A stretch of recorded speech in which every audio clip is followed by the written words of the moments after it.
Yang Yun was a high school student. The boy was born into a simple village family.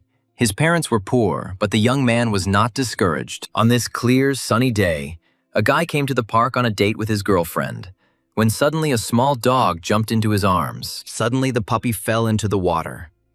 Jan rushed to save the dog and began to drown himself. The boy called for help, but no one was nearby. Jan was horrified. How could this be? He was not ready to die yet, because he was still so young. He had his whole life ahead of him. He had not even felt the taste of life yet. He frantically looked for something to grab onto.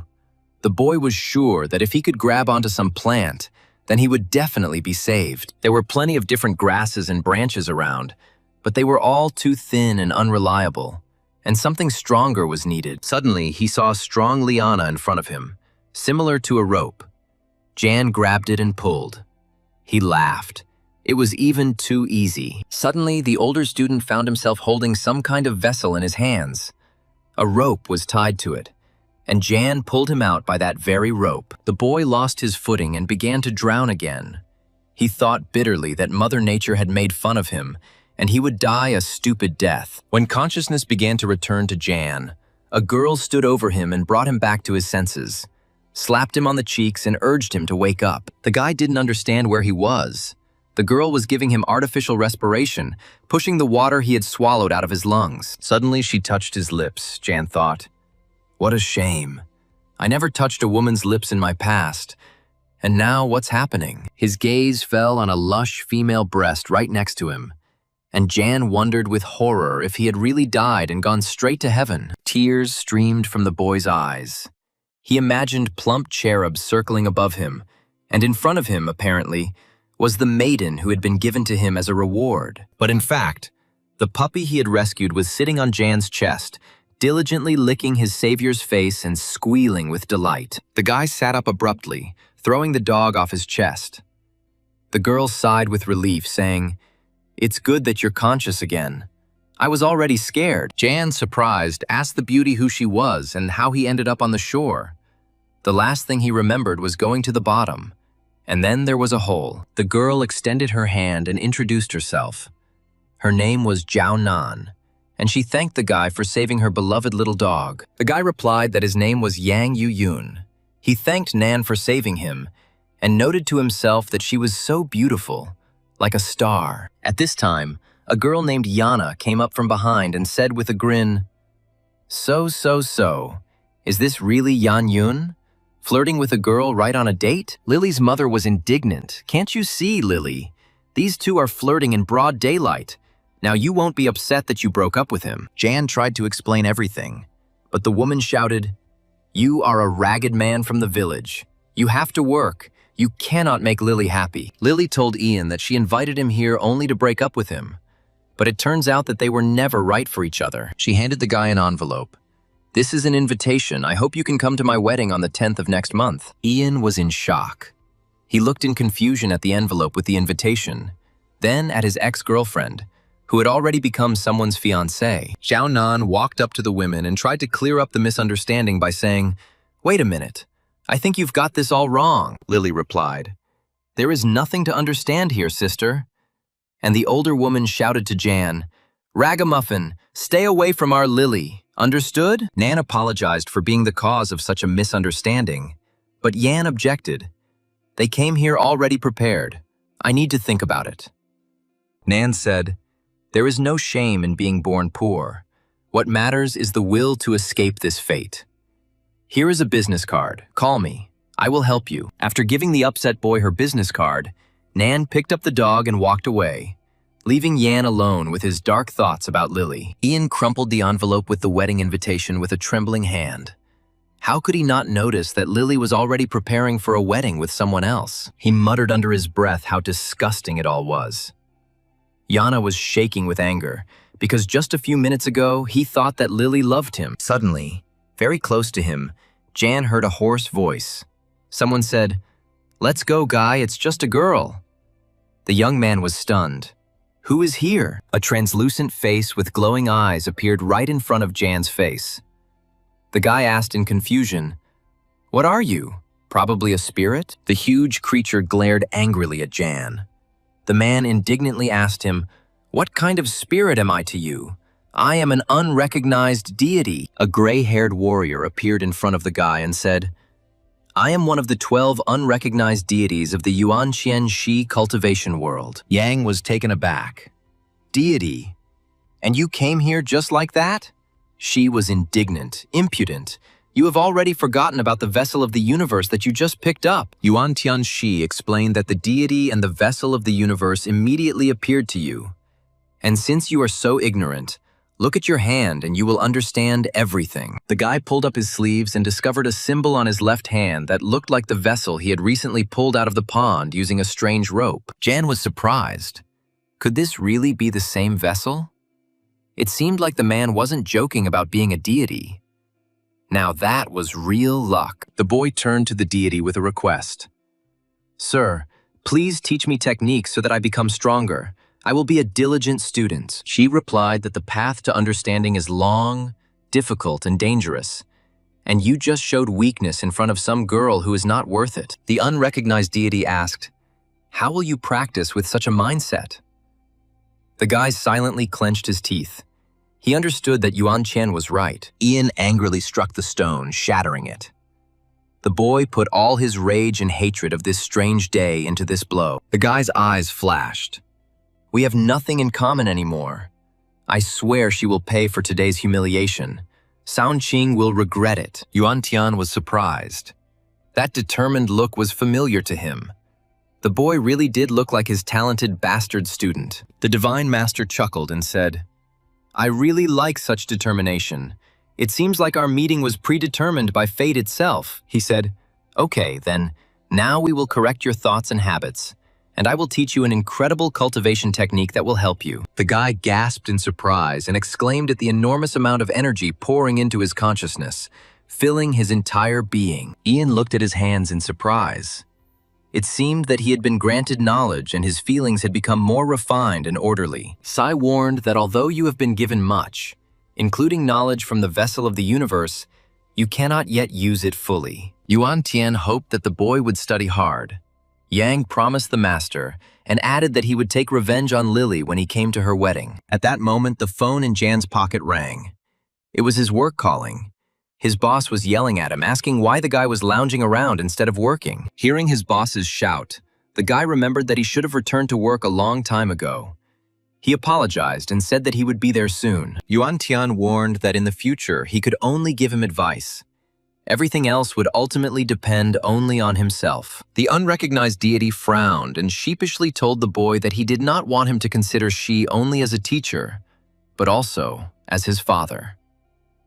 When Yuan Tian raised his head, the guy was no longer in front of him.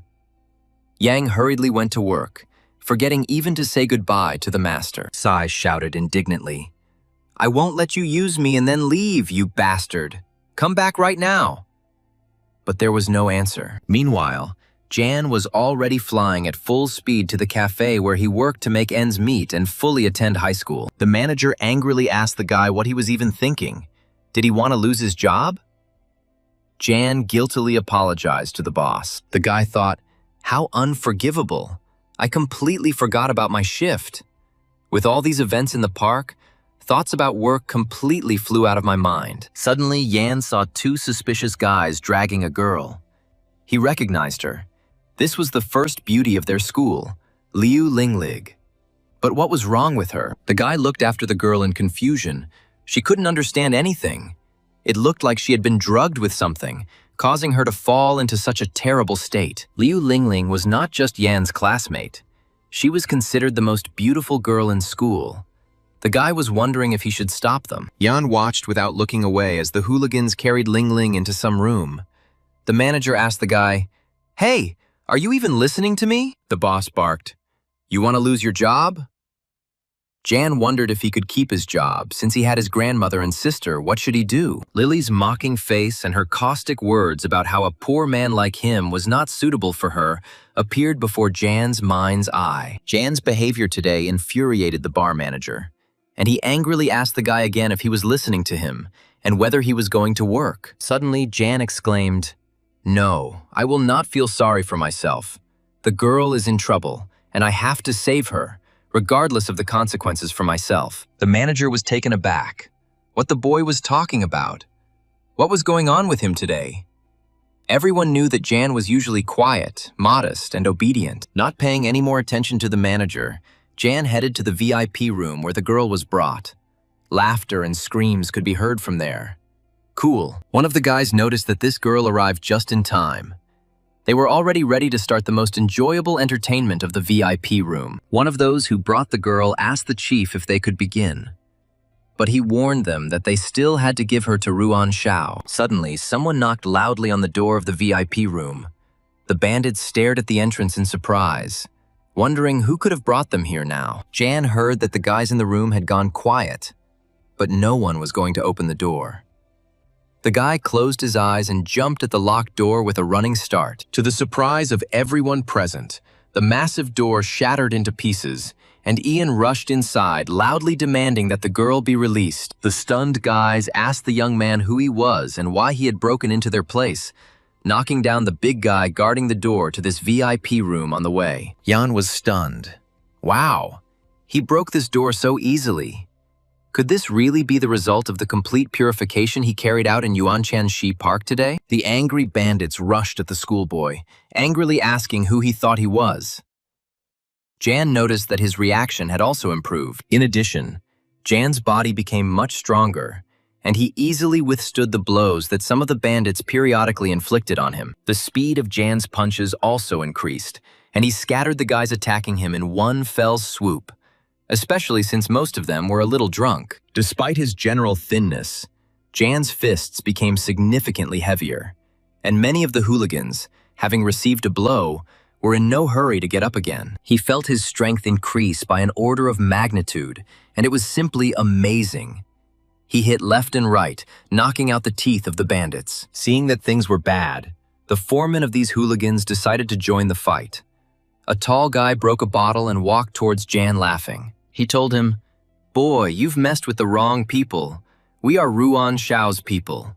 So you'll have to answer for the chaos and mayhem that's been created here." The leader suggested that Jan decide how he would pay them for the trouble they had caused, and the wounds and bruises they had inflicted on his guys. But soon, the beaten leader with his teeth knocked out tearfully asked Jan to forgive them.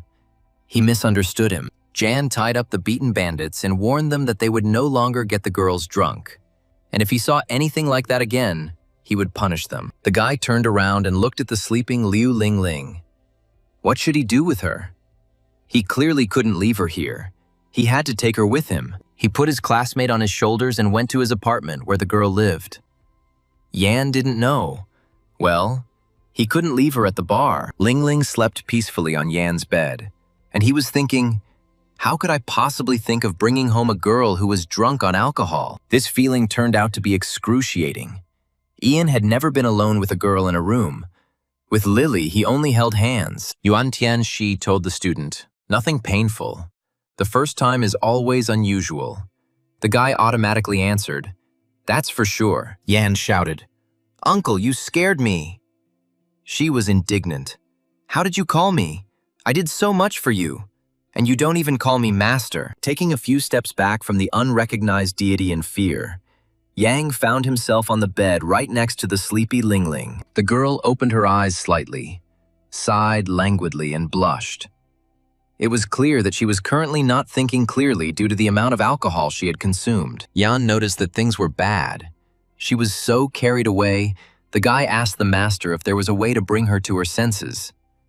The offended she chuckled. The master replied, "If you decided to save her, it means you have a good heart.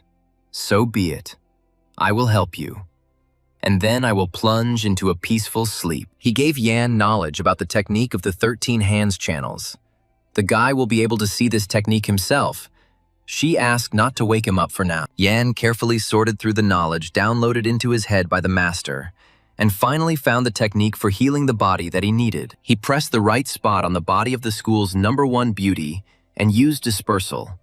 And under the influence, Lingling moaned languidly. At the same time, in the neighboring apartment, two people were making love.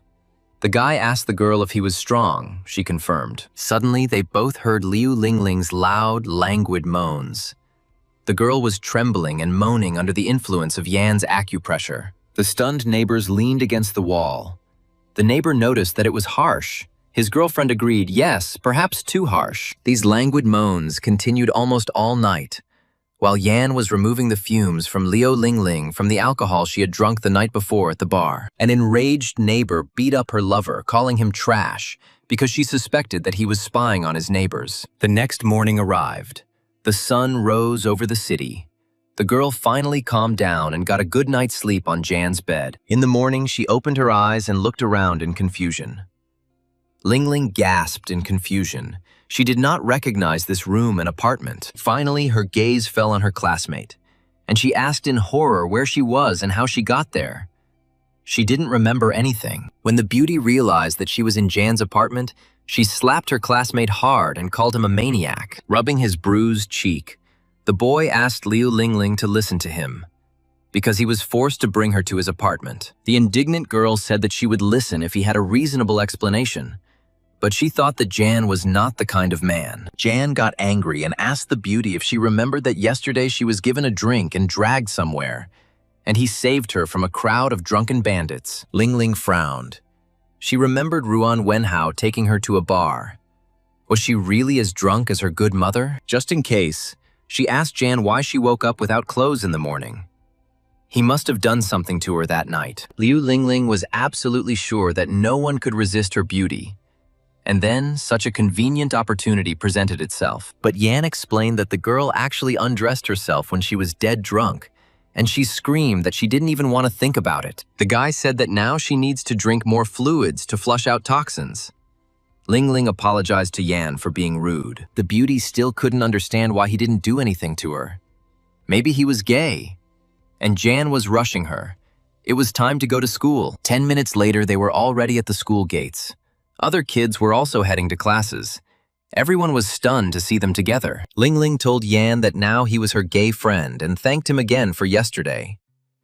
Yan was indignant. He was not her friend and not gay. The girl asked if she had been so drunk yesterday. Then why didn't she have a hangover?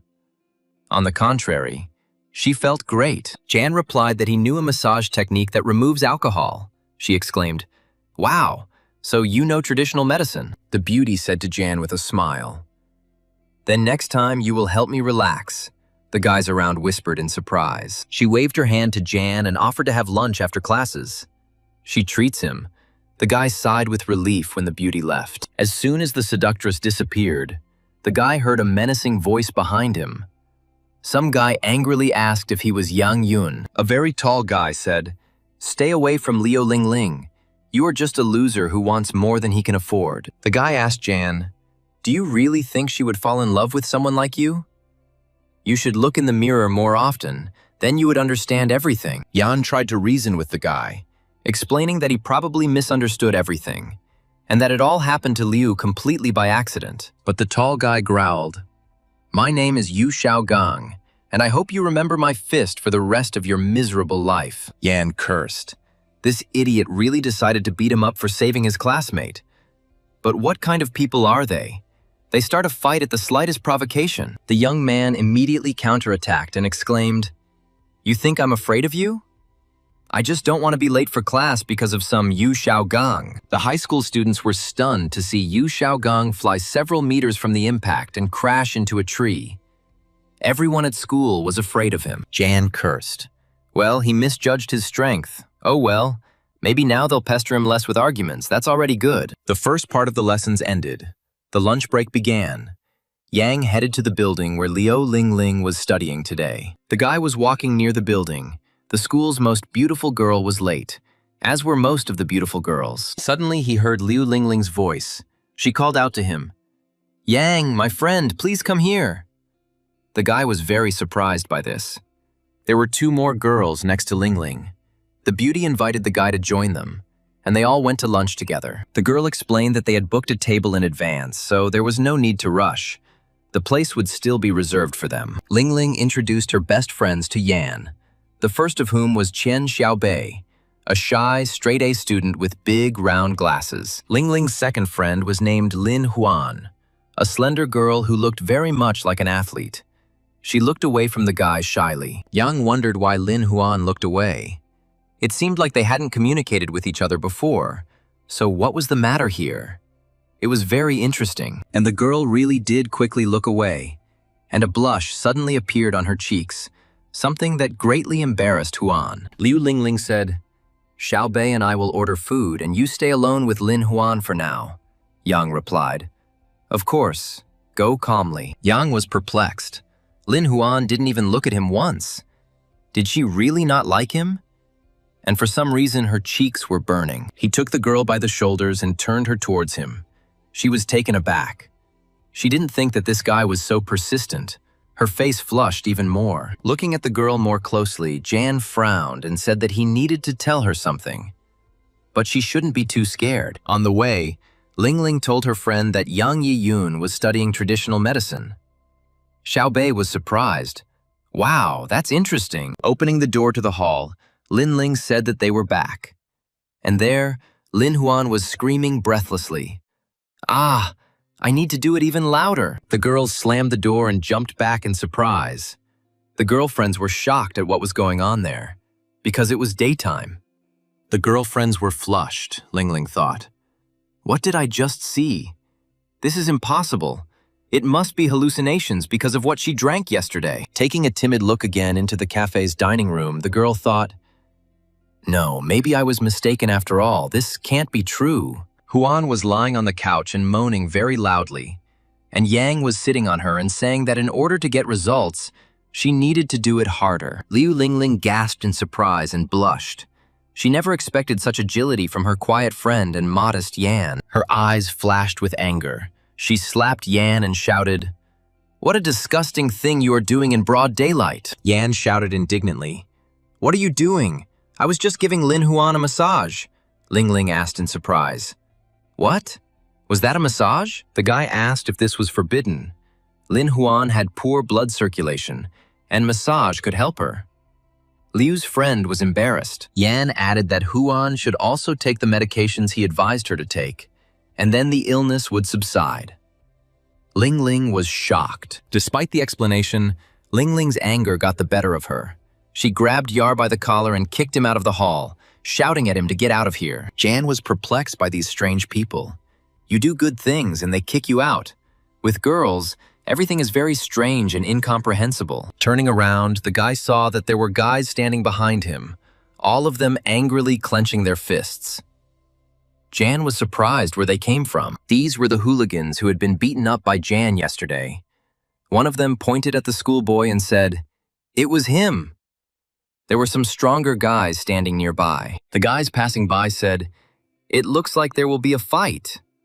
"Wow, it's Taekwondo practitioner Ning Wu.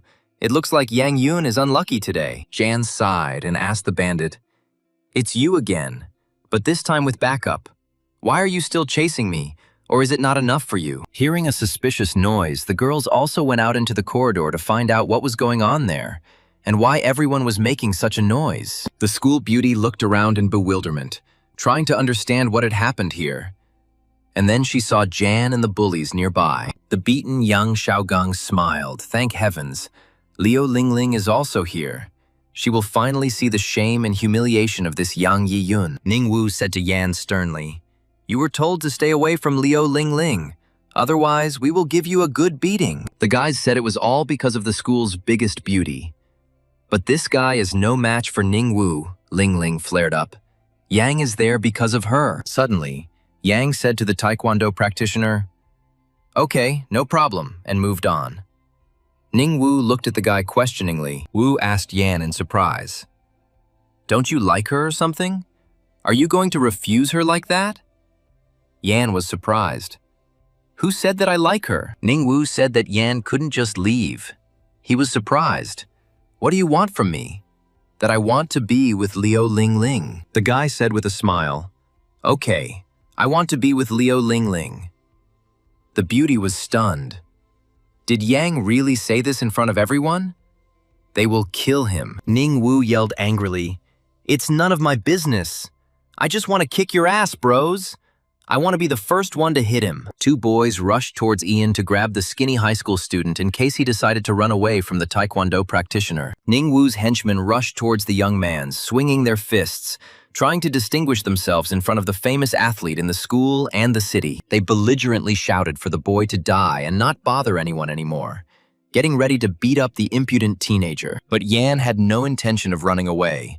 He took a fighting stance and calmly parried the punches that were thrown at him simultaneously. The boys howled in pain. Yan remarked, "Unfortunately, you are unlucky today. Thank your weak friend Yu Xiaogan for that." Ningwu smiled contentedly. This guy is quite the opponent. Well, it's no wonder he was able to defeat the weakling Yu Xiaogang. The Taekwondo fighter jumped up to deliver a knee strike to Yan's face. The athlete exclaimed, "How do you like that? Now die, you carrion." Yang calmly blocked the famous wrestler's attack, stopping his swift blow with a log with his hand, and he glared at Wu. Before the Taekwondo practitioner had time to come to his senses, Yan dealt him exactly the same blow that he had just planned to deal to the schoolboy. Everyone around gasped in surprise. The Ningwu school's terror had its teeth thrown out and blood spurted out. Yu Xiaogang was horrified by this. Jan grumbled that he hoped this wouldn't happen. He looked around and asked the guys if there were any more people willing to beat him up and get their comeuppance. Ling Ling was puzzled when Yan learned to fight. She never thought that she would ever find her classmate attractive. The school day finally ended, and Yang Yun went back to his small apartment where he lived in the city. Left alone, he began to practice, he thought. It seems that the improvement of the technique of the creator of the universe was successful. At the same time, he looked through the ancient books that the master left him. He learned about the pill Le Ju Yang, which allows one not to age. This is valuable. The guy's thoughts about the pill that was precious to the world of people were interrupted by a phone call. Jan was surprised who was calling at such an hour. He picked up the phone. It was Yan's childhood friend. He said that he was currently in the Ruo Z building and he had serious problems. The guy rushed to the indicated address. He was wondering if Liu Shiji had a fight with someone. "I hope that I will have time to help him." Entering the hall, Yang saw two gentlemen standing next to his friend, one of them angrily asking if CG even knew what he had done. Liu Shiji stood in front of the gentleman with his head down, his fists clenched, and muttered, "I'm sorry. I didn't do that on purpose." The bald, fat man yelled, "The fucking security guard! I have a contract for the purchase and sale of this porcelain vase. It's worth a whopping 200,000. Song Xiao pulled the fat man up. "Enough. I signed the contract and didn't pay, and he's just a security guard. How about half the price?" The young master asked Liu Shiji how he felt about paying 100,000. The guard was stunned. This was a huge amount for him. The fat man said, "Song Xiao, you are a very generous person," he replied. "Well, yes, after all, this young man did not do it on purpose." The guard sighed heavily and replied, "Well, then I agree. Although for me it's a lot of money. Damn that damn vase." At this moment, Yang shouted to Liu Ciji what had happened. The guard was very happy that his friend was already here, that he had come to help him. The guy asked Ciji what happened here. The guard turned around and briefly told about an expensive vase that was accidentally broken. Jan heard the elevator doors opening, and he involuntarily glanced sideways at the noise of the doors to see who was there. A girl came out of the elevator, the assistant told her. "Manager Zhao, the meeting will start soon," she replied. "Let's go. You will see." Zhao Nan's attention was drawn to the young man standing in the hall, and she looked questioningly at the guy standing with his back to her, whether it was him or not. A Yan indignantly asked Song Xiao, "Are you kidding me? How can this vase cost 200,000?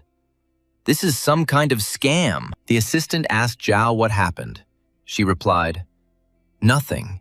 It seemed like she suddenly saw a familiar face in the hall. The bald fat man exclaimed, "Do you even know who Song Xiao is? You want to doubt him? This is porcelain from the Song dynasty." Liu Shiqi sighed and said to his friend, "Stop it, Yun. It's my problem.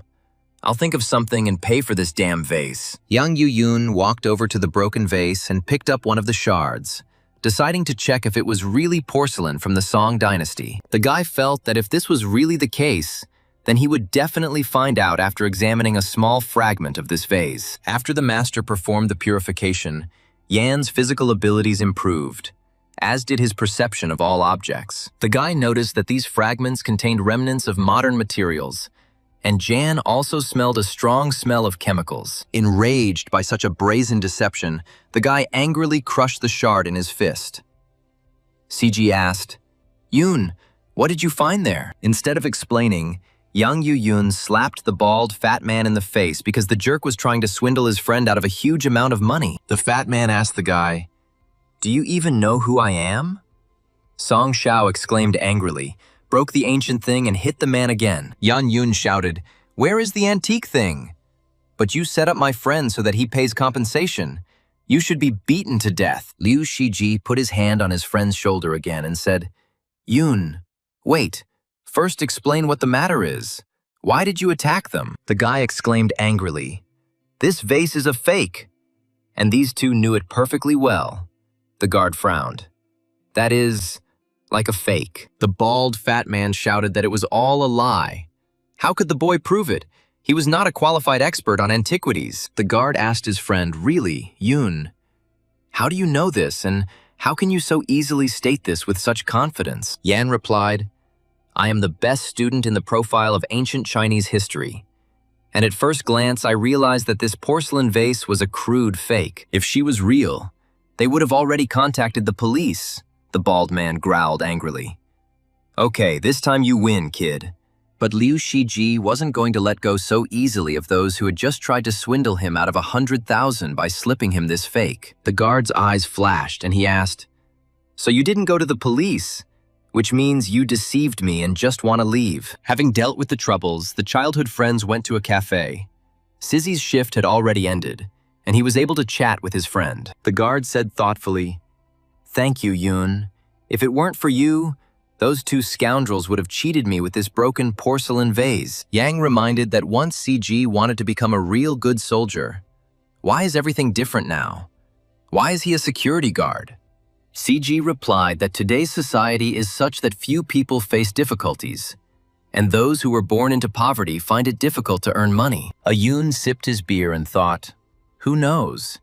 Maybe now it will be very easy for them to make money by applying this knowledge. Young Yoon suddenly declared to his friend, "In that case, you and I, dear friend, will build a huge, highly profitable business empire." Shiji almost choked from surprise. He accidentally spat out beer on his friend. He was choking with sincere laughter. Well, what nonsense. The guard asked Yoon if he had gone crazy and when he learned to joke like that, and how he dreamed of building a business empire. The guy wiped his face with a napkin and answered, "Really? How could he be so reckless and unexpectedly stun his friend?" He explained that he had a recipe for a drug that, if produced, could revolutionize the entire cosmetics industry. Shiji listened attentively to his friend. He realized that it seemed he was not joking. He asked Yoon where he got this amazing recipe. The guy evasively replied that it was very difficult. At that moment, the phone in his pocket rang. It was the beautiful Liu Lingling calling. He apologized to his friend, saying that he needed to answer. The girl asked, "Jan, my friend, could you give me a massage?" June replied that they were currently having dinner with a friend, so he couldn't. CG was all ears. He was very interested in everything. The angry girl said, "If you don't help me now, I'll tell everyone at school that you're gay, and you'll know better than to refuse me." The guy snorted, "Okay, consider me given up. Don't spread those horrible rumors. Give the phone to Huan.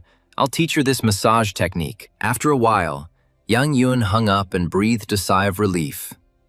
Phew. That meant she had already finished the entire massage procedure, and Liu Lingling, under the influence of the relaxing massage, moaned languidly into the phone, groaning and exclaiming, "How nice it is. Do more." Hearing the groans, CG said sullenly, "You are lonely after Lily, but you must be restrained." Yoon objected. This is not what he thought. For the rest of the evening, his childhood friend looked at Yoon sympathetically.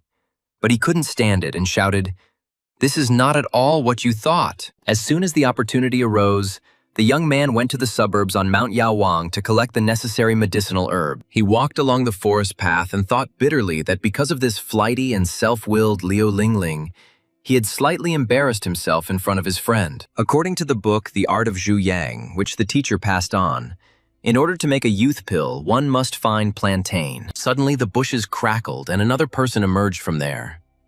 It seemed that June wasn't the only one who went to Mount Yawan for medicinal herbs. The bald old man asked June if such a young guy was also looking for medicinal herbs here. It was quite unusual these days. June politely explained that he was looking for plantain here, and did his grandfather know where he should go to find this useful herb? The herbalist was puzzled as to what kind of plantain this was. He had never heard of such a name before. Perhaps the guy had made a mistake. The guy insisted that he needed plantain. This medicine has been known since ancient times. Had the old man never heard of it? But the old man pretended to be hard of hearing and began to slyly ask what the guy was saying. The trees were rustling, the birds were singing, but nothing could be heard. Yang Yun became angry. His aura flared menacingly. He clenched his fist and repeated the name of the plant very loudly. The old man was frightened. He said, "Go along this mountain road for 200 meters. Go down along the stream. You will see a boulder. Then up the mountain through the grove, and you are there." The boy thanked the old man, who still didn't understand what the boy was looking for. But it didn't matter. All the medicinal and magical herbs were on the mountain. Yoon sighed heavily. He had been walking through the forest for 5 hours already, but he still hadn't found anything. Had that old man really deceived him?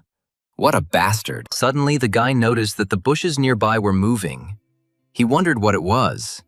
Maybe someone else was collecting herbs here. But the next moment, a giant snake flew out of the bushes and chased the frightened little animal, who ran away squealing. Yoon's eyes and the small, nimble animals met, and they both seemed surprised by each other's presence in this dense forest. The guy quickly ducked, and the gaping mouth of the giant snake flew past him.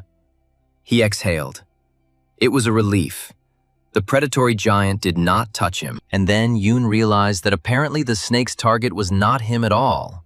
The guy didn't even know that giant pythons also lived in this forest wilderness. He watched the python and the little animal, the guy thought. This little one is very nimble. The snake can't catch him. But just at that moment, the python raised its thick, muscular tail over the baby, and the animal did not notice the threat approaching it. He only had time to squeak and received a crushing blow to the back. The animal's small body stretched out from the blow and immediately went limp. The baby hit the ground several times, somersaulted in the air, and, like a thrown ball, flew further across the forest clearing. Finally, the little animal stopped and sprawled out exhausted on the grass. The toothy snake had hit him too hard, and now he could not run. The unfortunate man looked pitifully at Yoon and squeaked pleadingly, as if begging the boy to intercede for him in front of the giant predator. Yang Yun thought that he needed to save the baby, after all. In the wild, strong animals eat the weak without a drop of mercy. After breaking up with Lily, no matter who Yoon looks at, everyone is so beautiful and cute. Well, it's time to test her strength. While the boy was thinking, the snake's huge, toothy mouth opened over the little animal, which closed its eyes and squeaked in fear. Yoon rushed straight towards the baby with all his might, and in the blink of an eye, he reached the place where the giant opened his mouth over the frightened animal. The kid squeaked questioningly when he saw the man's hand extended towards him. He didn't understand what this guy was going to do to him. Yang Yun quickly picked up the little animal in his arms and jumped away from the python's toothy mouth, shielding the baby's small body with his body. Having pulled the wounded animal out of the snake's mouth, the guy slowed down. He wasn't going to run away from this evil, long giant all the time. Unexpectedly for the monster, Yoon dealt the snake a painful blow to its unprotected chest, and the snake hissed in surprise at such an insolent fellow. The guy felt that the snake was about to use the same technique on him that he had used to knock out the small animal just recently. Yoon grabbed the giant by his muscular tail and said that this move was useless against him, so there was no point in waving your tail around. The snake hissed angrily again and opened its huge mouth wide, intending to swallow the impudent man along with the little animal. But this didn't frighten the guy at all. He tugged the giant's tail and shouted, "Come on, attack! Let's see what comes out of this!" Yang Yun noticed with surprise. So this is what the snake really is. Nothing special. Not as strong as it seemed at first. The young man swung his hand sharply and slammed the giant python into the ground with all his might. causing blood to gush from the monster's enormous mouth. The old man looked around in surprise. A terrible noise arose far away in the mountains.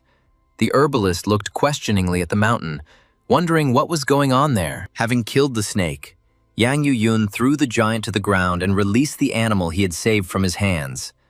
But it did not run away, but waved its paws at the guy. Yun asked the little one in surprise, "You seem to want me to follow you. I wonder what you're going to show me." Noticing that the guy understood him, the little animal actively nodded its cute head and squeaked approvingly, as if confirming. Jan followed the little animal proudly striding through the forest. The guy was surprised. He wasn't afraid of me at all and understood everything perfectly. Soon the animal led the young man to a clearing at the foot of the cliff. Jan was stunned. It was as if everything he needed had been specially collected there. He smiled. He finally found the plantain. And the rest of the ingredients for the pills were here too. How lucky. Well done, baby. The young man looked up and saw an amazing flower on the top of the mountain. He mentally asked, "What is this?" "It is radiating light." From ancient books, June learned that if giant snakes live here, it means there are unusual or magical plants nearby. Having climbed the mountain, the young man saw that ginseng was growing there. And what kind of white plant was next to it? He seemed to have never seen anything like it. And then Yuantian felt the aura of the star soul flower. He said that this is a very rare plant.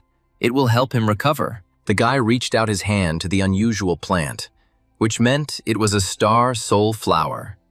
He had to remember it just in case. It might come in handy. As soon as Yun extended his hand towards the flower, Yuan Tianxi immediately pulled the plant straight into the vessel depicted on the youth's hand. Jan jumped off the mountain, he thought. It's so convenient. He can easily collect all the plantains on the way back towards home. He glanced at the little animal. It seemed the sable was very smart since it understood him. Jan couldn't take it home, but here the baby would be in danger. The young man told the sable that he was such a cutie, but in this wilderness he would be in danger. So he should go with him to the city. The little animal beeped indignantly. He had no intention of going with the guy. And in general, he felt good in his native forest, which he knew well. Yun handed the baby a lollipop and said that he would like it. The little animal sniffed the air and beeped in confusion. Delicious. The sable really liked the candy. The young man hugged the baby, saying how cute. The little animal gnawed on the lollipop and squeaked contentedly. As a result, this clever forest animal was forced to become Yang Yun's faithful friend and assistant in his search for medicinal plants. The young man was perplexed. Yesterday, I managed to find all the necessary herbs. I processed them as written in the book. But why is there no result? Is it really necessary to have an alchemical furnace? It seems to lack power. Maybe I should set it to high heat. At this time, there was a knock on the door of the apartment. The guy felt that it was Liu Ling Ling who had arrived. This girl had already begun to irritate him. Turning to the door, Yun shouted, "Stop knocking, I'll open it now." He left his brew and quickly headed to the front door. Meanwhile, the pot of herbs left on the stove began to smoke. The maximum temperature quickly evaporated all the liquid. A smiling Lin Ling stood at the threshold. She waved her hand to her classmate and cheerfully greeted the young man. And Yang Yun irritably asked the girl why she came. He was still angry at her for embarrassing him in front of his childhood friend. Ling Ling was indignant. Such a beauty as she personally came to him, and he greeted her like this. It looked very unfriendly. And then the girl pinched her nose and asked June if he was cooking shit. What was the smell here that was so terrible it was hard to breathe from the stench? The guy cursed. Everything caught fire. He rushed to his pot of herbs, in which he was trying to make the first pills. Yoon ran to the stove and quickly turned it off. But the small apartment was already filled with acrid dark smoke from the burnt herbs. Ling Ling asked, "Ugh, what is this? Did you really cook shit?" The guy snorted. "Of course it's shit. If you don't believe me, you can eat it." Looking at the bottom of the pan, Yan was stunned. Were the pills really ready? The girl exclaimed, "Wow, what is this? They shimmer so beautifully." Yoon took the pill. It looks exactly the same as the method said, only lighter. It must be because there is no stove. The effect is probably weaker, but for mere mortals it is more than enough. And the main thing is that it worked. The guy sobbed with joy. Liu Lingling asked Yan in surprise why he suddenly burst into tears. It seemed like he had completely lost his mind because of that black smoke. The guy turned to the uninvited guest and asked why she came here at all. Clearly not for a massage. What she wanted from him. The girl reminded him that Yan said he knew medicine and that she needed help. He was surprised, called her names on the phone, but behaved differently in public. Lingling showed a large pimple on her face and asked Yan if she knew how to get rid of it, as she couldn't go to school looking like that. Yoon chuckled, meaning it was time to test the pill's effects. Lingling had fallen into the trap, just like a lab mouse. The girl impatiently asked whether he had the remedy or not. And what was that sly smile? Was he planning to do something nasty? Jan replied, "Of course there is. It's a youth pill that he prepared according to his grandfather's recipe. It's extremely effective." Liu Lingling jumped to the side, this stinking thing. The guy seemed to be mocking her. She would never swallow this nasty thing. The guy asked if she didn't believe him. She had seen his medical skills. Or if she had decided to sit at home with this pimple. The girl was shaking and muttered, "Okay, I'll eat it, but if Yan himself puts it in her mouth, the pill stinks too much." Yoon's cheeks suddenly flushed. He thought about how intimate the situation was. His legs were practically buckling. How difficult it was to restrain himself. He looked at the beauty next to him. She obediently opened her mouth. In order to get rid of the pimple, Liu was ready to do anything. The girl instinctively took the guy's hand with her thin hands, waiting for him to put the miracle pill in her mouth. Finally, Lingling swallowed the pill and froze, while young Yu-yun closely watched how the pimple on her beautiful face would behave. Suddenly, the girl gasped. The pill was not at all nasty. On the contrary, it was sweet and fresh. She felt her whole body relax. Yoon frowned. He didn't understand why Lingling was so upset. After all, she only took one of his youth pills. The girl blushed and said that he had forced her to swallow the thing. But her body really did feel strange, even a little numb. Yan looked at Lingling's face. Not only was there no pimple, but her skin had also become softer. The effect was even better than he expected. Lingling was delighted. Could it really be true? The guy said that he would now bring a mirror and she could see the result for herself. I looked at my reflection. The girl was stunned. It was simply incredible, Yan confirmed. Right on target. The effect is simply amazing. In a fit of gratitude, Lingling hugged the boy and kissed him on the cheek, exclaiming, "June, thank you so much. You saved me." The guy blushed deeply from embarrassment and screamed. For the first time in his life, a girl kissed him, and it happened so unexpectedly. Liu Lingling chuckled.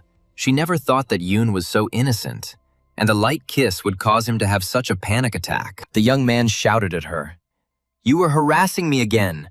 Now I'll give you what for. How long can you go on seducing me with your tricks?" But Lingling wasn't afraid, she said languidly. "Come on, come here. You talk too much. It's time to find out what you're like in practice." The guy approached the school's most beautiful girl and hovered over her, saying that now she would learn the consequences of her harassment. The girl was confused. It couldn't be. Yoon was so close. He was always so timid. Could he really have decided to take such a serious step? The owner of the apartment pressed his guest against the wall. She sighed in confusion. She was drawn to the strange guy, and at the same time she was afraid. Lingling closed her eyes and thought, could my first kiss really happen right now? This is such an exciting moment in life. But there was still no kiss, and the girl opened one eye. Jan held a bottle in front of her face. She didn't understand what it was. Yoon said, "I hope you didn't think I was going to kiss you. These pills should last for a week, and you can forget about acne." The disappointed beauty snatched the bottle from Yang Yun's hands and said, "That means you're not brave enough to kiss me." The guy decided to scare the smug beauty. He asked if it was true. She was taken aback. It seemed to her that Jan had become a giant. She jumped for the door, and as she left, she shouted, "I will take these pills, but as expected, you are gay. That's why you don't want to kiss me." The girl quickly ran out into the corridor and slammed the door behind her. This guy really is very strange, but at least he cured the pimple. Lingling leaned against the door and thought in confusion, why was my heart beating so hard? Did I really fall in love with him? This was nonsense. Evening came, Yang Yun once again immersed himself in cultivation. He carefully studied the treatises left to him by the Divine Master. The ancient method describes a technique similar to the art of imitating animals, and combinations of different attack and defense techniques. If only Ian could decipher everything that was said there, his fighting skills would come in handy. But in life, you can't achieve everything by force alone. The guy took a deep breath and emerged from his meditative state of self-improvement. He had already mastered part of the ancient technique. Yoon glanced at his watch. He had been cultivating for several days now. He could only hope that it had produced some tangible results. Suddenly, his phone rang. The young man was surprised. It was already so late. Who could it be?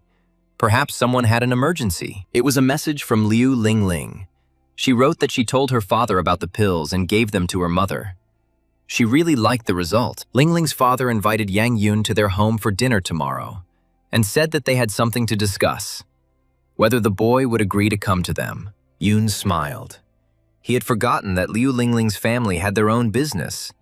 Well, this was a great opportunity to show off. I should go. The next day, Lingling's father sent a luxury car with a driver to pick up the boy and bring him to their home for dinner. The driver honestly admitted that he was surprised that the manufacturer of these youth pills was so young. But this did not frighten him at all. Yang Yuyun laughed sheepishly and said that he only used his grandfather's recipe, so there was no credit for it. Although the guy knew that Lingling was from a wealthy family, he didn't expect that she lived in the most luxurious cottage area of this city. This meant that the Liu family owned a more serious business than Yang had imagined. And soon they moved into the Liu family's luxurious estate. The family's messenger politely informed the young man, "Mr. Yang, we have arrived. The owners of the house are waiting for you. You can come out and go into the house." The guy carefully got out of the car. Such formal address somewhat embarrassed him. He was more accustomed to simplicity. Yang Yun stopped and looked in surprise at the huge mansion. More like a palace, he had never been in such houses before. Linling, wearing an evening dress, quickly came down from the high porch, calling out her classmate's name and blushing slightly. She exclaimed that she had been waiting for him for a long time. The guy looked at her in surprise, not understanding what was going on. You couldn't expect anything good from her. The school's #1 beauty tenderly took the guest by the arm and cooed that she had been waiting for him all day, and why he was taking so long. Yan Yun frowned and glanced at the girl. He realized that something was fishy here. Something nasty was sure to come to light. And so it happened. A guy, burning with anger, was heading straight towards Jan. He clenched his teeth in anger and was ready to kill his opponent on the spot. Yoon said to the girl, "Wait, you are using me as a shield, causing me a lot of trouble again. You are doing this on purpose." Lingling replied, "I only wanted to meet you, Lin Huan and Qian Xiaobei," who knew that this freak was also invited. The girl pressed herself closer to Yoon and said, "Believe me, I don't have any feelings for him, but he doesn't leave me alone at all. Help me." The guy exclaimed, "Ling, you may not be interested in me, but such a poor guy makes me angry. Is this loser really better than me?" Liu Lingling was indignant. "What are you saying? All the guys like you that I have met are just complete assholes." Yan Yun suddenly hugged the girl and said to her with a smile, "My love, don't waste your precious nerves on this clingy guy." The enraged guy yelled at Yoon, "You're the one who called me a clingy person. You probably want to die. I'll bury you here now." The girl warned Yoon to be careful. Hu Yao was a martial artist, so he could be a dangerous enemy, but Yan easily dodged the blow. Thanks to the ancient technique, the blows of mere mortals now seemed too slow to him. Yao said to Yoon with a smile, "You're not bad. No wonder Liu Lingling is interested in you. What will she say when I beat you?" In response, young Yu Yun lightly slapped his opponent on the cheek and replied, "A sucker is a sucker. No strength, no pride, no dignity." Seeing Yoon hit his opponent without any problem, all three girls were amazed. Hu Yao was considered a very strong fighter in the city. The guy grabbed the bruised area and screamed hysterically, "How dare you hit me, you freak! I've never even had a father in my life!" Lingling Liu Shanhai's father came out to the guests and addressed the fighters. "Guys, since you've come in and don't hang around outside." All the young guests immediately greeted Uncle Liu with confusion. But Yang Yu Yun, seeing Lingling's father for the first time, remained silent in response. Yang noticed that Shanhai was watching what was happening, And when the situation got out of control, he intervened. Apparently, he was studying Yoon. Everyone went into the house together, and young Yu Yoon realized that Ling Ling's father was a calculating and cunning man, and he needed to be careful with him. Hao Yao was incredibly angry. He realized that Yang could cause him too much trouble since he didn't know the difference in strength. Liu Shanhai pointed to the laid table and said, "Now that everyone is here, let's start eating. Make yourself at home." The butler handed out towels so that everyone could quickly freshen up for dinner and begin the exquisite meal at the already set table. The guests sat down at the table. Each was given a glass of fine red wine, but the atmosphere remained tense. The master of the house said to Yoon, "You helped Ling Ling, and I trust you. Today's dinner is gratitude for what you did." Young Yu Yoon replied that he only did what he had to. Shanhai laughed loudly. "You are also humble. What a rare quality today." He said, "By the way, my wife and daughter took youth pills, which gave impressive results. They should be put on sale." Hao Yao asked, "Are these the same pills that make you 5 years younger?" "Where did you get these pills, uncle? They are priceless and rare." Yoon laughed and said that Yao was exaggerating, and he barked, "Who asked you? Or do you have something to say about youth pills?" Hao Yao said that these pills were developed by traditional medicine masters, and that they themselves are the best remedy for health. He said smugly to Yoon, "Only people from narrow circles can get the pills, so what would a loser like you know about them?" Yao found out that young Yu Yoon came from a poor family. His father went missing while serving in the army, and he was survived by his grandmother and younger sister. Hao Yao thought that Yoon had no right to sit at the same table with people like them. The master of the house barked at Yao. "Enough." Everyone looked at the owner of the house in fear, and he told Hu Yao that it was Yoon who was developing those very youth pills. Shanhai asked sternly why Jun didn't have the right to sit at the same table with them. On top of that, he saved Ling Ling. The owner of the house promised that if Hu Yao said anything nasty towards Jun, he would crush Hao's family into dust. The guy was shocked. Yang Yu Yun chuckled. It seemed that Ling Ling's father had serious plans for him, since he was acting like this and putting a regular visitor to his house in his place. Yao exclaimed, "Even if that is the case, our grandfathers had betrothed me and Ling Ling when we were children, and a promise made to our ancestors cannot be broken." Ling Ling countered, saying that she was only 11 years old at the time, and no one knew what would happen, so it didn't count. The enraged Ho Yao turned to the master of the house. "Uncle Liu, you won't deny all this. This issue was resolved a long time ago." Liu Shanhai replied, "I had a lot of work to do back then. Ling Ling was with Grandpa all the time, and I didn't know anything about matchmaking." Huan noticed that although young Yu Yun was still a student, he already had rare knowledge in medicine. And what did Hao Yao have besides money? Yao hissed angrily at the girls. "You just don't like me, that's all. And you're humiliating me here with your whole honest company." The guy chuckled. No matter what others said, the time to fulfill the promise made 10 years ago was about to come. Hao Yao promised that he would definitely marry the woman destined for him. The girls were horrified. What did he want? Yao smiled wryly. Yes, the girls understood everything correctly. From now on, Liu Lingling is his bride, and he will take her with him right now. Yoon hit Yao in response and exclaimed, "You'll take it away, yeah, you're dreaming. Read less chick flicks. Haven't you heard? The Liu family is against it." The would-be groom rubbed his cheek, swollen from the blow, indignantly.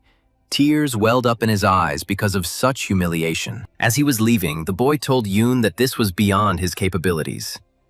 Yao was sure that if it weren't for Liu Shanhai, he wouldn't have left it like that. The doors slammed shut behind Yao, and Shanhai asked Yoon not to be offended.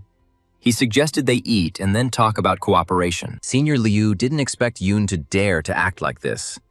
He thought that Yang would become a promising talent in serious business. A couple of hours later, Liu and Yang moved into the office. Shanhai proposed that Yoon would be responsible only for the manufacturing technology. The Liu family would provide the raw materials and the site, and would also handle the sales. So Shanhai offered the guy 3 shares, and Liu 7.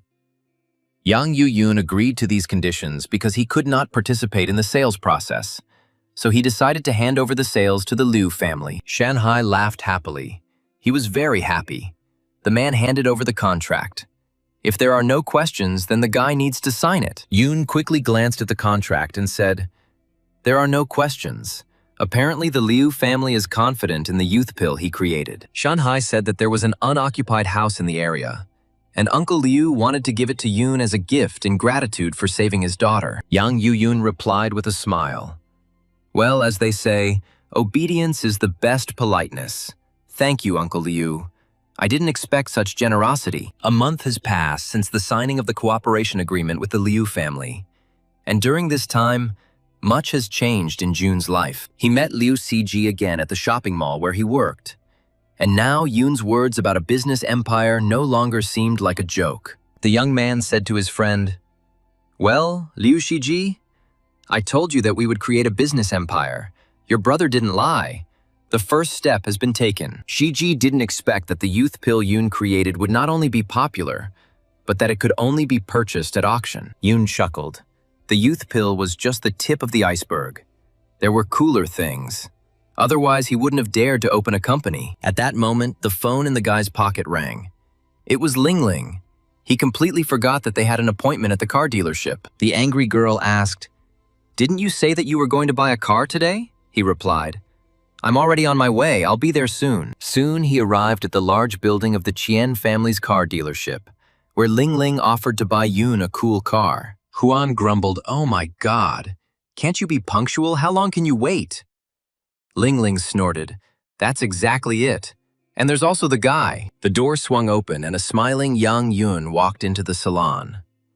Seeing the girls' angry faces, he said, "Well, what can I say? Traffic jams." Ling Ling turned to her friend Xiao Bei, since this was her family's showroom, and asked her to help Jun choose a car. The girl agreed. Xiao Bei asked Yoon what price range he wanted for a car, and he replied that he wanted a modern, cool car in the region of 800,000. Ling Ling frowned and objected. If she was going to buy something, she should buy something good. She asked Xiao Bei to choose a model for him for 2 million. Yang Yoon's eyes almost popped out of his head. But 2 million was too wasteful. What was the point of buying such a car? Ling Ling pulled him up. "Keep quiet. If you don't have enough, I'll add more." Xiao Bei smiled, left a request, but the goods will be there tomorrow. Seeing Yoon's shock, Ling Ling said, "Listen to me. What's wrong with you driving a better car? It's your status." Lin Huan said that she also wanted to buy a car. Her friends unanimously supported her and went to choose a model of car for her. A confused Yang Yoon watched them go, wondering if this was really the world of the rich, where they would spend millions on nonsense without thinking. Suddenly, the young man heard a familiar voice calling his name. Yang Yoon recognized this voice. It was his ex who entered the car dealership. Lily said with a smile, "We haven't seen each other for a long time. It seems like you've recently retrained from a bartender to a salesman of cool cars." The guy objected, saying that he came there to buy a car. He was just standing next to a brand new BMW sports model. Lily looked at the car in surprise and laughed loudly. Apparently, it came here to dream and lick its lips. She asked if you could afford to buy any kind of car, considering the meager earnings you make at the bar. The bald fat man asked Lily, "Darling, who is this guy?" He looked suspiciously at the young man Lily was talking to. The girl explained, "This is my broke ex-husband, the one I told you about.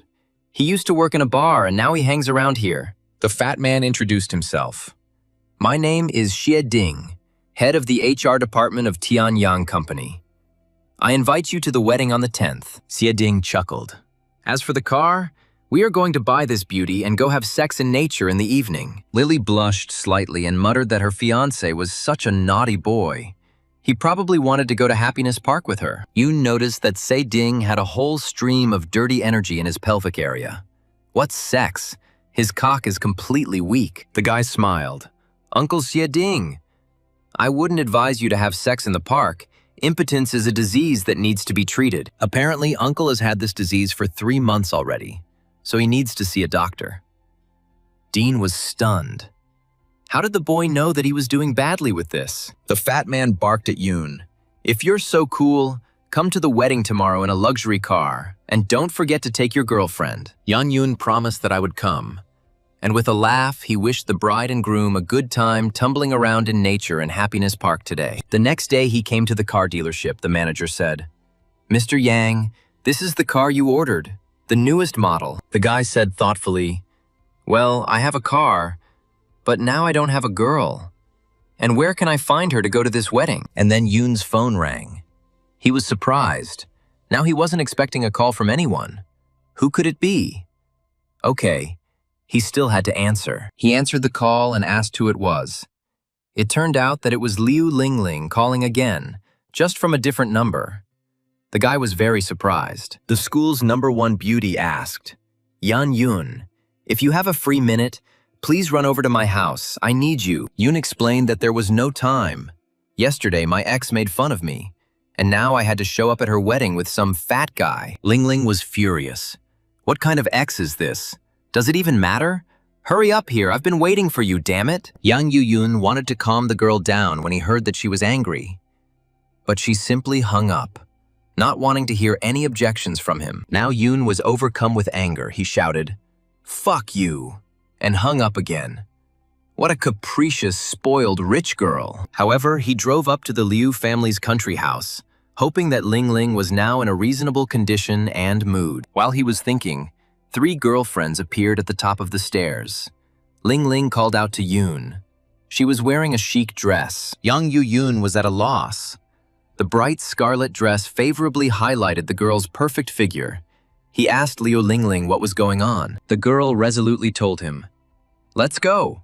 We will help you take revenge on your ex, who was stupid enough to laugh at you." All 3 girlfriends got into Yang Yoon's brand new car, and surrounded by young beauties, the guy went to Lily's wedding. Yoon felt uncomfortable and quietly told Liu Lingling that she could stop and not do it, since there would be a lot of people there. The girl objected. "Don't say anything. I understood everything. Last time you helped me, and this time I will become your temporary girlfriend." Yang Yoon looked at the beauty in surprise. He wouldn't have dared even hint at such a favor. But she understood everything and decided on her own. Blushing, Yoon briefly thanked Lingling. So far, everything was going as well as possible. Let's see how it turns out. Yoon's car pulled up to the restaurant where Lily and Xie Ding's wedding was taking place, and many different guests had already gathered there. Xie Ding was worried. The company's vice president was about to arrive. He couldn't be neglected. He needed to pay maximum attention to him. And then a luxurious, expensive car of the latest model pulled up to the restaurant. Everyone stared at it, wondering what kind of important guest this was. Lily asked if it was probably the company's vice president who had arrived.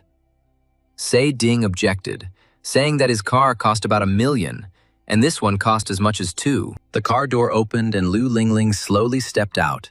Her striking appearance and expensive silk dress were striking. The guests started whispering, "Who is this? She is so beautiful. I wonder whose daughter this is that has arrived." It is immediately obvious that she is very rich and in such a car. Xie Ding asked his fiancée who this girl was. Did we invite her? Lily replied that she had no idea who this girl was. The bald groom approached Liu Lingling and said, "Welcome. May I ask which leader's daughter are you?" Noticing how lustfully Xie Ding was looking at the beauty's breasts, Lily pounced on him. "You bastard, where are you looking?" Liu Lingling loudly called out to her companion, who was still helping the girls out of the car, saying, "Darling, hurry up." Everyone turned towards the entrance in bewilderment, waiting to see who had arrived in such an expensive car and with such a bright beauty. The guy walked up to Liu Lingling and said, "I'm here. I hurried as much as I could." The girl gently took his arm and leaned her head on his shoulder. Lily's jaw dropped in surprise. She couldn't believe her eyes. Could it really be Yang Yoon? He looked different in the expensive suit. Sidine asked her, "Didn't you say that he was a pauper?" Lily replied, "Who knows? Maybe he decided to put on a show here." Lily said to Yoon with a smile, "You really came." "Come in," Xie Ding chuckled.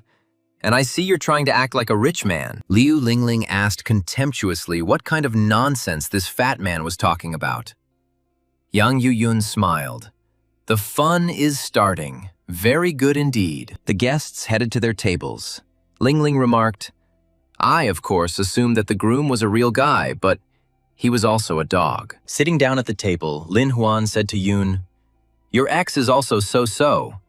How could you like such a shrew? Lily snorted angrily. Seding proposed to drink to Yang Yun and the young ladies he had found somewhere, and who were now replacing his girlfriends. Yang Yun advised the groom to talk less, and if he dared to offend the three ladies sitting next to him, he might go completely bald. Xie Ding burst out laughing, still figuring out how much it costs to pick up these prostitutes. Probably 800 a day. But the groom's joy was interrupted by the sound of a car pulling up. He looked questioningly at the entrance and recognized his guest. Shang Qianjin, vice president of Tianyang Company and Xie Ding's boss, entered the hall, accompanied by broad-shouldered guards. The fat groom smiled broadly and bowed obsequiously to the guest of honor at his wedding. He greeted the vice president. Xie Ding exclaimed, "Vice President Shang, you have finally come. We have been waiting for you for so long. We don't even dare to start the ceremony without you." But Shang Qianjin did not answer the groom and silently walked past him. He accidentally saw more interesting interlocutors in the hall. The company's vice president stopped next to Liu Lingling and stood there in silence, unable to believe that this girl was here. The confused bride and groom watched the guest of honor leave, not understanding why this important person had approached Jun's table. And Vice President Shang took Lingling's hand and said, "Miss Liu, I didn't expect to meet you here. Also, Miss Huan and Miss Qian are also here." Xie Ding broke out in a sweat. How was this possible? It turned out that the daughters of the most influential and richest people in this city had come with Yan. Lingling asked Shang who he was in confusion. He smiled. "Perhaps Miss Liu doesn't remember me. I am Shang Qianjin from Tianyang." He recalled that last year your father, Mr. Liu Shanhai, headed the Gudu Chamber of Commerce, and they met there at a banquet. Shang Qianjin pointed at Yun and asked, "Who is next to you?" The girl replied, "It's Yang Yi Yun, my boyfriend. We came to this wedding." Vice President Shang thought for a moment as he repeated the boy's name. It sounded familiar to him, but he couldn't immediately remember where he had heard of it. And then it dawned on him. Could this really be Mr. Yang Yun who developed the youth pill? Yun confirmed, "Yes, that is exactly it." Yun quietly asked how everyone knew that he was the developer of the pill. The girl was surprised. It was no secret. The effect of the pills was amazing. The girl reassured him that everyone who knows your name belongs to the upper class, so there won't be any problems. The guests began to whisper. Why would the daughter of the Liu family show up at such a small wedding? Ding was finished. He had just offended her. Hearing what important gentleman he had just tried to humiliate, Xie Ding muttered, "This is impossible. What will happen to them now?" Shang Qianjin kindly asked Yang Yi Yun if he also came to Xiao Xie's wedding.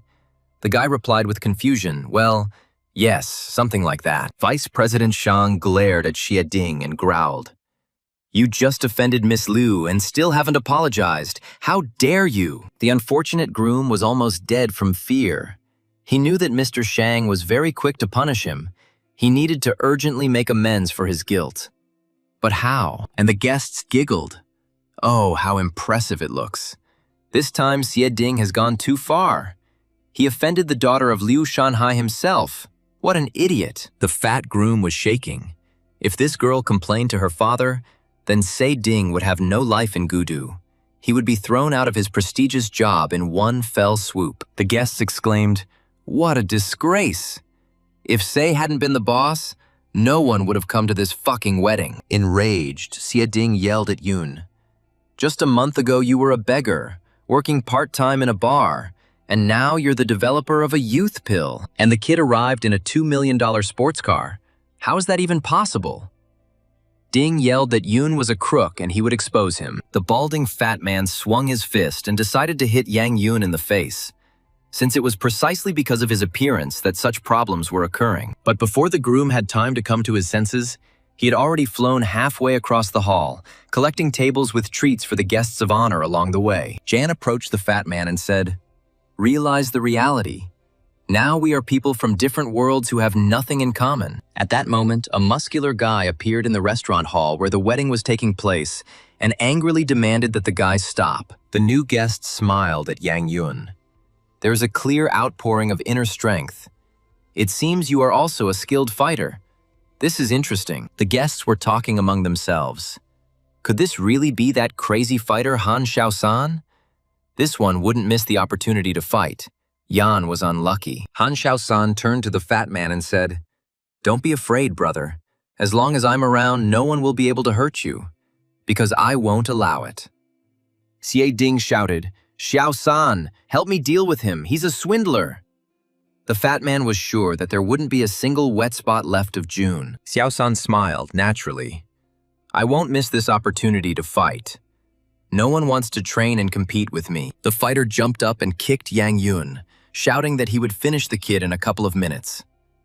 Yun thought, "Wow, how strong he is." There was an explosion from a strong blow and the sound of breaking stained glass. Everyone froze and did not take their eyes off the very dense cloud of dust. The two boys rushed out into the street, Xiao Xian's eyes flashing with anger, intending to make a show of beating Yang Yiyun, who had ruined Xie's wedding. Yun somersaulted in the air and landed on his feet.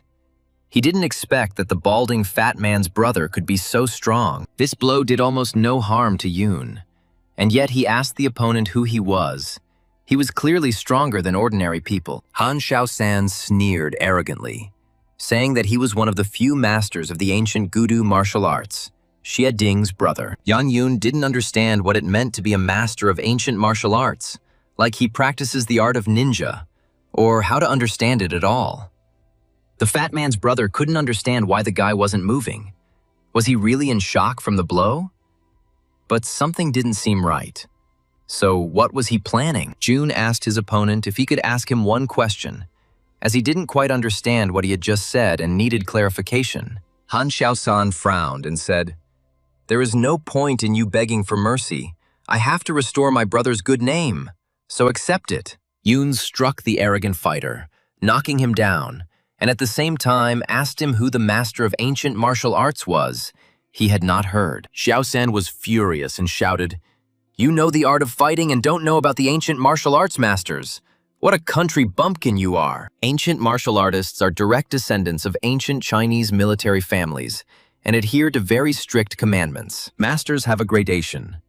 Mingjin is the lowest level, divided into 9 levels, and one who reaches the 9th level becomes a mentor. The internal strength at this level is terrifying. One blow can destroy stones. After Mingjin comes Anjin, which is very difficult. There is virtually no chance that the profound strength will survive such a huge change. Han is currently at the 5th stage of Mingjin. Xiaosan chuckled, so the boys still had time to fall down and beg for mercy. He had already reached the 1st stage of cultivation. Yun thought, "I don't know what kind of level this ancient masters have. This is all talk. Now I will teach you a lesson in practice." Meanwhile, Han Xiaosan rushed towards the guy, shouting for him not to tolerate the beating, and finally to respond to him with dignity, blow for blow. The fat man's brother ran and kicked Yun in the chest. If the fighter had been an ordinary person, he would have probably died immediately. The guy withstood the blow, and Xiaosan flew towards him again, shouting that he should not tolerate the beating, but finally respond with a blow for a blow. Yang Yun was amazed. This fighter had such amazingly good control over his legs. An ordinary person would definitely not be able to withstand such a powerful blow. And Xiaosan jumped up to the guy again and shouted, "If you don't fight back, then die!" And he delivered another kick with all his might. The blow from the fat man's brother was really very strong. It knocked Yang Yun off his feet and threw him far away towards some small buildings. Yun cursed. This guy doesn't limit his strength at all. He's ready to kill a stranger just for fun. Han Xiaosan looked at the clouds of dust raised by his opponent and grinned. He was sure that the boy was finished. The fighter turned around and walked back into the restaurant, saying that he was a so-so opponent. Nothing special, just a young, arrogant weakling. But suddenly, Han Xiaosan heard footsteps behind him. He was stunned. Could this puppy really have survived such a strong blow? An angry Yang Yun growled, "I think I have understood the strength of your so-called ancient martial artists. That is enough." Han asked, "What the hell kind of person are you? Who did you learn from?" The fighter didn't think that Yun didn't fight back to test his strength. Yang Yun explained that he was not going to comment on all this and rushed at high speed towards his confused opponent. The young man used the 5 elements tiger art technique delivering a powerful blow to the center of Fatty Ding's all-powerful brother's body. The wedding guests were horrified to hear one of the restaurant's walls crack and begin to split under the impact of such force. Then the wall crumbled, and Han Xiaosan flew into the resulting gap along with pieces of plaster and brick and fell to the floor. The guests were horrified at who possessed such strength that they could break through the wall of a building with a man and defeat Han Xiaosan himself. Amidst the clouds of dust, an ominous figure appeared in the hole in the wall. It was an angry Yang Yun, who silently entered the restaurant hall again. The guy was very angry. He looked around for the timid groom. Yun noticed that he was using his own brother as a thug. The fat man hid fearfully behind the guests' backs, and Yang Yun said to him, "That was a great idea, Uncle Shiding. You wanted to kill me." The frightened guests rushed away. Liu Lingling asked Yun if everything was okay.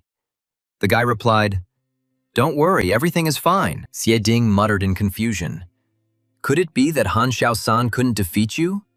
That simply can't be.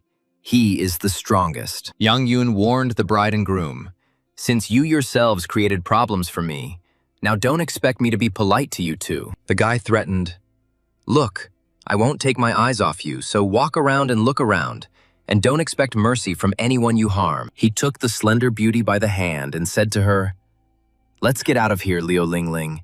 There is nothing more for us to do here. The wedding is over." Lily carefully took the groom by the shoulder and said, "Darling, all the guests have left. The banquet is ruined. What should we do? What will they say about the celebration?" Instead of answering, the fat man hit his bride in the face and shouted, "Get out of here! This is all because of you. You didn't even know who your ex was." And Yang Yun drove Lingling's friends home, and, at her request, the two of them went to the mountains to a high observation deck. The car stopped in a picturesque spot, built right into the rock, with an amazingly picturesque view from this platform. Liu Lingling opened the car door and slowly walked out of the car. She knew very well how beautiful her legs looked right now. She walked across the area, and the young man was puzzled as to why Linling suddenly wanted to climb so high into these mountains with him. The two of them approached the fence. The pink, fragrant petals of the blooming sakura swirled around them. Even the air was gentle. Lingling leaned on the handrail and said, "Buddy, there's something wrong with you. You just got carried away and then immediately stopped and calmed down." Yun replied, "It's too boring." Lingling was surprised. Did he really not feel any regret about this?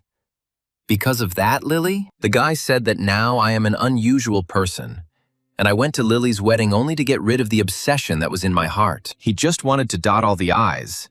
Yoon realized that only by becoming stronger could one take a higher place in this world. Yoon promised himself, "No matter how difficult the path of cultivation may be, I will continue to protect the roads of the people." Liu Lingling felt how Yang Yu-yun had changed. He had become more mature and so manly that it was breathtaking with excitement. She said to Yoon, "You haven't finished your studies yet, and the pill has already brought you a fortune. But you mustn't become arrogant under any circumstances." Yoon replied, "I come from an ordinary family, so I will never look down on anyone. I understand what it's like to live at the bottom." He assured her that he would only use his power for good, and she nodded her head and said, "Okay, the view from here is just incredible." Liu Lingling paused for a moment and quietly said that she was going to study abroad and would be leaving her hometown very soon. The guy shuddered. He didn't admit it to himself, but he had already become attached to this very wayward but smart and kind beauty. Yoon smiled cheerfully and exclaimed, "This is really cool. And where exactly is she going to go to study? Where all the guys will gasp?" Linling said that she would soon be going to France.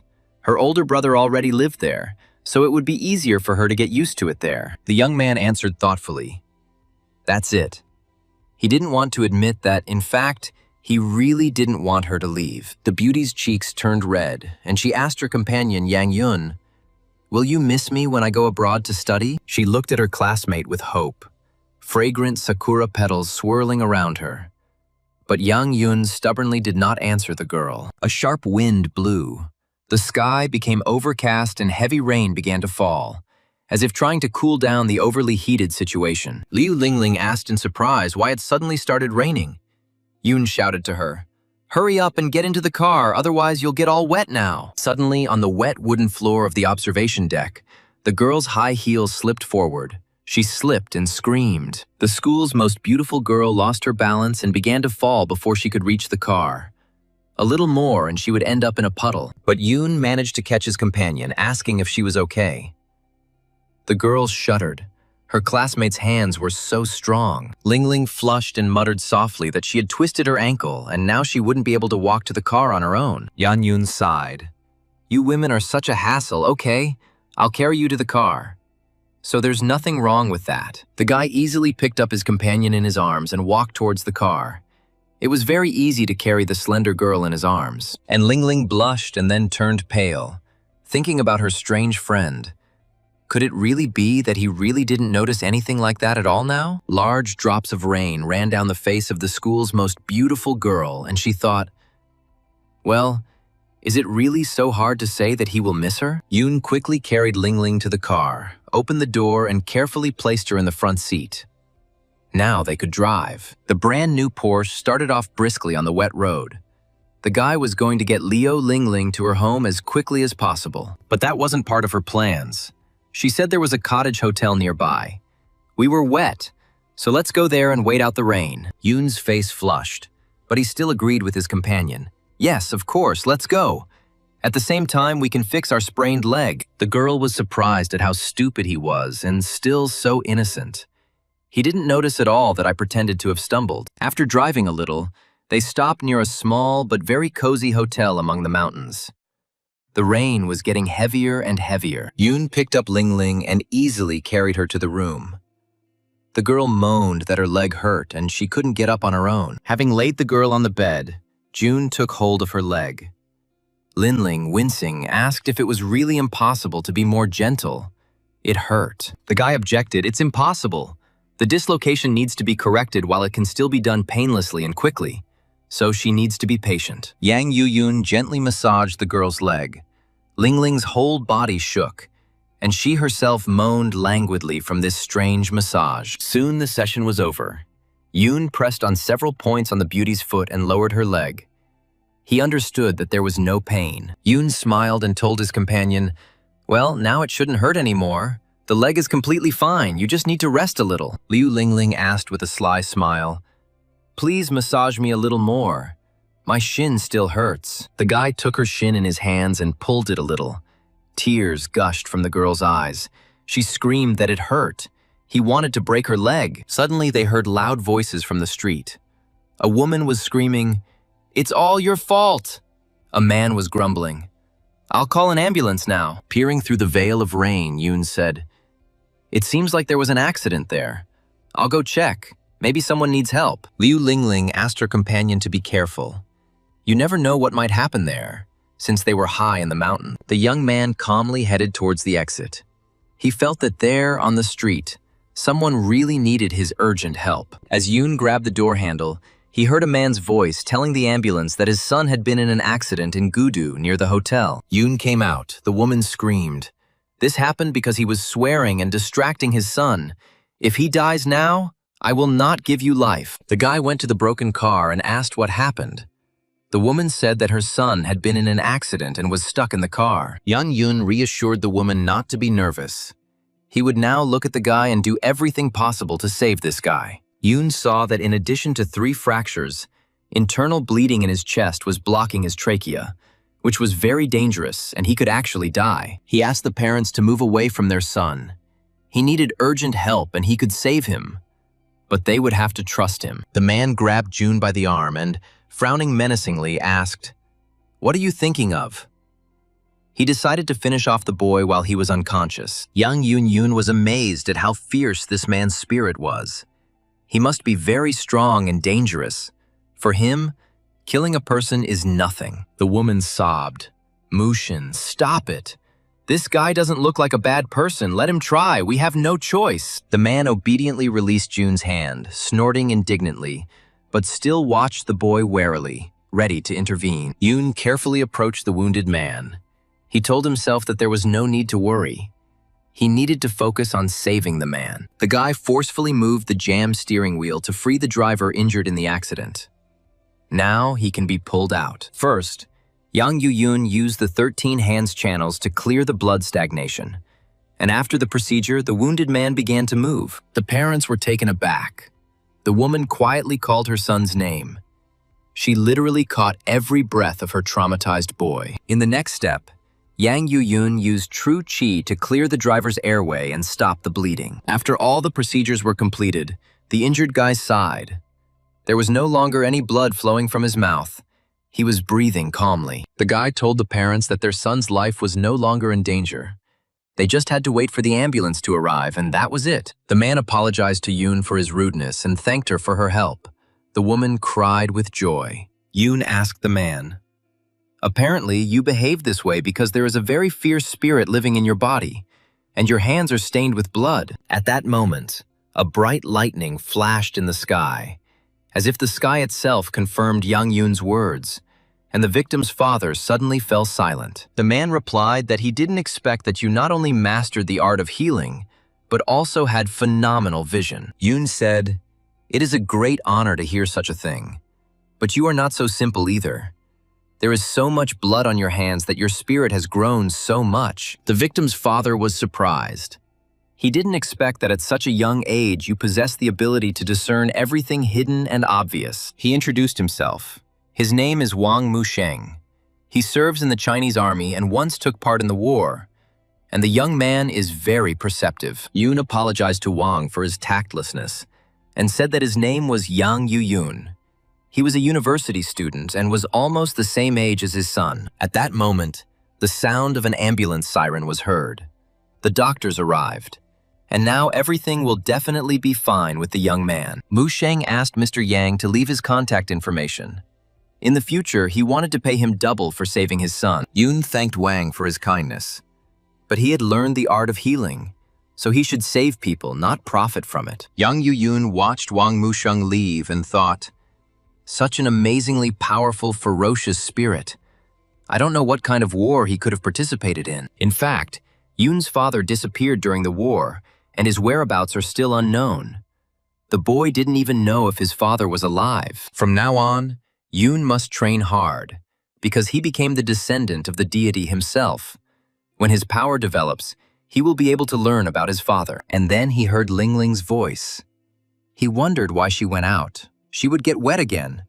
She replied that she was just worried about him, and that's all. Liu Lingling reminded Yang Yiyun that she had asked him a question on the mountain. But for some reason, he had still not answered it. Yoon was surprised by the question she asked him on the mountain. Oh yes, will he miss her when she leaves for studies in distant France? Putting his hand on the girl's shoulder, Yang Yuyun carefully pulled her towards him. She did not resist, but obediently clung to him. Yoon hugged her and said, "Well, of course, I will miss you when you go to France. Friends should miss each other." Liu Lingling laughed and exclaimed, "Ugh, do you even have a shred of conscience? You could at least lie for the sake of decency, like the others." Yang Yun mentally apologized to Ling Ling.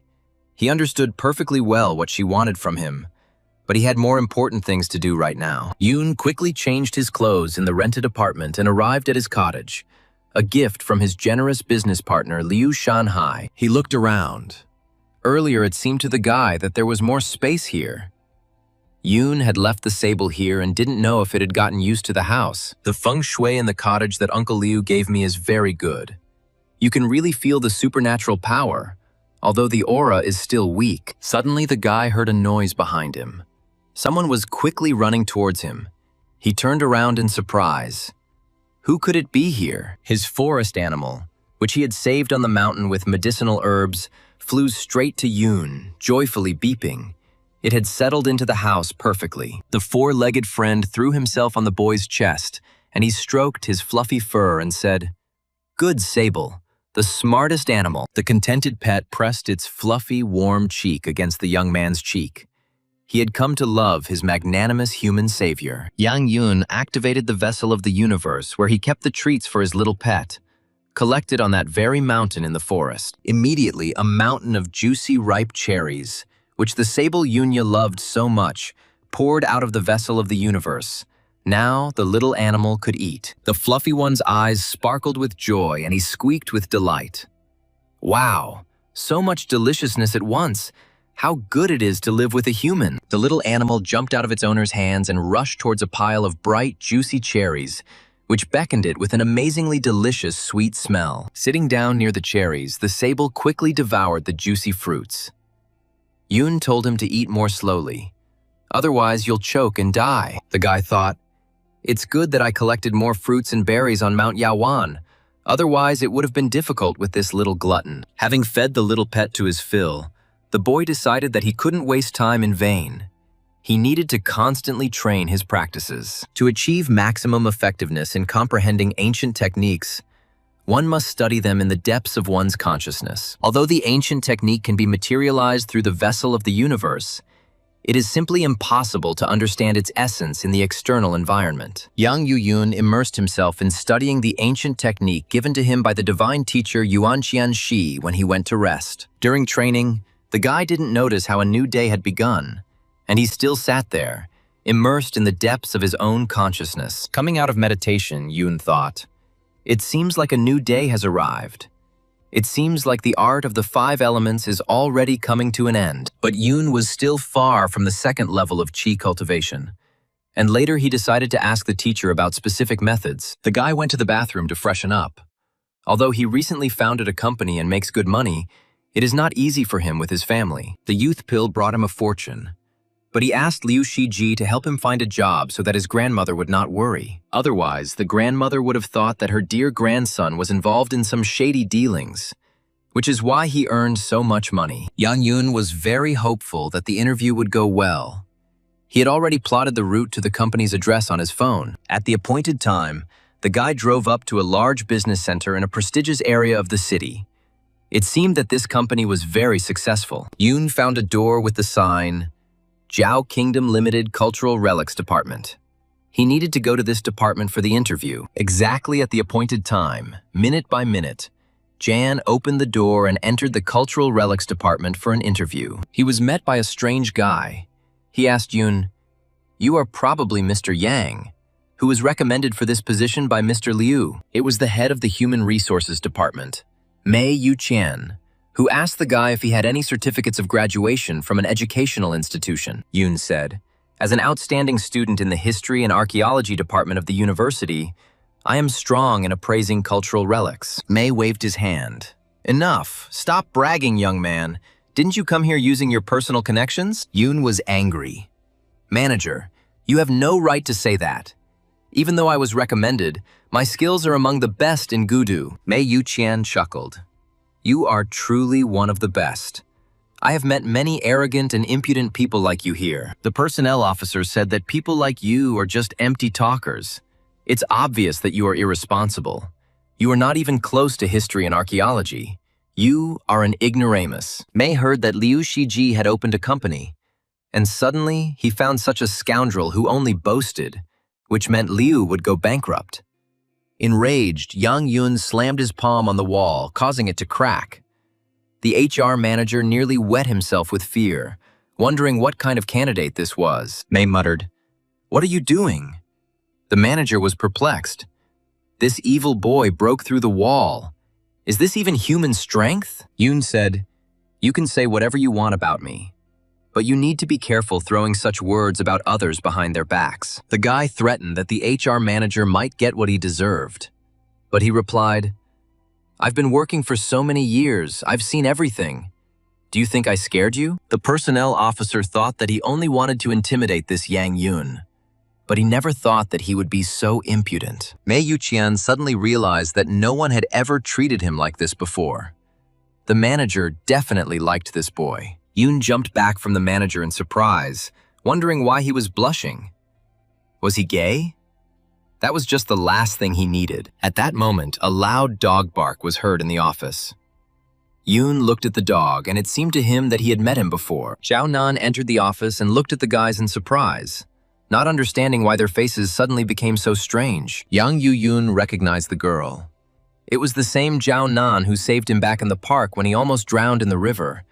An unexpected meeting. The girl also recognized him. She asked. He was Yang Yoon. They had already met in the city park under strange circumstances. The young man smiled.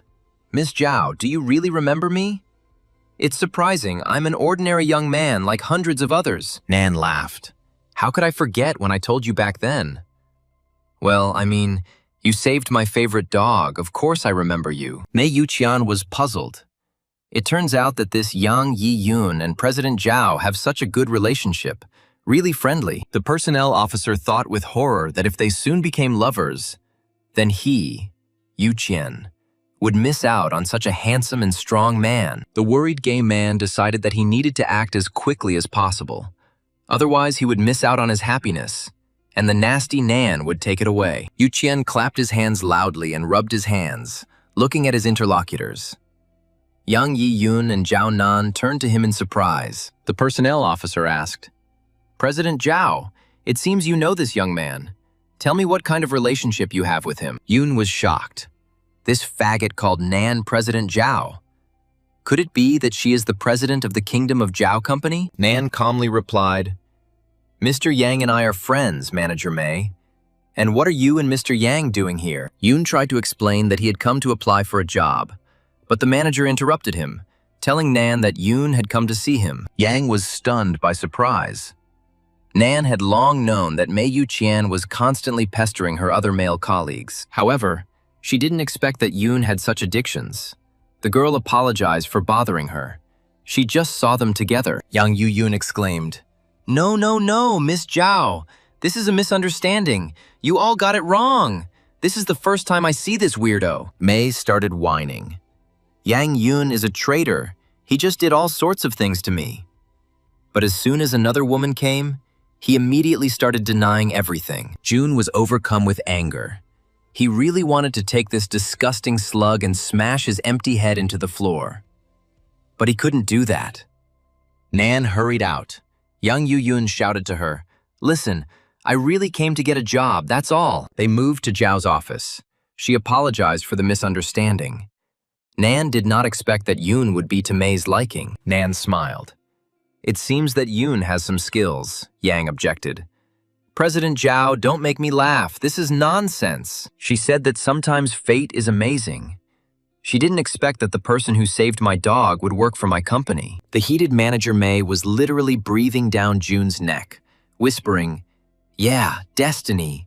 Yes, this is just amazing, handsome. Pushing Mei aside, the guy said, I haven't introduced myself yet. My name is Yan Yun. I'm a student in the History and Archaeology department of the university. Xiaonan replied, Seeing your mood, I realize that I have confidence in you.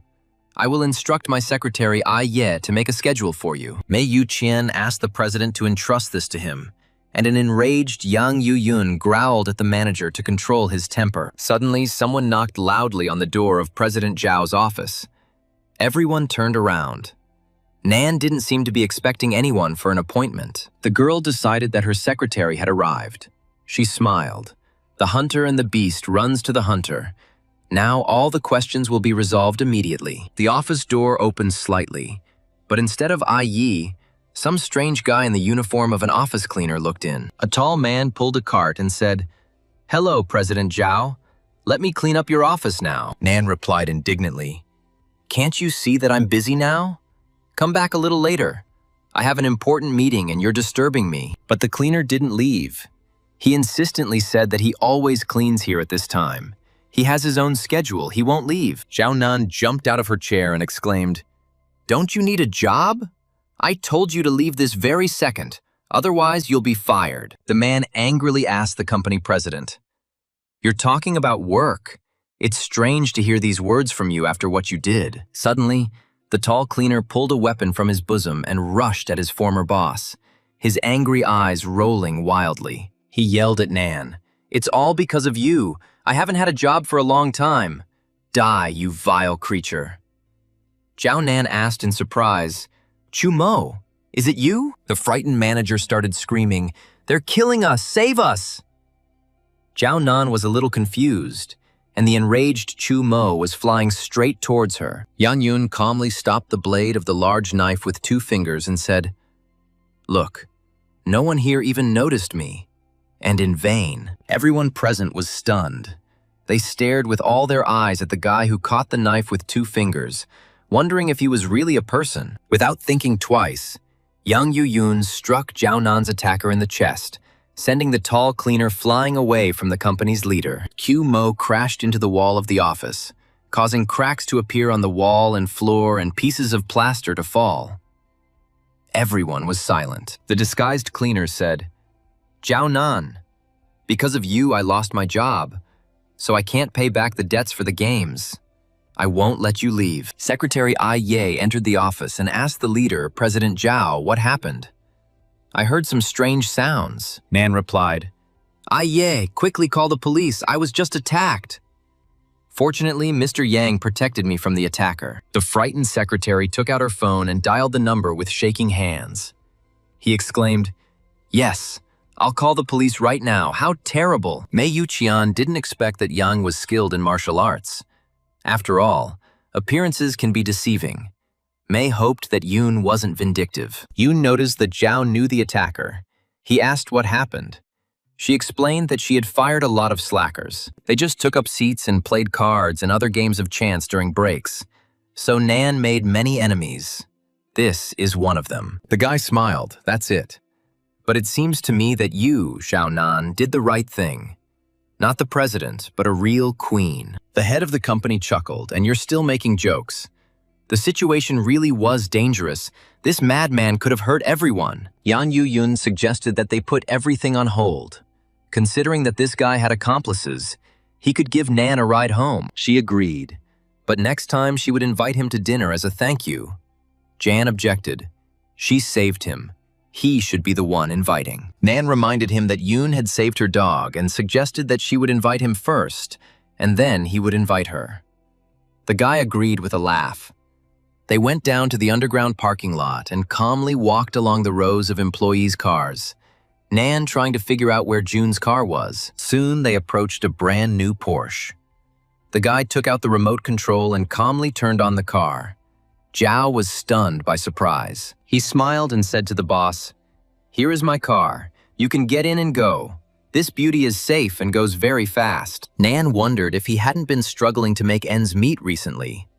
And how come he had such a luxurious car? Besides, when Yan saved her, he grabbed the knife with 2 fingers. He must be a master of ancient martial arts. What kind of goals does he have? Zhao Nan suggested that they say goodbye on the side of the road. Yoon still had to get to graduation, so there was no need to walk her home. He reminded President Zhao not to forget about tomorrow's dinner, and she smiled and waved back at the young man. Yoon thought that anything could happen in this world. He didn't expect that not only would he meet her again in the city, but he would also become her subordinate. The young man's thoughts were interrupted by a call. Someone called the young man by name. He turned around and saw a guy his own age. He reminded me. "I am Yan Ling. I went away for an internship for a while. Did Yoon really forget him?" Ling noticed that Yoon was seeing the beauty off. Yan Yoon laughed. "You're exaggerating. This is my boss.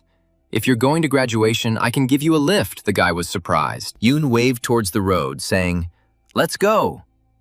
At this time, a large bicycle cart with various greenery was standing at the side of the road and honking. Yang Lin's face lengthened.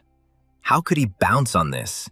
It would be shameful to even get out of such a tarantass. What kind of perversion is this? Lina had heard that Yang Yoon was not doing well, but he didn't expect him to end up selling that stinking spinach. At this time, an old man approached the cart and bitterly remarked that for some reason, spinach had not been selling very well lately. The old man got on his bicycle and rolled his cart, saying, "Then I'll instruct my wife to sell the fashionable cornflour bread." Meanwhile, Yang Yoon pulled up to the side of the road and honked at his classmate, who turned around in surprise and froze in surprise. Yoon looked out the window and asked why he was standing there. "Come on, get in." He was taken aback. So this was Yang Yoon's car. But where did he get the money for one like that? Linya thought that Yang Yu-yoon must be working as a driver now. It's not easy to drive his boss home and back from work. As soon as Yoon's classmate got into the car took off. They were already very late for the school graduation ceremony. Soon the boys arrived at the Shanghai Hotel restaurant, where the long-awaited graduation of the Gudu High School students was taking place. Almost all the guys had already gathered in the Shanghai restaurant hall, which had been specially purchased for the celebration, and were waiting for only a few people. One of them was telling me, before I could even gasp, Several idiots were already about to attack me. Guess what I did? Everyone asked what, the guy answered. I shouted, "My father is Cao Gang." And these impudent people immediately felt their hearts sink into their heels from terrible fear. The guys burst out laughing, and someone helpfully exclaimed that it was cool. And that's how you should treat impudent thugs like them. The guy decided that this cool act of his could attract the attention of his goddess Liu Lingling, the daughter of a very rich businessman. And then the restaurant doors opened, and everyone turned to see who it was that had arrived late from the high school students. Young Yu-yun appeared at the door in an expensive suit, and young Linya followed him in. The guys arrived last from their entire class. Liu Lingling immediately walked towards the guy, saying, "Young Yun, you came." The braggart got angry. Who was able to attract the attention of the goddess? Yun said sheepishly, "I apologize to everyone. I had some business to attend to, so I was late for graduation." Everyone turned to him. Some people asked him about his recently opened company, his awesome sports car, and some heard that he was dating Ling Ling. Cao Ren was puzzled as to where such a blinding light came from, as if this loser and pauper Young Yun had become a hero of manga and novels. Linya said, "Well, that's enough. Why are you putting so much pressure on Yang Yun? He's just a driver. I just saw him giving the boss a ride." Cao Ren laughed. "Yang Yun, let me ask you, how can a loser from the countryside like you drive a sports car and run a company?" The guy exclaimed with a laugh. "And a relationship with Liu Lingling is just crazy nonsense.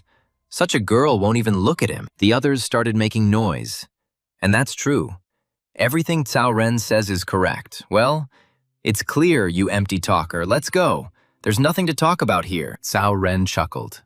"And this pathetic kid still wants to show off in front of me? He is a country bumpkin, and that's all he is." Lingling asked, "Cao Ren, what are you talking about? I was with young Yi Yun when he bought the car, and I am also a shareholder in his company. Jun is the most important partner of the Liu family, and if anyone tries to lie, they will have to deal with the police." Everyone's mouths dropped in amazement. The girl came up to Yun, put her head on his shoulder and said, "And yes, he really is my boyfriend." Young Yun was surprised. What was the point of all this? Cao Ren grabbed his head. How could this be? His goddess admitted that this poor bastard was her boyfriend. But what about him? The son of such a cool dad, Yun whispered. "There is no need to pretend now," Liu objected. "I will not allow this jerk to look down on little brother." Classmates immediately flocked to Yun, asking if there were any vacancies left at his company, and if he could borrow his car for a couple of days. The guys went into the banquet hall and sat down at the tables prepared for them. Today, they all gathered together for the last time. The banquet ended, and everyone began to go home. Many were already getting ready to leave their native Gudu for other cities and even countries. Young Yu-yun approached Liu Lingling. She was leaving tomorrow. He offered to take her home, because he did not drink alcohol at the banquet. The girl objected. "It's not worth it. Lin Huan is also in the car. He and his friends are having, so to speak, the second act of the banquet. But only for the girls," Yun said. "Then take care of yourself." "I am grateful that you and yourself took care of me," Lingling replied. "We are not parting forever." At this time, Huan drove up and honked at her friend. Liu Lingling turned around. It was time to part, and tomorrow Paris was waiting for her. The guy waved his hand. "It seems your friend can't wait any longer. Come quickly," she replied. "Then I'll see you. I won't forget you, brother." Huan's car took off and rolled through the night city, and young Yu-yun was still standing and watching his girlfriends drive away. Liu Lingling said that I can't wait to move in. I wonder if some blue-eyed, handsome guy will flirt with me there. Yun mentally said to the girl, "I hope everything goes well with your studies abroad." And she hoped that June would miss him. After Liu Lingling and her friends left, Yang Yun got into the car and went home. He drove quietly along the night Gudu and thought. Suddenly, he saw a woman on the side of the road. She was trying to stop the car. This figure seemed very familiar to the guy. As he got closer, he recognized her. It was teacher Ouyang Yuqing. But what was she doing here? Judging by her face, it seemed like something had happened. To find out more, June used the 5 elements art technique Tiger Whisper and immediately heard the teacher's thoughts. The boy soon realized that someone was threatening his former teacher. She was very scared, and he needed to help this kind woman urgently. Meanwhile, a taxi stopped near Ouyang Yuqing, and she quickly got into the car. She was obviously in a great hurry to get somewhere. She told the taxi driver that she needed to get to the Yusen district urgently, and begged the driver to go as quickly as possible. She was in a hurry. In the Yusen quarter, the woman was waiting for her ex-husband Wang Ming. The entire apartment was littered with trash, empty cans and bottles. The man grumbled angrily, asking why the hell that stinking woman hadn't come yet. Min nervously smoked and glanced at the front door. Finally, he heard the key turning in the front door lock, which meant his ex-wife had returned here after all. He yelled angrily at her. "What the hell is it so late for? Couldn't you hurry up and come here faster? How long can you wait?" After slamming the door, he asked Ouyang Yuqing if she had brought the money. He had waited for her for so long, so he should have been rewarded for it. She said, "There are 20,000 on my salary card. Take it all. Just tell me where Lele is," Min objected. They were talking about 50. He asked me how much money I thought I had lost recently, and I still had to buy bread and noodles for Lele every day. The woman cried, "Wang Ming, you are a monster. You feed Lele only with bread. In 2 years, you have taken more than 100,000. Give me back my daughter." Wang Ming chuckled. "Don't worry. 20,000 is not bad either." He looked longingly at his ex-wife's figure. He pulled Yuqing towards him and said, "I lost everything, and I haven't relaxed for a week. Help me. I'll tell you where to meet Lele." The woman became indignant and hit the hands reaching out to her. She exclaimed, "Aren't you ashamed? Don't even think about it, you bastard." But Wang Ming grabbed his ex-wife's fragile hand. He had no intention of retreating. Besides, she was so beautiful and very seductive. He reminded me, "Don't forget that Lele is mine, and I also have custody of her. I can make it so that you don't see her." The woman burst into tears, saying that Wang Ming was a brute. And he, with burning eyes, began to unbutton his ex-wife's silk blouse. Min took the trembling and crying woman by the face and said with a grin, "Be a good girl. Then I will let you see Lele." Suddenly there was a terrible crash. Someone hit the front door and knocked it down. The former spouses stared in surprise at the source of the noise. Wang Ming muttered in shock. What kind of nonsense was going on? And someone's strong hand appeared right next to his face and hit him. It was Yang Yun. He rushed into the apartment, grabbed Wang Ming by the head and threw him against the wall, shouting, "What are you thinking of, you bastard?" A frightened Ouyang Yuqing asked her former student in confusion what Yang Yiyun was doing there and why he was beating her ex-husband. Yun replied, "Teacher, you took care of me in high school, so I will definitely make that bastard pay for all his meanness." Suddenly, the woman rushed towards Yun and screamed at him not to kill her ex-husband, as it would only make things much worse. The guy was amazed that Ouyang Yuqing was really going to protect him after everything he had done and was just about to do to her. The woman said, "Even though Wang Ming is disgusting, you can't kill him, so leave quickly, we'll pretend you weren't here." Min told his ex-wife, "I didn't expect that you seduced a young stud on the side. It's no wonder that Taik wanted to divorce me." He threatened Ouyang Yuqing that he would drive her to her grave. Yun grabbed the scoundrel by the throat and lightly squeezed his hand so that he finally shut up. Having lifted the shaking gambler and alcoholic into the air, the guy menacingly asked, "Who are you planning to drive to the grave, you idiot?" In response, the teacher's ex-husband wheezed in fear. His eyes rolled back and his pathetic, frail body went limp in Yang Yun's strong arm. Ouyang Yuqing muttered, "Yang Yiyun, what are you doing? You killed him." "But what should I do now? His powerful family will crush her into dust." The guy reassured the woman. Her ex-husband Van was alive. He was just unconscious. The teacher sighed with relief. Thank the gods. She thanked Yun. If he hadn't arrived in time, it would have been unknown how everything would have ended. The guy suggested calling the police. When Ian entered high school, due to his family's difficult situation, this teacher took care of him. Now he will help her. Ouyang Yuqing asked the guy, by the way, "How did you end up here?" Yun was confused. He didn't have time to come up with an explanation for this. He knew that he could not under any circumstances say that he was stalking her. Otherwise, the teacher would think that he was just a banal pervert. And then a story was born in his head that on the way home from graduation, he met a man, and he asked him to take him to Yusun. The teacher listened attentively to the boy's story. He seemed suspicious to her, but then again, why would Young Yun lie about all this? She asked. So, you just gave this man a ride without any money and ended up here purely by chance? The guy confirmed that that's how it happened. Yu Qing smiled. It turned out to be a happy accident. Yun mentally sighed with relief. More or less, he got out of the water dry. At that moment, a police squad entered the apartment. The officer said, "We received a report of an incident. What happened here?" Ouyang Yu Qing stepped forward and told the police what had happened. Although she didn't understand who had called the police, and it didn't seem to be Yun, she was very scared, because Yang Yu-yun had injured a man and could now be arrested for it. But the officer reassured the woman that this was not the case. The guy did rush to help and fight back against the criminal, so he won't be held accountable. But they must testify. The delighted teacher threw herself into the arms of her young savior, and Yang Yu-yun was at a loss. He had not expected this from Ouyang Yu Qing. She joyfully exclaimed, "How wonderful! That means we are free!" The guy confusedly confirmed.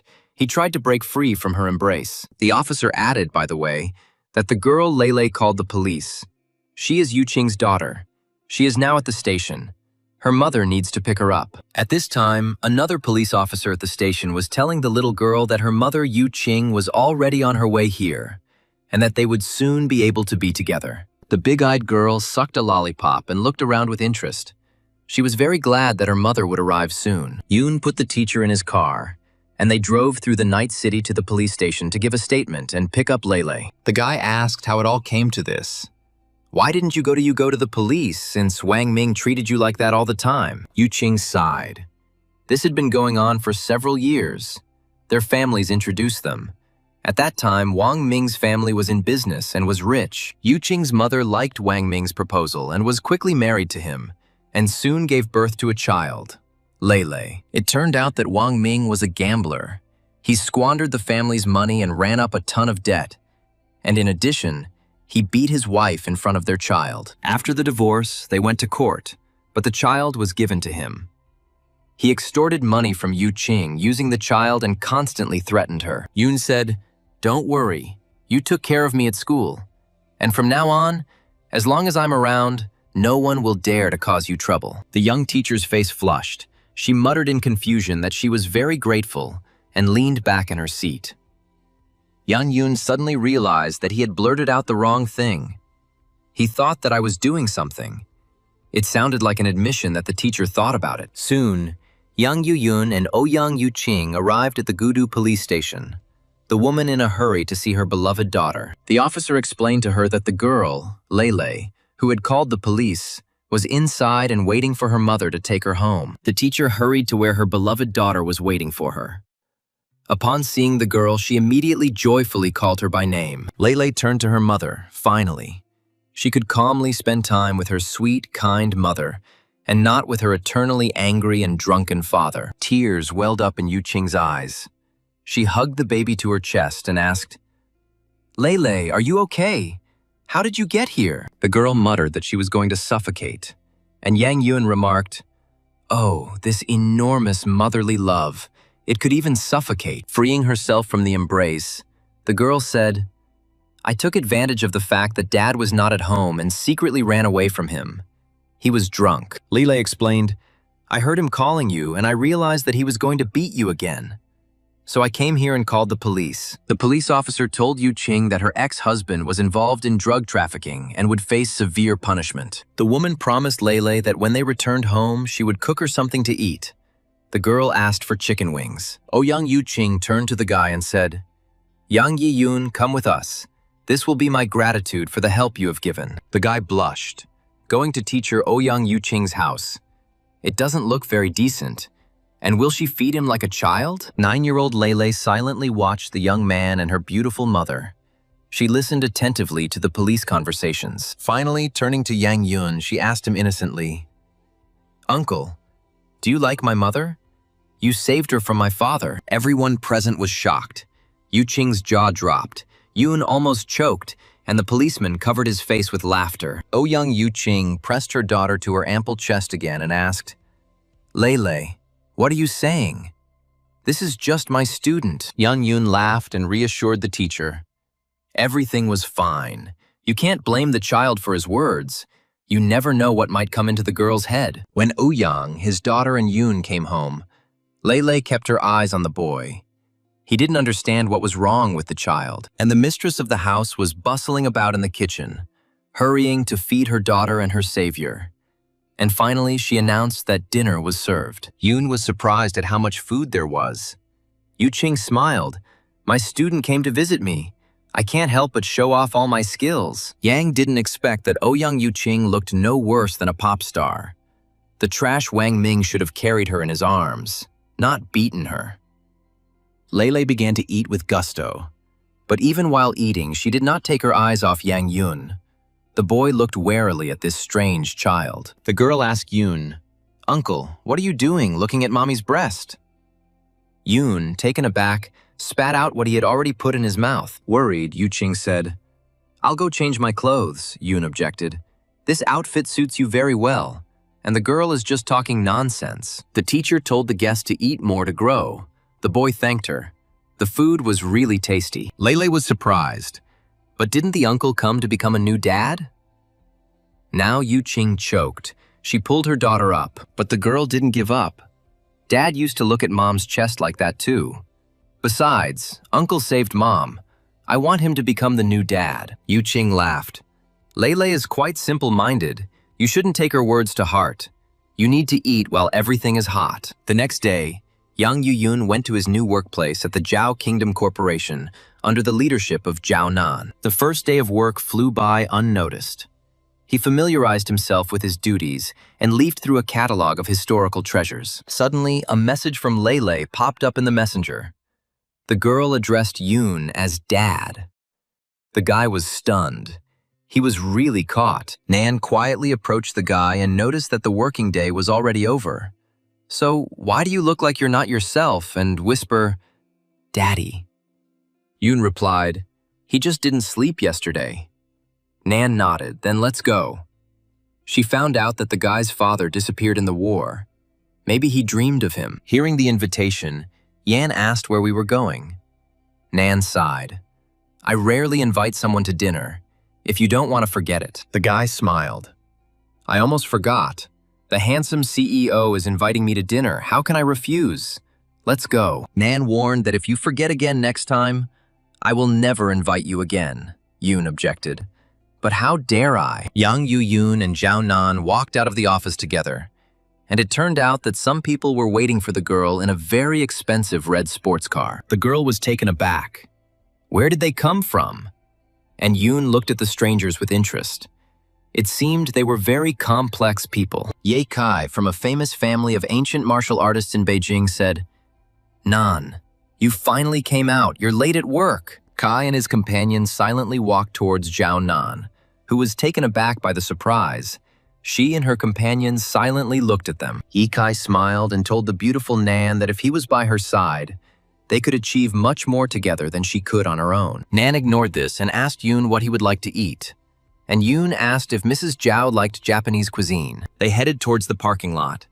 But Ye Kai's companion blocked their way, ordering them to stop immediately and wait. The man told Zhao Nan that the young master wanted to tell her something. Yoon asked who the two noisy people were here. Nan explained that these were people from a famous family of ancient martial arts masters in Beijing, and that there was no need to pay special attention to them. Ye Kai said that he understood perfectly well that Nan couldn't accept it so easily.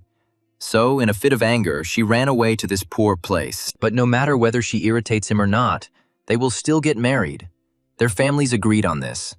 So it's better for her to return to Beijing. Nan growled. "I say again, I am me. You are you. There can be no talk of any we. And I will decide for myself whether to return to Beijing or not." Kai objected. "I don't have time for all these games. If you don't agree to come back with me, I can take you by force myself." Zhao Nan repeated once again that they would never be together under any circumstances.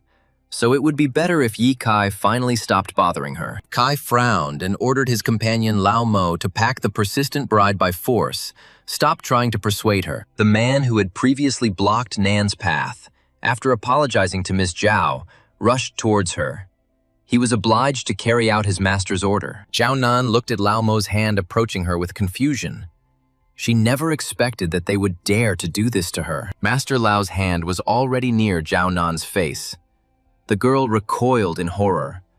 Could this man really hit her? At the last moment, young Yun grabbed Lao Mo's hand and said, "I'm sorry. This lady is my boss and I can't let you take her away." The guy smiled. If someone takes away Ms. Zhao Nan, then many employees of our company will be very worried. Ye Kai ordered his companion Lao Mo to break this impudent boy's legs, so next time he'll know better than to meddle in other people's affairs. Lao Mo obediently rushed towards the young man, shouting, "Young people must understand the situation well and quickly adapt to it." Lao Mo and Yang Yun's fists met. To the surprise of the masters from Beijing, this boy had no intention of giving up his boss to them. The guy was surprised by the deep inner strength his opponent had.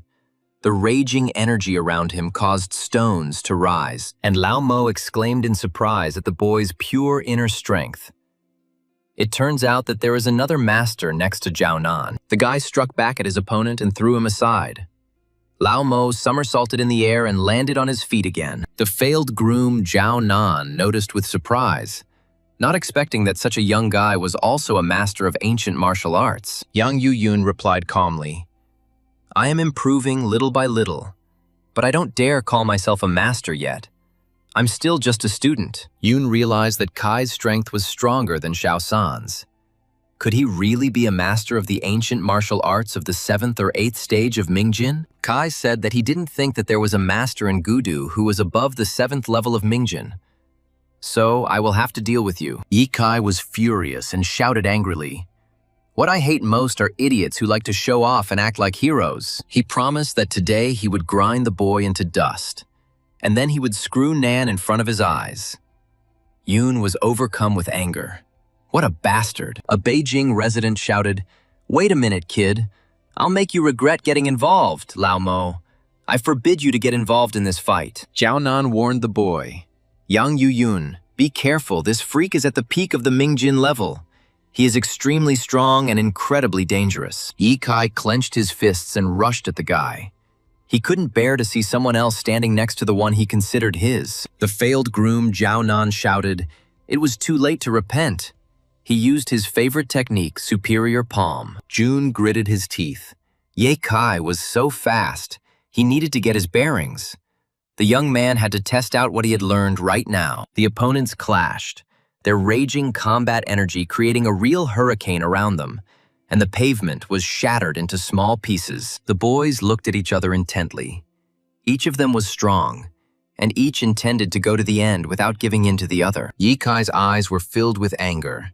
He was used to no one daring to challenge him.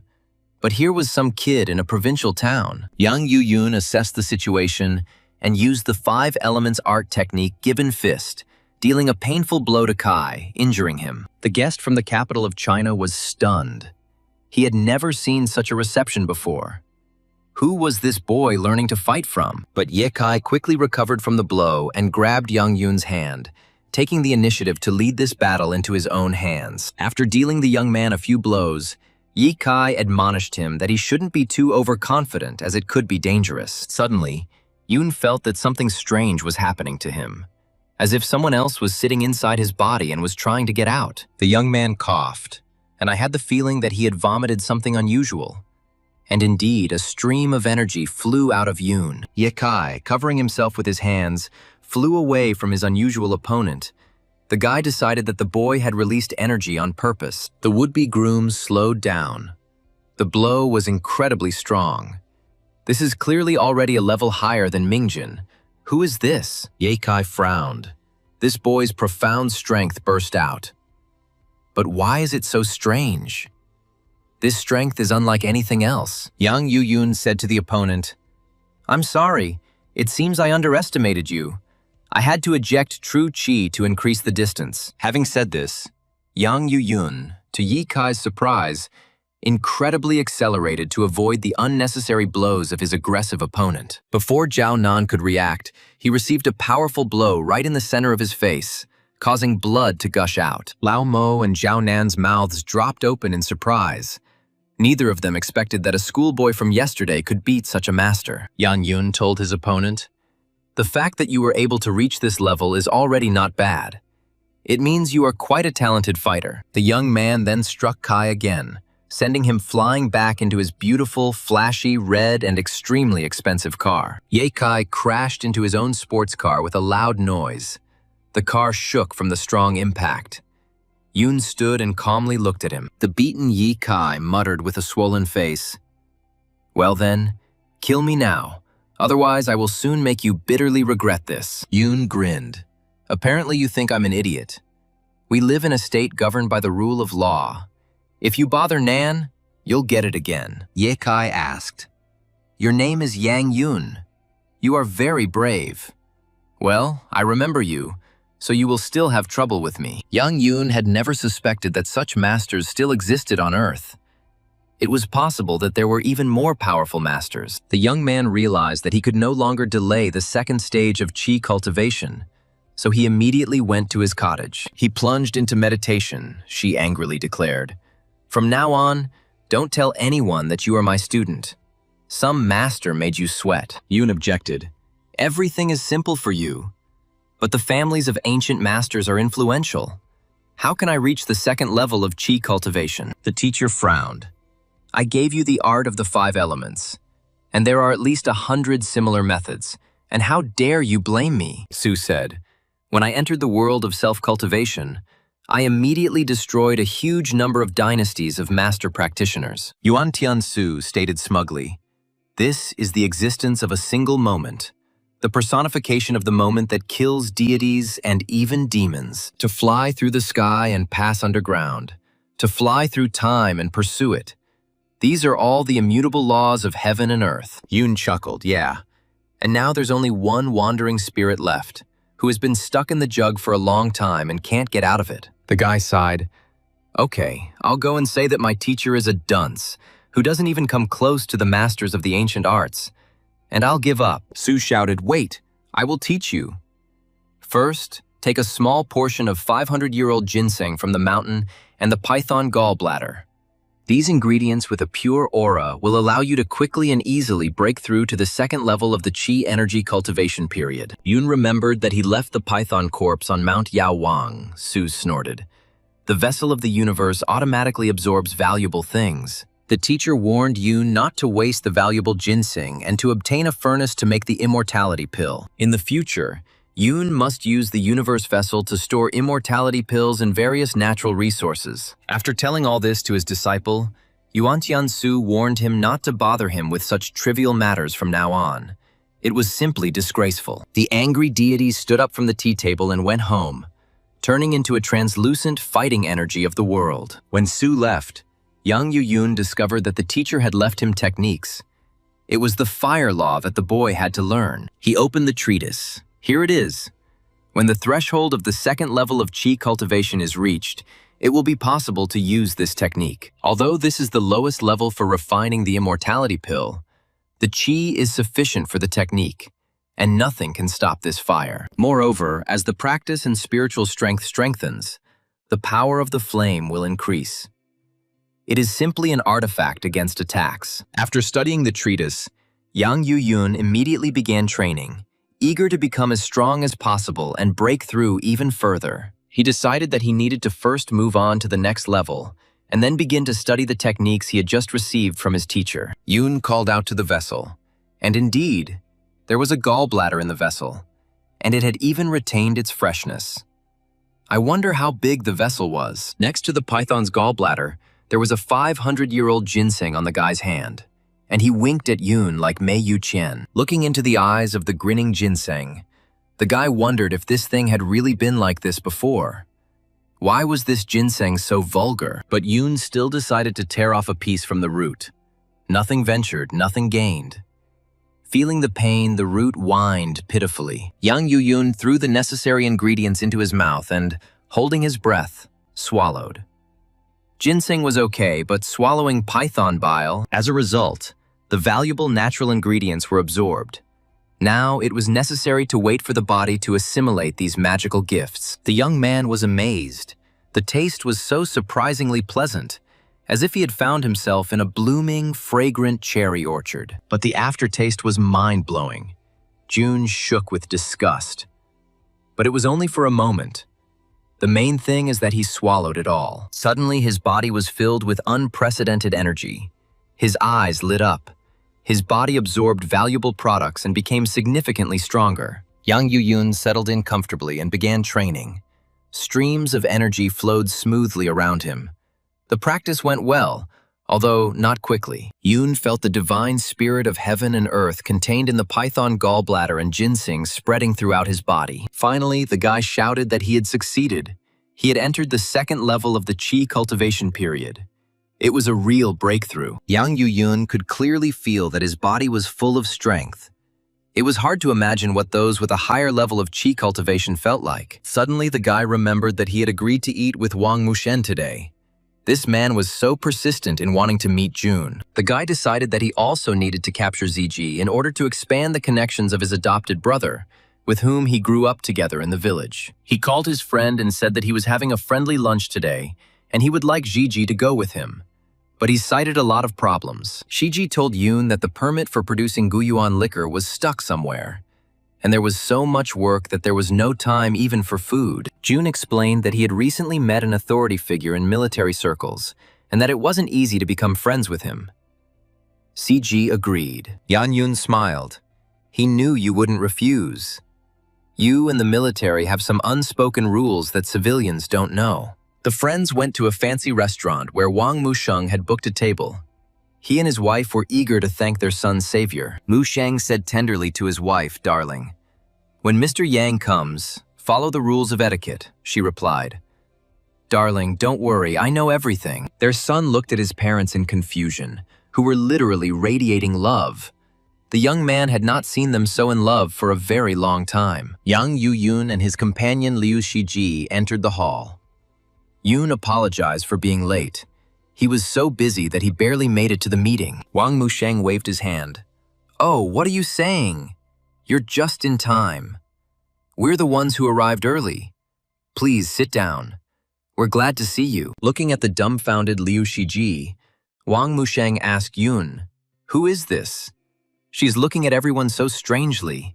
What kind of young man is this?" June said that this was his childhood friend and business partner, also from the military. But the guy didn't have time to finish. CG interrupted him. June's companion stood at attention and reported, "Good health, Commander-in-Chief. I am Yang Jun's old childhood friend Liu Shiji." Yang Yun was stunned. So this is the Commander-in-Chief. Who would have thought? But now it is clear why he has a fierce spirit inside. Musheng asked CG, "Do you know me?" He replied that he retired 3 years ago and had often seen his interpretation of military intelligence. The man laughed. "Liu Shiji, yes, that's right. Sit down, eat.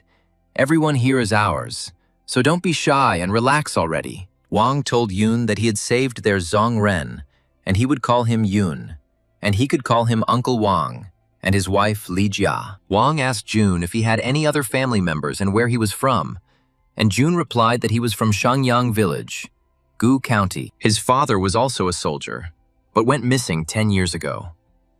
His grandmother and younger sister remained in the village. His mother had long since passed away. Musheng jumped up. Could it really be Shangyang Village? And what was his father's name? Yoon replied that his father's name was Yang Guozhang. He didn't know anything about his fate. Wang Musheng sat down heavily. His wife and son looked at the head of the family in confusion. Could it really be about the senior martial brother Yang Guozhang? The man reached into the inside pocket of his jacket and pulled out a photograph. He asked Yoon, "My child, do you recognize this man?" The guy looked at the photo Wang Musheng handed him, and at first, neither Yang Yi-yoon nor Liu Shiji recognized the woman in such a funny costume. But suddenly, both guys' eyes widened. The photo showed their fellow countrywoman and relative dressed for particularly interesting sexual fun. The stunned Yoon confirmed that this was Aunt Lu in her youth, and the unfortunate CG's eyes began to bleed. This was his dear aunt. Wang Musheng was surprised and turned the photograph towards himself. His wife and son also silently stared at the peculiar photo of a sexy girl. The wife playfully slapped her husband on the back. "You bastard, why do you still keep that photo?" He apologized. He took out the wrong one by mistake. Mushin cleared his throat and became serious again. He said that they had had a little fun, but now it was time to get back to business. Everything was serious. He showed Yoon a photograph and said that this was his father. Now he looks at it and understands that he and his father are very similar. Apparently, this is the will of heaven. The guy was shocked and asked in bewilderment where the man got a photograph of his father. And what's more, exactly the same one as the one he had at home in the village. Van replied sadly, "Child, your father and I were fighting friends until death. He was truly the most amazing person." During one border mission in the desert, the squad found itself facing an incredibly critical situation where everyone could have died. Wang Musheng sighed and said, "It was your father, Jun, who diverted the enemy's firepower and thus saved us. All the other soldiers." "But his platoon disappeared along with the sandstorm that fell out of the blue," Wang said. "If it weren't for Yang Guozhong, I wouldn't be here today." Mushin said, "Child, from now on you are my son. If any difficulties arise, tell me immediately. Don't worry about anything. If you want to do something, do it." Yoon looked at his father's photograph with a smile. It was clear that the boy loved him very much and still missed him, still hoping that he was alive. Li Jia asked Jun what you are doing now. "Maybe we can help you with something." The guy replied, "Maybe we can." He and ZG opened a health food company, but their drink, Gu Yuan, was not approved for production. The couple was surprised. "So Gu Yuan is a product of your company. Now it's clear why it suddenly disappeared. It turns out it was not approved." Van said, "My wife and I tried your Gu Yuan. We liked it, and there were no side effects. The issue of approval will be resolved." Yoon understood exactly that one of Gu Yuan's characteristics was its ability to strengthen yin and replenish insufficient yang. Zhang Ren chuckled. Since his parents started drinking this drink, they had already changed 2 beds in the bedroom.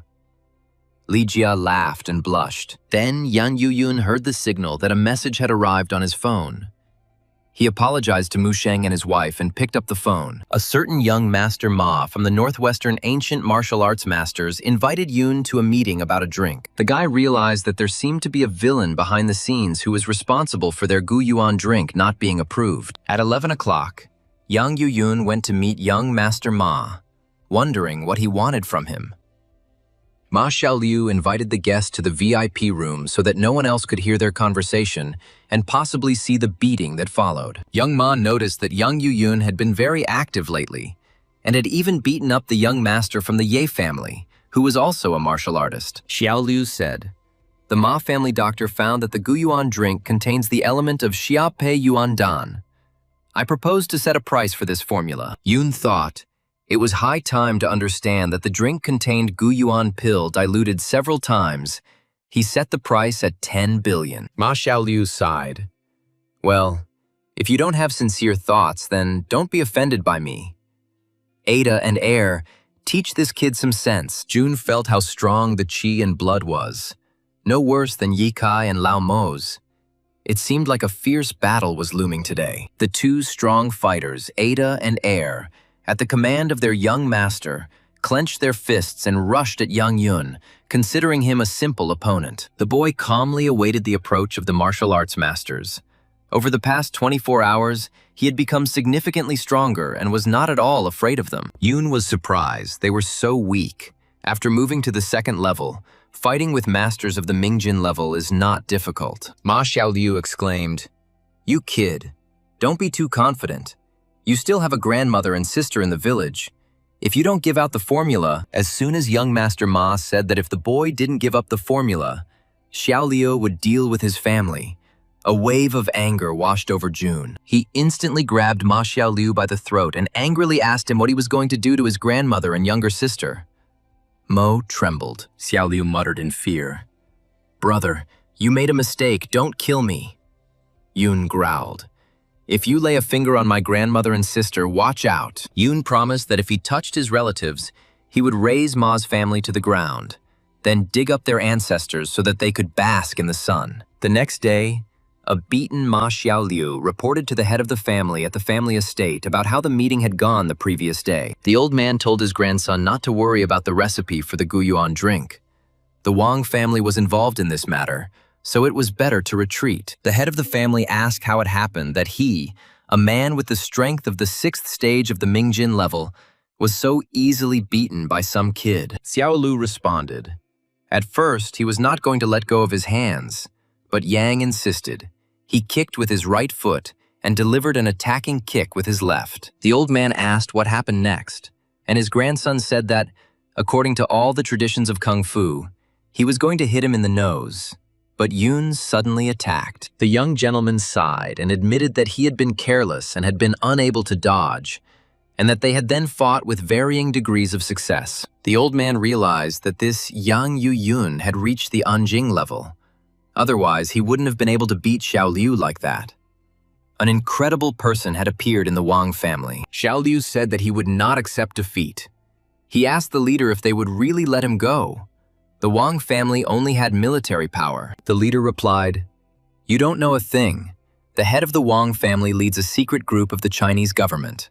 It is one of the greatest clans." The old man added, "As long as Father Wang is alive, we cannot go against the military spies and one of the 4 strongest clans." Ma Xiaoliu asked his great-grandfather, that is, if Yang Yu Yun was a person of the Wang family, then it was in vain that he waved his fists in front of this boy yesterday. Grandfather replied, "We need to spread the news that Yang Yu Yun has the Xiaopei Yuandong pill. Let's throw him into trouble." Young Ma laughed. "And the elders have a lot of experience. Well, now Yang Yu Yun is finished." The secret killer was closely watching this scene. As soon as the great-grandson disappeared from sight, the head of the Ma family ordered the secret observer to come out of his hiding place. Now it was his turn. The masked man landed silently behind the old man, who said to the spy, "You heard everything, and you know perfectly well what needs to be done. Go." The mercenary smiled. "As long as the great Ma family has money, our secret bone flower assassin organization will never disappoint you." Yang Yun's sports car was racing along the busy highway.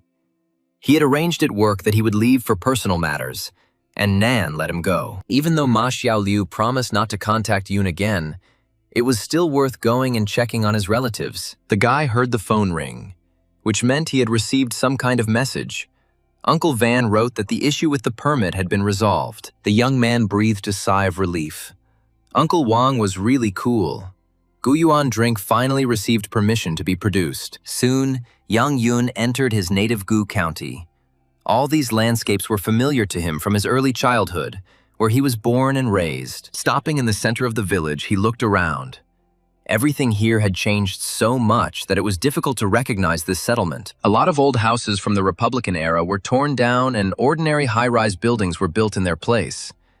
It's such a pity about those beautiful houses. It was hard for Yang Yun, as a historian, to watch this. He loved the beautiful old houses with their own special style that he had known since childhood. A young man in an expensive car immediately attracted the attention of a local masseuse. She moved away from the wall and approached the young man. The girl asked if the handsome guy would like to give her a massage. "We have a lot of beautiful girls here. Come in and relax right away." The guy waved her off, saying, "Thanks, but he has urgent business here, so bother someone else with a massage." The beauty was outraged. No one had ever dared to reject her. She put her hand on his shoulder and pressed on 4 points. The guy began to shake. This technique is very similar to the 13 hands channels. But how could a prostitute know this secret ancient technique? He grabbed her hand, pressing on the combat points. The girl screamed. Yun demanded, "Tell me where you learned this technique." She replied, "Master Chi taught.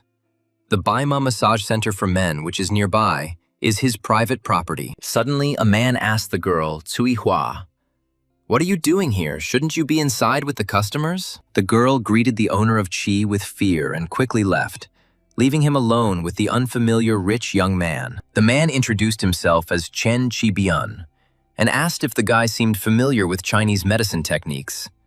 "Sorry about Cui Hua." The guy replied, "His name is Yang Yun, and he knows a little about the art of healing.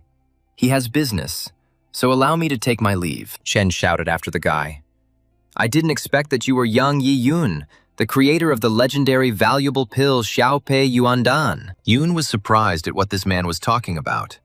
He didn't know anything about Xiaopei Yuandan, and Chen Qibian's long whip was already flying after the guy. The guy caught the whip and said, "Uncle Chen, if you suddenly attack, then you don't have to speak so politely," Qibian snorted. Chen was amazed at how fast he was.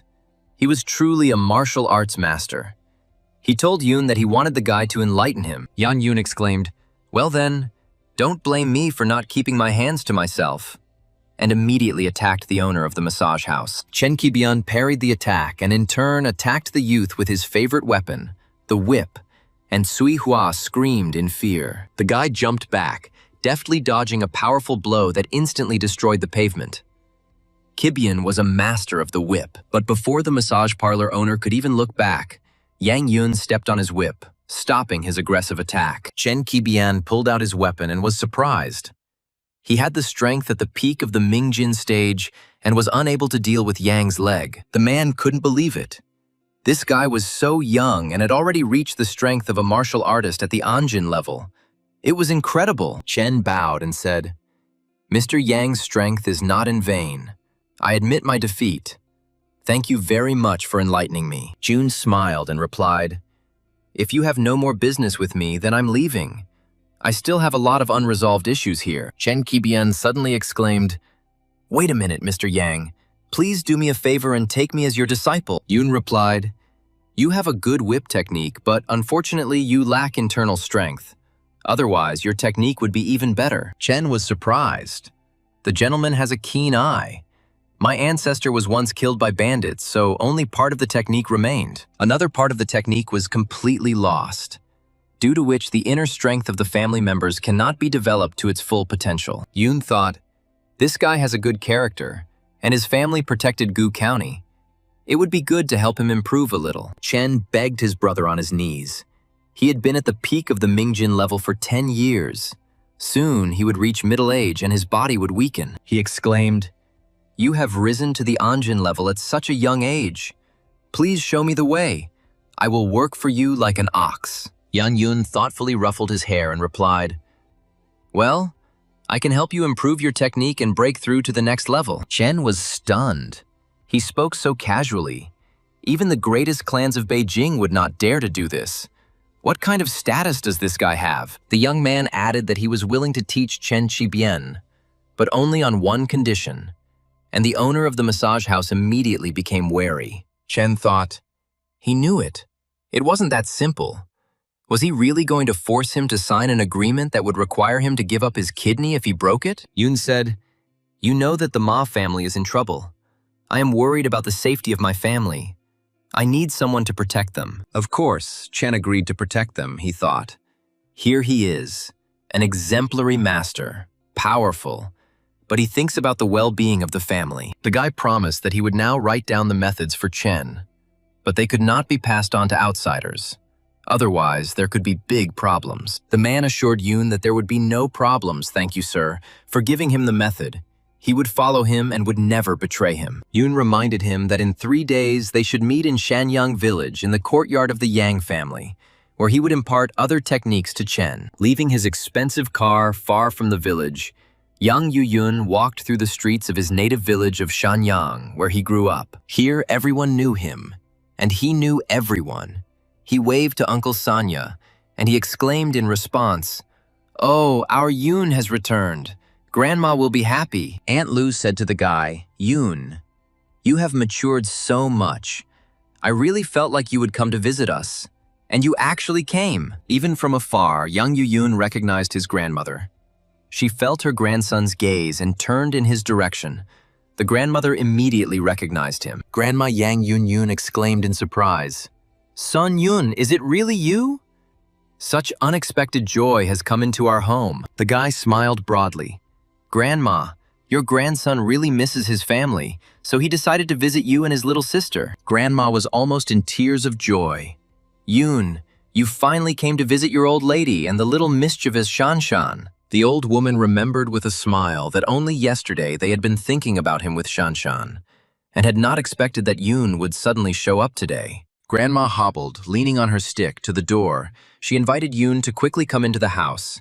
She would now cook him something to eat. Yang Yoon noticed that his grandmother had rheumatic pain in her knees, arthritis, and her eyes were farsighted due to presbyopia, which needed to be treated. He went to call his sister and thought to himself, I need to make sure my family is healthy, which means I'll start making new pills tomorrow. Grandma said that Shanshan was probably reviewing her lessons in her room, and that she needed to study really hard to get in. The old woman suggested that Yoon chat with her sister and not worry about anything. Lately, the girl only chattered about her brother. June headed towards his sister's room. Everything here was familiar to him. He remembered literally every little thing in this house. Approaching the door, he took hold of the handle and loudly asked his sister, Shanshan, you are reviewing your lessons.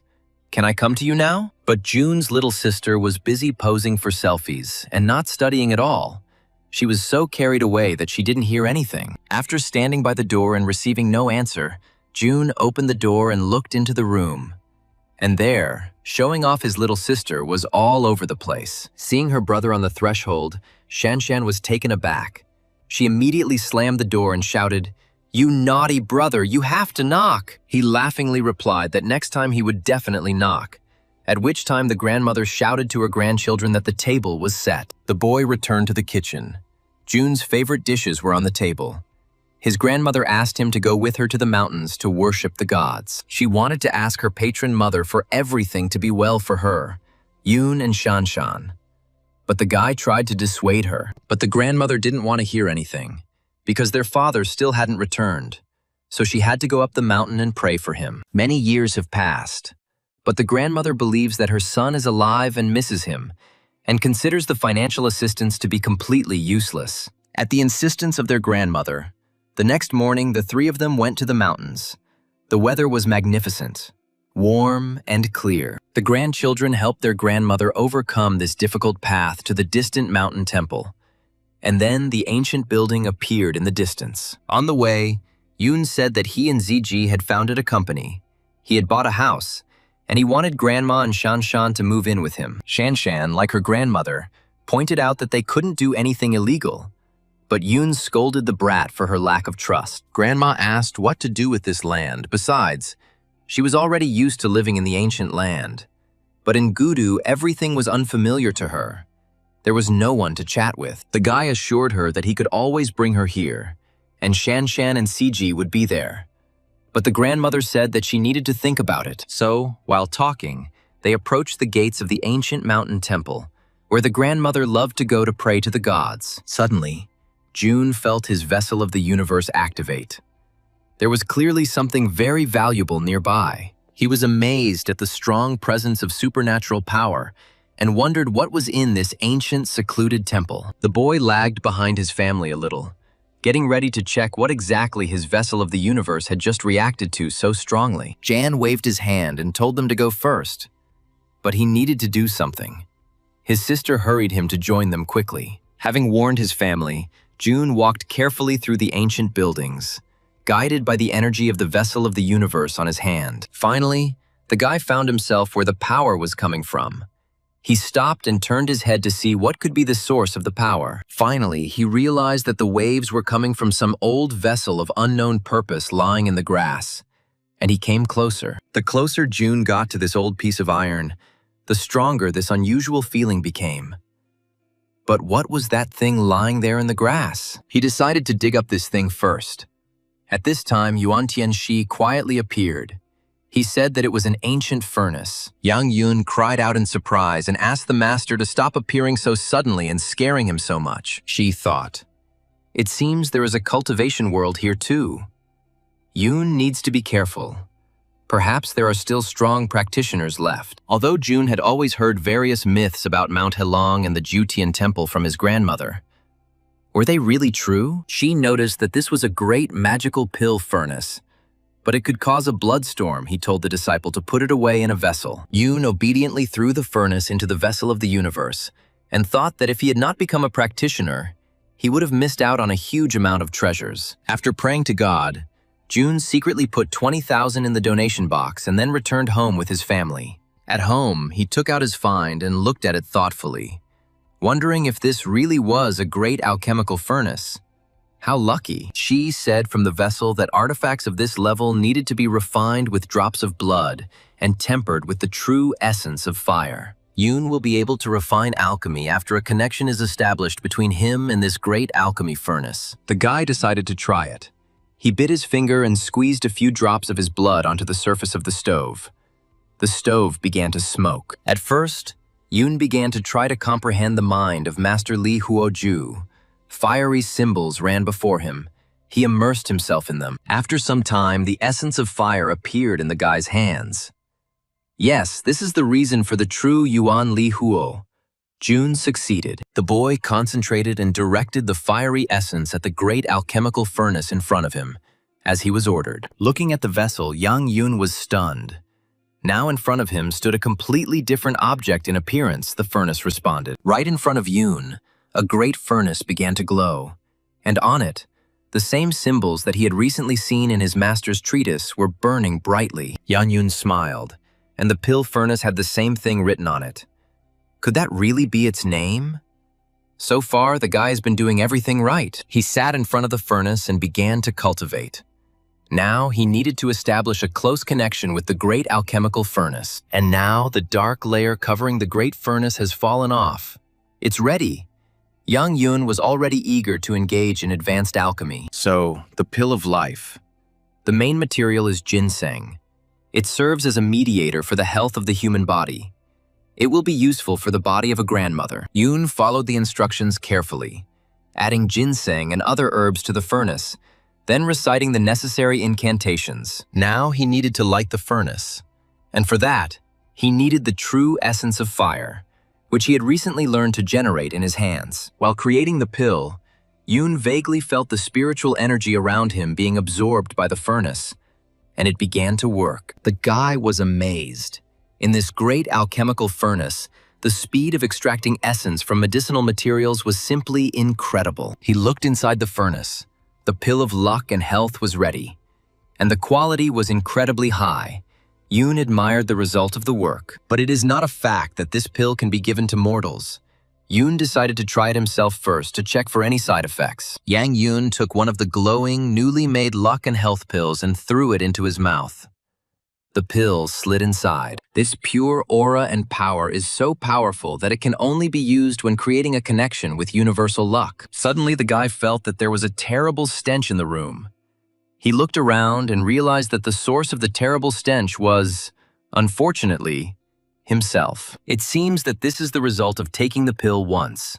The layer of impurities was rejected by the body, and the taste of the pill was too sour. At this moment, Shanshan knocked loudly on the door of her elder brother's room. Before he could say anything, the door swung open. The little sister's face twisted. She asked her brother what he was doing. His room smelled so bad it was hard to breathe. The girl looked down and suddenly saw that the guy's hands were covered in some kind of slime. She looked at him questioningly. Shanshan quickly closed the door and contemptuously remarked that her brother turned out to be a pervert. And who would have thought such a thing? He muttered resentfully that everything was not at all as Shanshan thought. He was not a pervert at all. It was just a side effect. The guy cursed mentally, and to avoid any more misunderstandings, he decided to take a swim in the fairy lake on the wooded mountain. On the forest path, June met an unfamiliar girl and asked, "Brother, are you going to take a bath by the lake?" He confirmed that this was exactly the case, but he was surprised. There were new faces here. Were there really so many people in the village before? It was very strange. The girl seductively wiggled her curvy hips and declared that Nujia would help him swim and make his vacation unforgettable. Yan Yun shook his head and moralized that the girl should respect herself. He already had a loved one. An unfamiliar girl suddenly threw down a basket of herbs and shouted, "Then die!" and unexpectedly attacked June.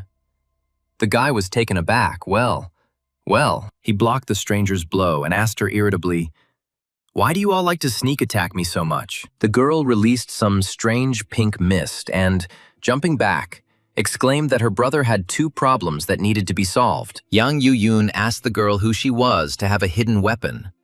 It was clearly not by chance that she met him on this path. The mercenary replied, "Little brother, you can call me Rakshasa Killer Sister. Although, no, call me Big Friend." Suddenly, the guy felt that the pink mist had a strange effect on him. Now, all his thoughts were not about the fight at all. The girl chuckled.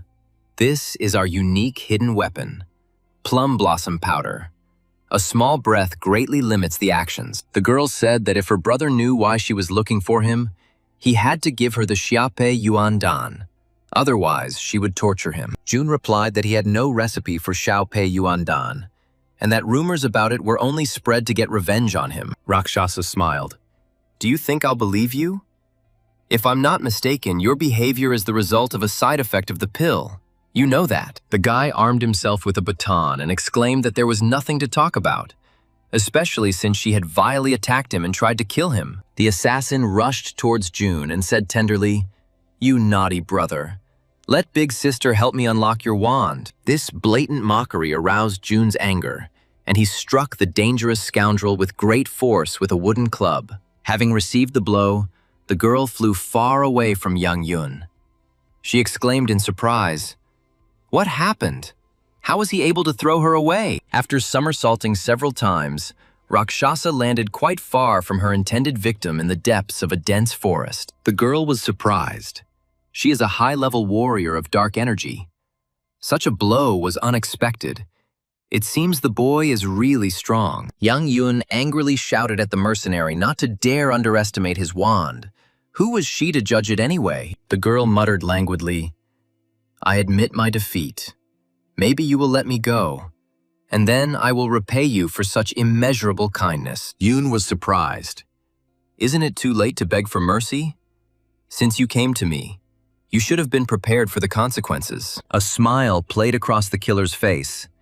She had achieved her goal, buying herself some time and weakening the potential victim's vigilance. Before young Yun could even comprehend anything, she pushed off the ground and jumped far away from the young man, who was surprised by all this. Rakshasa released a poisonous cloud near young Yun again and shouted at the boy, "Brother, you are still too naive to be a master." Yun mentally gasped and realized that he had been careless. The radius of this pink, poisonous fog was too large. He couldn't avoid it. The girl, having done a few somersaults, found herself outside the range of the poisonous fog, where she stopped. The boy felt his eyesight deteriorating. Rakshasa noted, "Little brother, to be honest, your skills are quite good." She chuckled. "You are just a newbie without hair in the right place. But my red mist is not bad. Give me the formula of Xiaopei Yuandan." It seems that this time Yun was faced with a professional killer. The difference between him and Rakshasa was not in strength, but in experience. She threatened that if Yun didn't give the pill, not only would he die, but she also knew about his grandmother and very beautiful sister. Yan Yun exclaimed, "You've gone too far, old woman. If you use such dirty methods, it means you're not afraid that you might die." The mercenary became wary. It seemed the boy had become more serious. First, she needed to hide and watch him. You never know what might happen. She replied with a laugh. "Rakshasa can pass through the western regions and kill a huge number of people. Be sure not to spare him." After the girl disappeared from sight, Yang Yun concentrated. He realized that this Rakshasa Kunoichi's breath was hidden. Suddenly he heard a light rustling of the bushes behind him. What was that sound? The guy became wary. The killer was somewhere very close to him. A hare jumped out of the bushes onto the path. It was he who rustled the branches of the bushes and now appeared on the forest path. Following the hare like a shadow, Rakshasa flew out, a curved dagger flashing in her hand. A couple more steps and she would fly up to June. The girl's eyes sparkled and a malicious killer's smile played on her face. In her mind, she told the guy to go to hell. Yang Yun said to the dumbfounded girl, "You can hide your actions, but you will never hide your enormous killing intent." The enraged Rakshasa instantly attacked the enemy, but June moved even faster. He dodged the attack. The girl attacked again. Yun realized that either he would kill her now, or she would hunt him and his loved ones. He released a stream of his fire on her. The killer screamed in pain, but no matter how hard she tried to extinguish the fire, she couldn't. Soon, her entire body was engulfed in flames. Young Yun saw how Rakshasa's strong body was destroyed by fire. The mercenary turned into a terrifying, huge, brightly burning bonfire. The guy grabbed his heart. The poisonous fog was spreading deeper and deeper through his body. First, he needed to get rid of this poison. Yun settled himself comfortably in a forest clearing and plunged into meditation to neutralize the harm that Rakshasa had done to him. He looked at the smoking coals and the dagger, and thought that this was the first time he had used the fire of genuine chi so carelessly. The guy approached the ashes and picked up the girl's curved dagger, which she had recently been going to use to send him to hell. Yun said to the burnt killer, "You shouldn't have threatened my grandmother and sister, because they are everything to me. The whole wide world." Suddenly he felt sick, because he had just killed a person for the first time, even if it was in defense of himself and his loved ones. Yun walked towards the tree on wobbly legs and vomited, thinking that he would not care about such an evil person as Rakshasa. The boy threw the killer's dagger into the water and was surprised to feel a drop of responsibility in his heart for this act. Young Yun remembered that he was actually planning to take a bath in the lake to wash away the terrible stench from taking the health pill. He took his small basin with a towel and calmly headed towards the gently sloping, very picturesque shore of the forest lake. But as he got closer to the shore, the guy saw that someone else was taking a bath in the lake. He took a closer look to see who was there. A beautiful girl was sitting on the shore. She had already washed herself and was drying herself, wrapped in a towel. Yun was surprised. It was Jinfeng's sister. The girl turned around. Apparently, she misheard something. She had the feeling as if someone had just called her by name. Strange. Yang Yun hid behind a tree, wondering if Jinfeng hadn't gone to work in the city. Why had she returned to the village again? He peered out from behind the tree, and his gaze fell on the girl's ample breasts, barely covered by a thin undershirt. Yun closed his eyes and thought, "No. Jinfeng has been like an older sister to me since childhood. I can't do this to her." And the little devils whispered, "Take a look. You can't miss this. She didn't even notice you. We're all adults. Why not take a look?" Yun shouted angrily, "Why are two demons fighting inside me? Where did these little horned scoundrels and vile seducers come from?" Meanwhile, the girl entered the water. June decided that enough was enough. He was not the kind of person to spy on Jinfeng. Moreover, Yang Yun had already seen too much. He needed to go to the nearby lake and wash off all the dirt and stench of the pill. As Yun entered the water, he exclaimed, "Oh, how refreshing! The Lake of Goddesses is truly a great place. It is very warm in winter and cool in summer." Grandmother told her and her sister that celestial beings come here to bathe. But she didn't know that this was really the case. Yun lay down on the water. It pleasantly caressed his hot, strong body. The meeting with his childhood friends stirred up a lot in his memory. He remembered himself as a little child, how they would all come together to swim in the lake, and Jinfeng would look after them. The boy floated on the calm surface of the lake and thought that it was really a wonderful time. They were happy then. Their father was still with them then. He also loved to swim in this lake, and Jinfeng treated him and her sister like family. Suddenly, Yang Yun felt that there was something in the water. Some living creature was circling around him under the water. This is very interesting. He turned over and looked around, and indeed, a rather large shadow flashed right in front of him. It looked like a very large fish. A golden fin flashed above the water. This fish seemed to be inviting the guy to swim with it somewhere deep into the waters of the lake. Yang Yun was surprised that modern fish were really so brave that they weren't afraid of people at all. However, he had never seen anything like this before. Diving into the water, he was amazed. It was an arowana. It was believed that they were destroyed by foreigners, but it turns out they live here. Yun quickly redirected the yin and yang and used the breath-holding technique to follow the legendary fish. The clever arowana waited until the boy was ready, and then he followed the glittering golden scales of the ancient Chinese fish. They sank deeper and deeper. Yun was surprised that there really were such deep depressions in the Lake of Goddesses. He never knew about this. Suddenly, the guy saw that there was a huge number of arowanas here, from small to very large individuals. The water seemed to glow. Yang Yun thought it was no wonder the fishermen couldn't find them, since they were all hiding at the very bottom of the lake and didn't show up above. Suddenly, something sparkled at the bottom not far from the guy. June chuckled in surprise, wondering what it could be there, what treasure it could be. He decided to swim closer and see what was shining so brightly there. He immediately headed to the very place where something was shining. As he approached, Yoon was stunned. A giant skull lay at the bottom, and a sword was sticking out of its head. It was the stone in the sword's hilt that sparkled so much. The guy couldn't understand what kind of monster was lying at the bottom of his favorite lake. Judging by its size, it was a terrifying giant monster. Master Shi asked angrily from the vessel of the universe. "What have you gotten yourself into again, boy? I sense a flow of powerful evil force." Yang Yun asked the teacher in confusion. "What is this demon, so huge?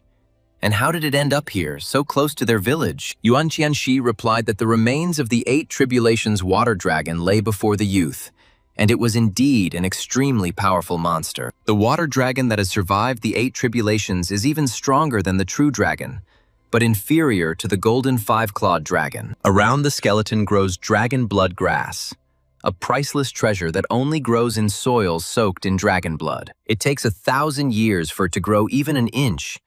Apparently this grass is about 6,000 years old. Jan was surprised. It was so old. This medicine is considered a rare miracle cure even in the world of practitioners. But she was now worried about something completely different. The unrecognized martial arts deity realized that there was a being on Earth that could kill the 8 Tribulations water dragon. Yang Yuyun felt that the effect of the breath-holding technique was about to wear off, and he could easily suffocate at the bottom of the lake. Jinfeng hummed and calmly washed herself in the lake. She sang that she loved swimming. She was in good shape, and everything around her was beautiful. Suddenly, she noticed that the surface of the lake was bubbling. The girl stopped singing and looked warily at the air bubbles. And then some guy jumped out of the water with an arowana on his head, and several of the same fish carried him out. Seeing Jinfeng, Yoon was surprised. So these 2 lakes are connected. But how did it happen that he swam out here? He picked up the unconscious Jinfeng in his arms. The girl was terribly frightened by the guy with the fish who had appeared out of nowhere. The guy carefully emerged from the water and carried the lifeless girl to the shore. She hadn't had time to swallow any water. She had simply lost consciousness. Yoon took the girl by the hand to bring her to her senses. He carefully kept his imagination in check, because she was unconscious. Yang Yoon gently pressed on the point just below the girl's wrist. The blood immediately began to circulate faster, and she sighed. Jinfeng's cheeks turned pink. She stirred and yawned. The guy let go of her hand. He realized that she would now regain consciousness. And indeed, she opened her eyes, recognized Yoon, and asked in confusion what had just happened to her when she was in the water. Yang Yoon explained with a smile that he saw her faint and saved her. He asked if Jinfeng was okay now. The girl warned Yoon that it would be better not to approach her, as she possessed a power that brought only misfortune to men. Yoon replied that he was born to fight with heaven and earth, opposing the will of the gods. So fate was destined to collapse. Suddenly, the boy felt someone hit him on the cheek with all his might. It turned out to be his younger sister, Shanshan. The girl shouted that she had spent so long explaining how to get to the lake of the goddesses so that he could wash himself, and not do this to Jinfeng. Yoon cooked arowana soup, adding 1/3 of a luck pill to it, and also seasoned the soup with dragon blood herb. Everyone was surprised at how delicious it was. This broth was not only delicious, but also an excellent tonic. After drinking it, all loved ones would become healthier. The guy asked Jinfeng if she hadn't been working in the city for the past few years. So why did she suddenly decide to return to the village? She said that her mother had problems with her legs. Their condition had worsened. They said an amputation was necessary. She didn't know what to do. Yoon suggested going to Mom's together, since he hadn't seen Auntie Wang for a long time. Jinfeng agreed. Mom would probably be very happy. They went to Jinfeng's house together, and upon entering the house, the girl loudly warned her mother that she had already returned home. Auntie Wang was sitting in a wheelchair, and the girl happily invited her mother to see who had come to visit her. The woman exclaimed how Yoon had grown and asked him to come over to her so she could take a closer look at him. The guy saw that the blood in her thigh muscles was not circulating. Part of the muscles had already undergone necrosis. Everything was really very bad. Yoon said with a smile that he came to visit Aunt Wang. He remembered that in the master's method there was a way to heal such tissues. He handed her the fish. Fan was amazed at how big the arowana was. It was too expensive because such fish are now simply priceless. Yang Yuyun explained that he caught it in the divine lake. It would be very good for Aunt Wang's body. It should be eaten all at once. Jin Feng asked her mother to simply accept the gift, since Yun rarely came to the village, and now he had come to visit them. At that moment, someone knocked on the door, and the girl assumed it was a specialist who was supposed to examine her mother's legs. Dr. Sun really did appear at the door. Jing Feng invited the rare specialist to come into the house. His mother was waiting for him. The doctor grumbled. "There are no streetlights in this area. I almost got lost. Where is the patient? I need to examine her quickly." Jin Feng told her mother that Dr. Sun, a famous specialist, had come and promised to examine her sore legs. Sun headed towards Aunt Wang, while Yang Yuyun, holding a fish in his hand, carefully watched the actions of the country's famous specialist. The doctor angrily pinched his nose. He couldn't understand where this bungler had come from. Oh, how terribly it smelled of fish. It was simply impossible to breathe. Jin Feng's mother told the doctor that she had gone to the local hospital, and the doctors there said that her leg needed to be amputated. Sun silently examined Auntie Wang's thigh. The skin had already turned purple, and it was clear that the tissue in that area had already died. He concluded that the area of tissue necrosis was too large and that amputation was necessary. Otherwise, it would soon become life-threatening. The girl asked the doctor if there was really no way to save the leg. Sun grumbled, "If I say no, then no. That's the opinion of a specialist." Yang Yuyun asked if he could try. The doctor grumbled so that the boy would not get underfoot. Did he know what illness she had? Yun confirmed, of course. And he could also guarantee that Auntie Wang's legs could be restored within a month. He asked to prepare a set of silver acupuncture needles for him. "It will make his aunt's leg feel," the doctor snorted. Jin Feng exclaimed that if Yun helped her mother, he could ask for whatever he wanted. She would immediately bring him the silver needles. The doctor promised that if the boy could restore feeling to her leg, he would kneel before him and call her dad. Auntie Wang told Yun that it was okay even if she lost her legs, as long as she didn't ruin her daughter's life and career. She suggested that Yun take a closer look at Jin Feng. Why shouldn't they be together? The girl asked shyly what her mother was talking about. Yang Yuyun replied that they would put off talking for now. First, they needed to cure Aunt Wang. He took the needles in his hands and filled them with power. The guy concentrated and quickly stuck the needles into the right spots on the woman's leg. Soon, the skin began to slowly change color. Dr. Sun watched the unusual boy closely and noticed that he used 5 needles, piercing his leg in one go. The doctor exclaimed, "Who are you trying to fool? It's impossible to restore sensitivity to the hip this way. It's just quackery." Yun asked Auntie Wang how she felt. The woman answered in surprise, "Wow, I feel a little itchy in my feet." Dr. Sun, famous throughout China, was shocked. He could not believe that such a thing was even possible. The guy explained that they only cleared the vessels. The dead tissue needs to be nourished. But if she continues treatment, she can recover. Dr. Sun, his mouth open in amazement, looked at the patient's changed leg. It was the first time in his life he had seen such a miracle. He fell to his knees before June and muttered that he had been practicing medicine for several decades but admitted his defeat. Yun replied, "You just need to know that there is always someone better than you. If you can't handle something, it doesn't mean that no one can." The doctor thought bitterly. He has such skillful medical skills at such a young age, but where did he even come from? Jin Feng walked the guy to the gate. She really didn't know how to thank him for helping her sick mother and for his hope. He cheerfully replied that there was no need for gratitude. Hadn't Aunt Wang promised him her beautiful daughter Jin Feng? The girl frowned. Yun was still the same. Too frivolous. She was a deadly curse for men. Would he really dare? Yun asked, "Why not? They have been together since childhood, and nothing like this happened to him." She sighed. Everything is different now. The guy laughingly suggested that they go swimming together in the divine lake to wash away her curse. But the girl got angry. Seeing the girl's fists clenched, Yun quickly took his leave so that she wouldn't beat him, and she asked him to be careful. Yang Yuyun quickly disappeared into the deserted night street, and Jin Feng still stood at her gate and silently watched him go. Someone was watching this scene closely from the window of a neighboring house. The girl was so excited that she didn't notice anything, and she and June were being secretly followed by another villain who had come to the village to demand the Xiaopei Yuandong pill. Auntie Wang cheerfully said that there was still hope that their Feng family would be revived with the help of her daughter's childhood friend, Yang Yun. Meanwhile, Yun returned home and began training.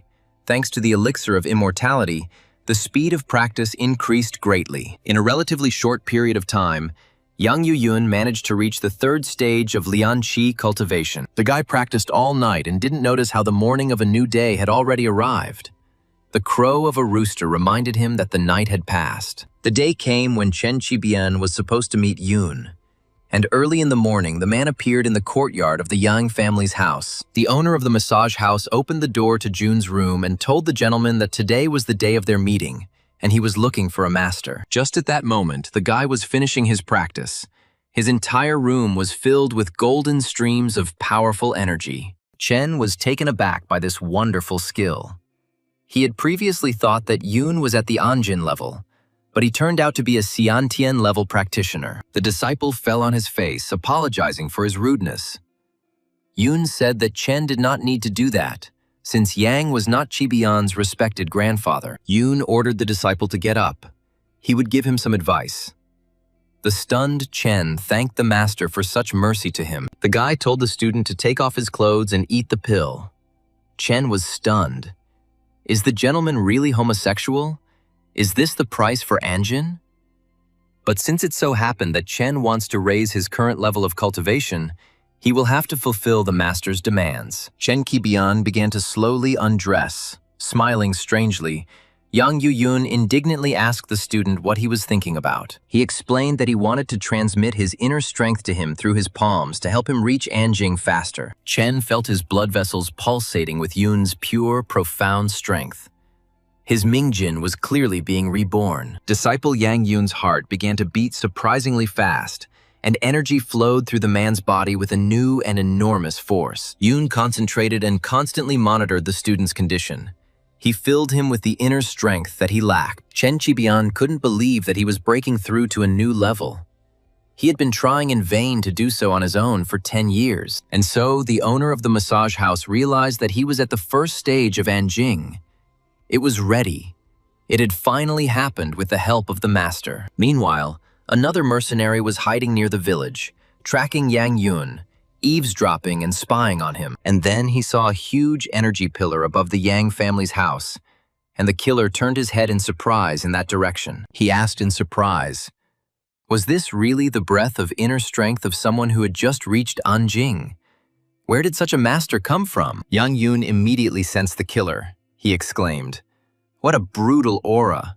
Someone who masters ancient arts is coming here." Chen asked the master if this killer had come for the master. Most likely, he had been sent here by the offended members of the Ma family. In the morning, Yang Yuyun and his disciple tracked the mercenary by his aura. They found the assassin in a grove near Shangyangcun village. The stranger chuckled. That was not bad. They were still able to spot him despite all the covert measures he had taken. The guy who looked very much like Rakshasa frowned. He didn't plan for this kid to discover his hiding place here so quickly. He extended his hand and offered to give June the recipe for the Xiaopei Yuandan pill, and then they would be preserved as complete corpses. Chen Qibian attacked the insolent man with a whip, exclaiming, "How dare he speak like that to a great master of unprecedented strength?" The guy easily dodged Chen's attack. It felt like this person was much stronger than the one who came to Yun before him. The mercenary grabbed Chen Qibian's whip with incredible dexterity and yanked it sharply, seizing the initiative. Chen followed his weapon into the air, and the assassin from the western region of the country also headed there. The secret assassin struck Chen hard, causing blood to spurt from the man's mouth, and he was seriously injured in the attack. Yang Yuyun saw that his disciple was seriously injured and needed urgent help. Otherwise, he might die from his injuries. He called out to the student, but he replied that the master should not worry about him, but concentrate all his strength on the enemy. Chen warned the master that the enemy was a master at the fourth stage of Anjing. The assassin asked Yun if there was time to worry about others. The guy realized that things were bad.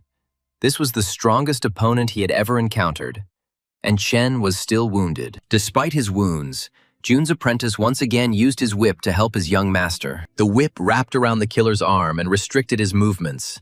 He growled, "You can still move, not bad after all. You just reached Anjing," Chen said to Yun. "This is an assassin practitioner of ancient martial arts, an asura of the western regions. We can't handle him. We need to leave." Yang Yun was surprised. It turns out that Rakshasa was also an asura. Their clothes are very similar, but what connects these two is very interesting. Asura shouted at Chen that he was talking too much, so he would kill him first, and threw his sharp war dart at him. The wounded Chen Shibian looked at the approaching tip of the deadly weapon in confusion, wondering if he was really destined to die here. Another moment, and the dart would have stuck into the eye of the student June. But at the last moment, the boy grabbed the weapon, thereby saving Chen. Yang Yun told the killer that he was his opponent, that he was the one who killed Rakshasa, and that he also had the recipe for the pill. The mercenary's face twisted with anger. He asked the guy what he was saying. Was it really he who killed his beloved little sister? Yun shouted at the enraged killer to follow him if he wanted revenge. But if he hesitated, he would be left with nothing. Asura growled in response that he would tear the impudent boy's corpse into small pieces, and even that would not be enough for the death of Rakshasa. Chen cursed. He didn't expect the master to encounter an asura in such a place. If only Chibian was stronger. June's disciple clutched his chest, feeling the effects of the blow. The man really hoped that the master would be okay. Meanwhile, Yang Yun flew at high speed through the forest as far away from his home village as possible, leading the killer into the mountains. The angry asura did not lag behind, driven by a wild desire to quickly take revenge on the boy for the death of his dear little sister. Yun really wanted to lead the enemy as far into the thicket as possible, but he didn't expect that he would catch up with him so quickly. The bastard turned out to be quick. The mercenary flew faster and faster. His movements were like lightning bolts, and his aura became more and more ominous. Having caught up with the guy, the asura immediately attacked his enemy. His blows were strong and deadly, but Yun blocked them. Despite the strongest onslaught, the young man still remained on his feet and did not miss a single attack from his elder brother Rakshasa. Yang Yun chose the moment and counterattacked the enemy, striking him with the enormous force of his energy. The asura covered himself with his hand in surprise. The killer hissed in surprise, but the kid really was strong. If he had gained some experience, it would have been very difficult to defeat him in battle. The blow he received sent the asura flying a fair distance away from Yang Yun, just as his sister Rakshasa had recently done. Yun was barely able to stop the asura's attack. Apparently, his second stage Lianxi was equal in strength to this warrior's fourth stage Anjin. Asura told Yun they were both fourth level Anjing, but the guy had little combat experience. Did his sister really die at his hand? Yun decided to provoke the killer. He said that there was not even a corpse left of Rakshasa. If he had known that his brother would come, he would have left her body. The killer yelled in a rage that the boy probably wanted to die. Yang Yun smiled to himself. The provocation had worked. As soon as the asura approached, Yun attacked him with genuine chi fire, hoping to get rid of the mercenary in this way. But the killer pushed off the ground and quickly moved away from the danger, loudly clicking his teeth in frustration and anger. He dodged, knocking away the stream of fire that June had directed towards him. The asura very quickly assessed the degree of danger. Yun was surprised that even when he was driven to a white heat, the asura still remained vigilant. He was much more obstinate than the Rakshasa. Brother Rakshasa quickly hid in the bushes to avoid the fire. But Yang Yun's attack did not cause him any significant damage. Asura thought, "Tricks with fire? Did Rakshasa really fall for this trick?" And the boy is not as simple as he thought. But he is still inexperienced. Yun assessed the opponent. Too fast. The genuine fire chi could not absorb it, which meant there was only one trump card left. Asura shouted to the boy that if he gave him the recipe for the Xiaopei Yuan Dan pill, then perhaps he would let him live. Yang Yun replied that if the asura had changed his mind about avenging his sister's death, then let him come out of hiding and approach him. Asura shouted that he had lied to the boy. The killer of his younger sister Rakshasa must pay with his life for her life. The guy was stunned. Did the mercenary really dare to launch a frontal attack? Considering his speed, it would be very difficult to handle. As he approached, the Asura threw 2 shurikens at Jun, the deadly weapons flying towards the boy at incredible speed. These rotating triple blades were supposed to cut off both of the guy's hands and slash his chest. Then, he would no longer be able to resist. A pouring rain began to fall in the grove. Drops of water rustled peacefully on the leaves. Everything became quiet, as if there had been no battle here. Chen Qibian, trembling with weakness, looked for Yun. He thought that this must be the place where the Lord was fighting the Asura. Coming out into the clearing, the man almost stepped into a large pool of blood. He looked around in confusion, trying to figure out whose blood it was. A little further away stood a dark figure with a sword in his hand. His aura was blazing. Chen was confused. It was his young teacher. Yang Yun calmed his disciple down, telling him not to worry. That dangerous guy, the Asura, was already dead. He had killed him. Chen Qibian was stunned by the powerful pressure emanating from this sword. What kind of weapon was this that possessed such terrifying power? In the first seconds, the man did not even dare to approach his master. Such a terrifying pressure emanated from him. Finally, he came up and exclaimed, "What a magnificent sword!" The pressure coming from the master's body was simply incredible. The boy extended his hand towards the student, and it seemed to him that a giant was reaching out to him. Chen was a little intimidated by such strength, but Yang Yuyun suddenly smiled and asked what Chen was talking about. What other magnificent sword? The man did not immediately find what to answer him. Yun asked why Qibian was so seriously injured. Didn't he take the pill? Chen explained that he reached Anjing and didn't take it. Jun frowned and exclaimed, "If the disciple does not take the pill he gave him, then let him return it and not ask for it again." The frightened Chen Qibian immediately threw the pill into his mouth and hastily assured the teacher that he was taking it. It was his mistake. Yun answered, "That's right. This medicine can not only help in breaking through, but is also extremely useful for various kinds of injuries." He stated that if Chen Qibian followed him, such medicinal pills would be nothing more than a trifle to him. Chen thanked him for the favor and said that he was ready to make any sacrifice for the master. Yun ordered him to take care of his family members. The disciple asked how Yun managed to deal with the Asura from the western region, known for his cunning and enormous strength. Just when the Asura thought he had succeeded, Yun summoned a sword from the neighboring universe and sent a wave of dark energy against the assassin. If Yun hadn't done this, he would have been dead. But Chen Yu said that he used one secret move to finish off the Asura. Chen gritted his teeth. There was a huge gap in strength between him and the master. How could he, Qibian, not be ashamed to boast that he protected his family? Yun told Chen that he wanted to invest money in turning Shangyang village into a tourist center, and whether he was willing to help him. Chen was amazed that Yang was looking confidently to the future, deciding how to increase income and improve the lives of the village population. Actually, Yun is just a historian. It's an occupational disease. He just wants to protect the ancient relics of his village. The student exclaimed, "Besides, the village can be used as a base for cultivation. The county is very conveniently located. The village qi is indeed richer than the city qi. The relics on Mount Holong and the Divine Lake are proof of this. There are still many valuables here." Yun completely agreed with Chen, the man said cautiously. He thought that the costs of this investment would be very high. Jun noticed that he hadn't been keeping track of his income lately. The Chen family owned a construction business, and he was willing to help. Yang Yuyun looked at the account balance and asked the student if this amount was enough. Chen's eye almost popped out of surprise. Chen Qibian fell to his knees and exclaimed that he had underestimated his master. He should kill the unworthy disciple 10,000 times. If the master agrees, then the Chen family can employ builders. Yun was delighted, in which case he would hand over this matter to him. The student bowed and assured that he would not disappoint the master and would begin to officially follow Mr. Yang's plan the following day. Qibian left, warning that he would send someone here tomorrow to make preparations and immediately report the results to the master. Yun noticed that there were many difficulties on the path of self-cultivation.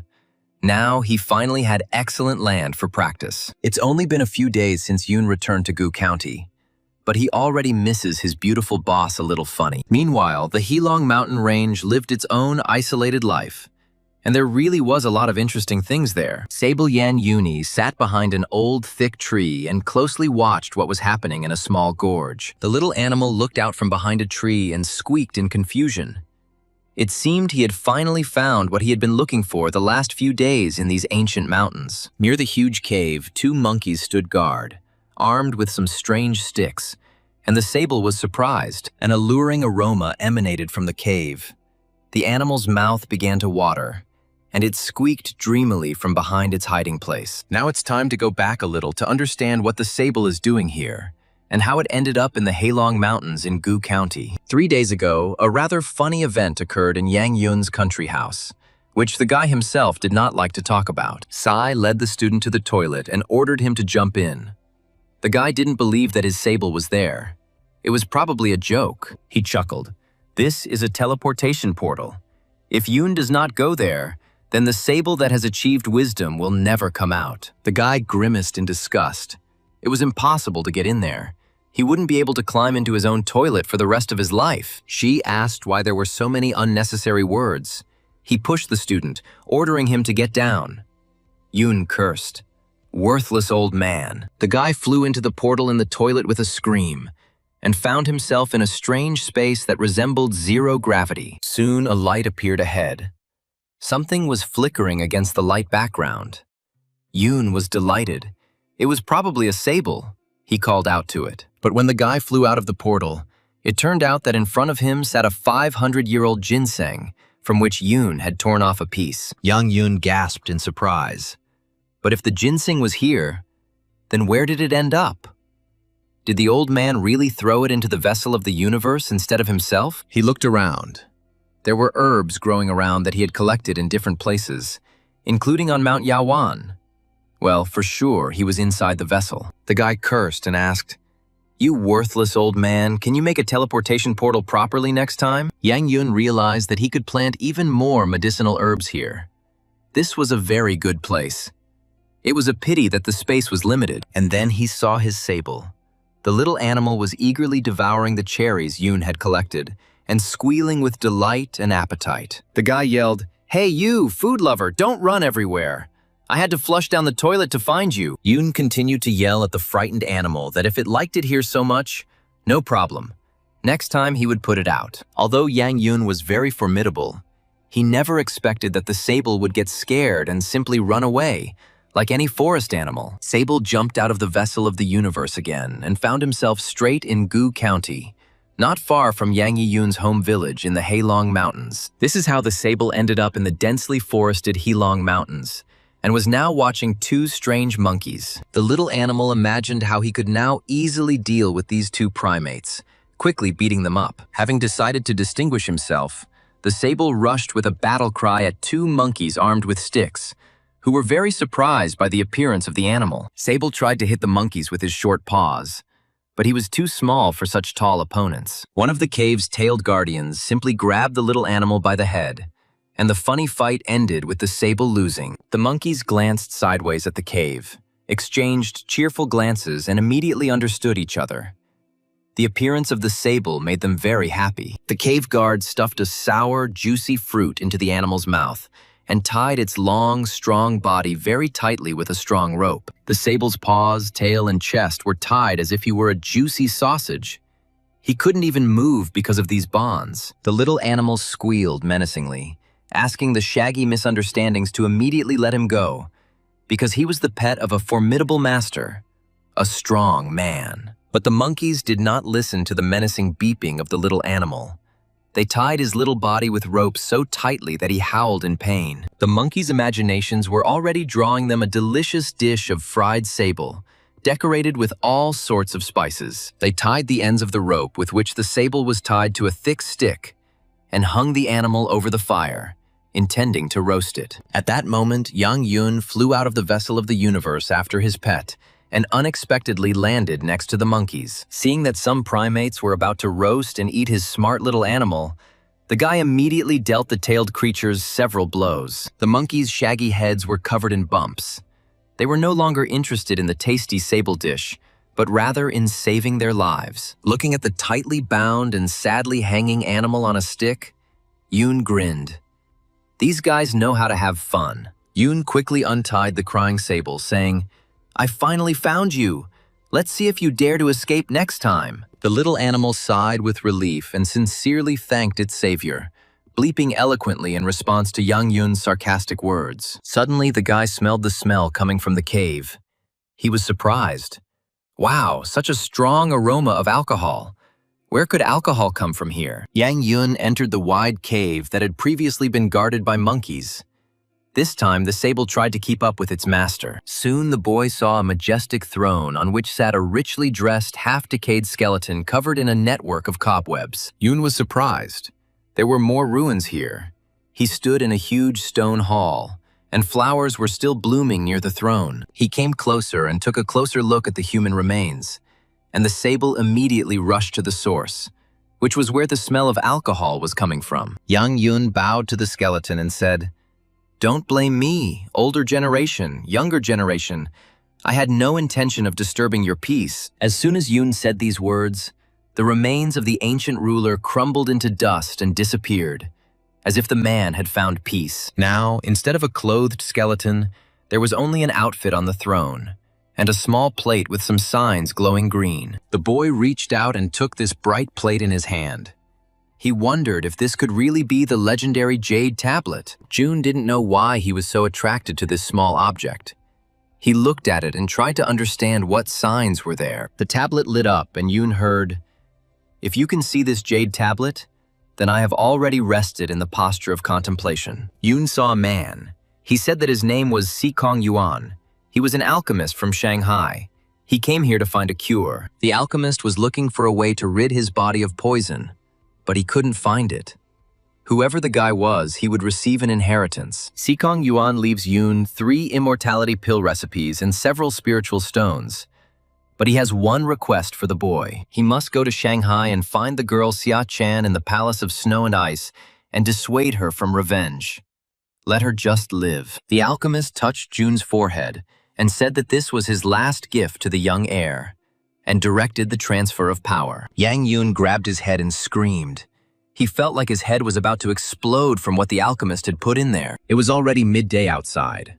The sun was shining brightly in the clear sky, but unpleasant events were happening in Yang Yun's home village. In a secret room, the beautiful Jin Feng, Yun's childhood friend and close friend, sat tied hand and foot. The trembling girl exclaimed that the man who came to their house was not the famous doctor's son at all. He had simply deceived them all. The man in the white coat drew some medicine into a syringe and laughed that he was much better than the famous doctor's son. Tears welled up in the frightened girl's eyes. She asked in horror what the doctor was planning and screamed at him not to come near. Meanwhile, young Yu Yun was still in the depths of Mount Helong in Gu County, having just recovered from the alchemist's gift. Soon, the boy's consciousness completely cleared up. Sikong Yuan disappeared, and Yang Yi Yun again found himself alone in the huge stone hall. He dropped to one knee before the alchemist's throne and asked in surprise what it was. Some mechanism clicked quietly. The stone floor in front of the throne began to move apart, revealing to June a secret space hidden from everyone else. The guy looked inside and saw 3 scrolls with recipes, and a box with 3 very large iridescent stones. Yoon was surprised.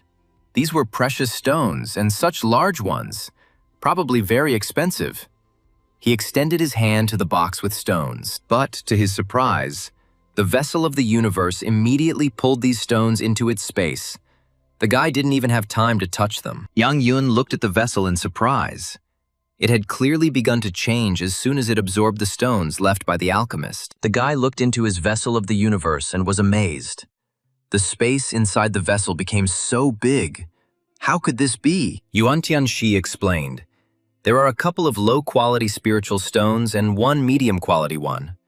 The medium one can refine the vessel. Master Yang Yun explained that 2 low-quality stones would now be suitable for the boy to speed up his progress and increase his strength. Yun was furious. The master probably wanted him dead. He was already about to erect a tombstone for this unrecognized deity. Sai was surprised, but there are so many medicinal herbs here. It would be a sin not to take them. If we leave them, they will simply go to waste in this cave. The guy caught the scent again. At the bottom of this wine, there are fruits guarded by monkeys. Could this really be the legendary monkey wine? Yang Yun didn't think that monkey wine actually existed. It was a great fortune. He could even feel a slight taste of spiritual power. Yun dipped his finger into the wine. It must have been all that Sikong Yuan had saved up. A whole pond had formed, and he had probably tamed the monkeys too. The guy thought, this is not bad. He needs to figure out a way to take some of this decent supply of monkey wine for himself. Suddenly, June heard a message on his phone. He interrupted his thoughts about his healing supplies and picked up the phone. The message came from Jin Feng's phone, telling June to bring the pill to the address. Otherwise, his girlfriend would die. Seeing the photograph, Yun cursed. Could this really be the miraculous healer's son? The guy didn't even know that he had completely different plans. Yang Yuyun immediately rushed to the village, mentally begging Sister Jin Feng to hold on a little longer. He was already flying to her aid. Suddenly, he stopped abruptly near the stone throne of the alchemist Sikong Yuan, as if something had suddenly stopped him there. The guy looked at the clothes that the owner of this cave left for him and thought, I'll take these clothes as the owner of the spiritual stones. The only lamp in the room hung above Jin Feng, who was bound hand and foot, and the girl sat in the middle of the room, right under the lamp. The doctor who had captivated her said that the guy was taking too long, that he had no strength left to wait, so he would now play a little with the girl. The man took out a knife and smeared it with some kind of viscous liquid. Jin Feng watched this very strange doctor with horror. He told the captive with a smile that the knife was completely saturated with poison, and that one cut was enough to kill her instantly. The fake doctor lightly licked the poisoned knife and stared at the frightened girl, who was staring at this idiot with all her eyes. Suddenly, he began to foam profusely at the mouth and groaned pitifully that he was dying, sprawled at the feet of the stunned girl. A couple of minutes later, the man raised his head and cheerfully informed his captive that he had deceived her, and that the foaming at the mouth was just a trick. Jin Feng looked at this weirdo and thought, it looks like this man is sick. How terrible. It seems like she was kidnapped by a madman. The fake doctor's son rose from the floor and brushed the dust off his clothes. It was obvious from his white coat that the floor hadn't been washed for a long time. Seeing the girl's serious face, the man asked in surprise why she wasn't laughing, since he had just played a great joke. He swung the knife at Jin Feng and exclaimed that since she didn't want to laugh, then he would have to make her cry bitterly. The captive was scared. Was this idiot really going to torture her by inflicting many small but very painful wounds? The pseudo-doctor waved his knife and hit something very close to the girl. She flinched, and the man shouted at her to cry. It turned out that he had stuck a knife into a large, juicy onion, from which juice spurted, and the man asked how the girl liked the onion. At that moment, the door to the room flew open, and Yang Yun stood on the threshold.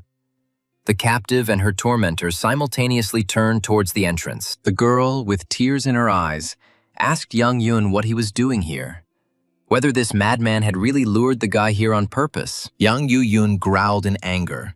You bastard! What did you do to Sister Jin Feng? How dare you touch this girl? The fake doctor exclaimed joyfully. Oh, the magnificent Yang Yun has finally come! They were already tired of waiting for him and were bored. The man smiled and told Yun to give him the Xiaopei Yuandan pills. Otherwise, his beauty would take a long time to die. But before the doctor could finish speaking, the guy punched him in the face. The doctor's glasses shattered into pieces and blood splattered. The doctor lost his footing and flew away from the enraged guy, spraying streams of his own blood from his nose along the way. The man somersaulted several times and crashed into the wall of the room with all his might. Yang Yun was sure that he was finished. But the fake doctor quickly rose to his feet and noticed, wow, the 4th level of internal strength. The pills have already tempered the body so much. Yun clenched his fist and his eyes flashed as he attacked his opponent again, growling that he would never see how the body was tempered. The opponents clashed again, but this time the pseudo-doctor didn't fly back to the wall, but blocked the guy's blow. Yun was surprised. The one who was pretending to be a doctor pulled off his mask and wig and noticed that the guy was underestimating him.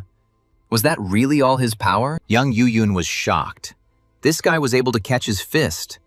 Could it be that another mercenary had arrived to eliminate him here? The mercenary hit Yun and threw him away. The young man flew back but was able to stop.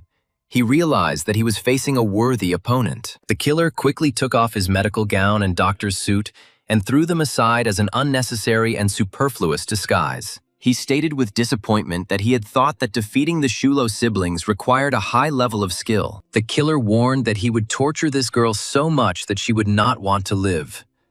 Time is short, so she had to give up the pills or her life. Yang Yun shouted that the guy was dreaming too much and dealt him a strong blow, but he deftly dodged another attack. He carefully watched his opponent, his movements and mannerisms, looking for a convenient moment for his counterattack. Yun tried again and again to strike the offender Jin Feng. At that moment, the mercenary was able to very deftly throw a cord onto the guy's hand. Pulling the ends of the thin rope, the mercenary quietly said that he had finally caught the young man, and now he couldn't escape him. Yun gritted his teeth. He knew that this rope wouldn't catch him. But the guy really turned out to be an extremely clever bastard. And the guy cheerfully said, "There's no need to resist. You can't get out of my rope. It has caught many masters for me." Yang Yun jerked his hands, and the mercenary's favorite rope shattered into pieces. He couldn't believe how the boy could do this. But suddenly a shot rang out, and Yun's chest was burned by the shot. He looked at the door in surprise, arched his back and froze for a second. A girl stood in the doorway of the room with a pistol in her hands, light smoke coming from the barrel. She quietly appeared and fired. Yang Yun swayed and fell face down on the floor of the room. Clouds of dust rose up. Everyone present were sure that he was dead. Jin Feng desperately called out to her childhood friend, tears streaming down her face. It couldn't be that Yun would die so easily. Wang Yilin asked, "Cheng Baiqian, do you think it's funny to drag out something that can be resolved with just one well-aimed shot?" The guy winced. Wang Yilin was so boring. He asked her if he could play a little longer. Otherwise, it would be too boring. But Yilin reminded him that their mission was to kill Yang Yuyun. Bai Qian snorted that she was so cruel that she would always be a prostitute. Jin Feng cried bitterly. She shouted that the vile murderers would pay for this. How dare they shoot her brother Yun? Cheng Bai Qian smiled. "Oh, I forgot about the beauty. Yang Yuyun died, so she shouldn't linger either. Although, of course, it's a pity." The brother of the head of the clan of assassins' eyes gleamed. He asked the captive, maybe they could still play. What difference did it make? She was going to die anyway. Jin Feng's eyes were filled with horror, and she screamed, "No! If they want to kill her, then let them kill her right away, without any unnecessary suffering." But Bai Qian took one of the girl's slender legs in his hand and brought the feathers to her foot, and she moaned for them to let go. The Stoneflower clan assassin burst out laughing, saying, "Let's see if the captive will laugh this time. No one has ever been able to hold back." Suddenly, Bai Qian felt someone put a hand on his shoulder, and he was confused about who could have appeared there unnoticed. The boy turned around and screamed in horror that Yang Yun had risen from the dead and had come for him as an angry, vengeful ghost. Yang Yun, who had come to his senses, dealt a strong blow to the brother of the head of the stone flower. The boy retreated in confusion, and Yun attacked again. Bai Qian tried to counterattack with his legs, but Yun calmly blocked the blow, as if he were swatting away an annoying fly. Cheng Baiqian asked the young man in surprise why he didn't die, since everyone saw that Wang Yilin had shot him in the heart and he had fallen. Looking sideways at the girl, Baiqian didn't understand when Wang Yilin had passed out. Things were bad. The guy turned out to be very difficult. The guy shouted that June was a real devil and used his favorite leg trick. But June was ready for it and defended himself. After the unsuccessful attack, Cheng Baiqian rolled over several times and found himself next to his unconscious companion, Wang Yilin. He quickly took the loaded pistol from her hands. Now he was ready to agree with his stern companion and shoot Yun. Baiqian turned around and quickly fired at the youth, whom he could not defeat with ordinary martial arts techniques. Yun saw the bullet flying towards him. Everything was like in slow motion, but those split seconds were enough for him. Cheng Baiqian saw that the bullet had hit his victim, which meant that Yang Yuyun would definitely die this time and would never be resurrected. He told Yun that this bullet was designed specifically for martial artists, so his Tibushan technique would definitely not work. But to Baiqian's surprise, the bullet flattened against Yun's clothes, as if it had crashed into a very strong bulletproof vest or a steel wall. The flattened bullet flew off Yang Yun and rolled across the floor of the room with a clang. It looked like a crushed, empty beer can. Yun's aura flared with unprecedented energy. he asked with a grin. What other Tabushan? However, the guy's horizons are limited. Yoon promised to open Bai Qian's eyes, but he was perplexed. He always thought that there were no masters in the world who could stop a bullet. So, my brother was telling the truth. And the boy also has a technique for summoning things out of nowhere. And he really is a master of ancient martial arts. Brother warned that if you meet a master who is not afraid of bullets, the battle could take an unpredictable outcome. So run. Young Yu-yun told the brother of the assassin clan leader that if he came to kill him, then he should also be prepared to attack back. Bai Qian declared that if Yun killed him, the younger brother of the head of the Boneflower assassins, he would not have a peaceful life. But this warning did not stop young Yu-yun. He struck Cheng Bai Qian with a sword from the bottom of the Lake of Goddesses, and blood gushed out from the guy's chest. After dealing with Jin Feng's kidnapper, Yun calmly said that there was no need to worry. He would kill the entire Stone Flower clan. Then he heard Wang Yilin call out to him, pointing a gun to Jin Feng's head and warning her that she would shoot her. She offered him to choose who would die, he, Yang Yun, or this girl. One move and she would cut off half of her head. Wang Yilin ordered Yun to drop his sword and take off his clothes right now so that she could shoot him without any extra body protection. She growled. If he pulled any tricks, then, at worst, she, Yilin, would die along with this pretty girl. Yang Yu-yun cursed and asked the girl not to shoot Jin Feng. She was not guilty of anything. He would do everything as she said. He released his formidable sword from his hand, and it began to fall smoothly to the floor of the room.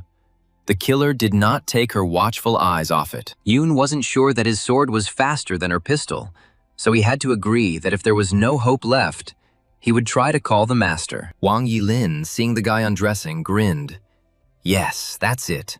Show us your pumped-up, strong body and we'll see. When Yoon unbuttoned his undershirt, the girls saw a perfect male body, young, firm, and very muscular. Wang Yilin opened her mouth in surprise and fell silent. A deep blush of embarrassment appeared on her face. The girl froze in delight. The eyes of the Stone Flower killer sparkled, and the thought flashed through his head that this was the most beautiful body in the world. There were no others like it. Yilin screamed at the guy to stop and take off his clothes, but the deep, bright blush on her cheeks betrayed her feelings. Yan Yun was surprised that the Stone Flower assassin had such a strange reaction. Had she never seen a naked man before? Yun laughed. Jin Feng closed her eyes in fear, and Wang Yilin asked the guy why he suddenly became so cheerful. The guy suddenly opened his undershirt and exclaimed that he was so happy because he understood the weakness of the cold-blooded killer. Wang Yin was stunned when she saw Yang Yun naked. She suddenly fell silent, unable to say anything, but only looked. The girl's nose started bleeding from excitement. She swayed and suddenly fainted right next to the frightened Jin Feng. The guy was shocked. The killer was so innocent. She had never even seen a man's body. This is such a disaster. She needs to be tied up and the police called. He understood that leaving her alive would be like declaring war on the Stone Flower's killers. Later, Yoon was going to exterminate them all. Yoon looked at Jin Feng. The poison was already taking effect, but it didn't seem too strong. He needed to go home and find an antidote. Yang Yoon freed the girl and took her to his family's home. He needed to quickly figure out what poison she had been poisoned with. Jin Feng lay on Jun's bed, moaning softly. He realized that the situation was getting worse and that he needed to neutralize the poison quickly. The boy carefully studied the medical treatises he received from his teacher in order to find a suitable treatment technique. Suddenly, the girl stood up and unexpectedly threw Yang Yun onto the bed. The guy was taken aback, then realized that Jin Feng did not understand anything. He tried to call out to her, but she seemed to be in a dream and did not hear anything that was being said to her, or what was happening around her. It seemed to Yan Yun that he had seen something similar somewhere before, and this was definitely his very first adventure and good deed. It was the same when he helped Liu Lingling sober up. His life was also hanging by a thread then. But now Yun is difficult to seduce. Jin Feng whispered that she had been since childhood, but Yoon cut her off, suggesting that they first neutralize the poison's effects. But unexpectedly for himself, the guy slightly pushed the girl's hand.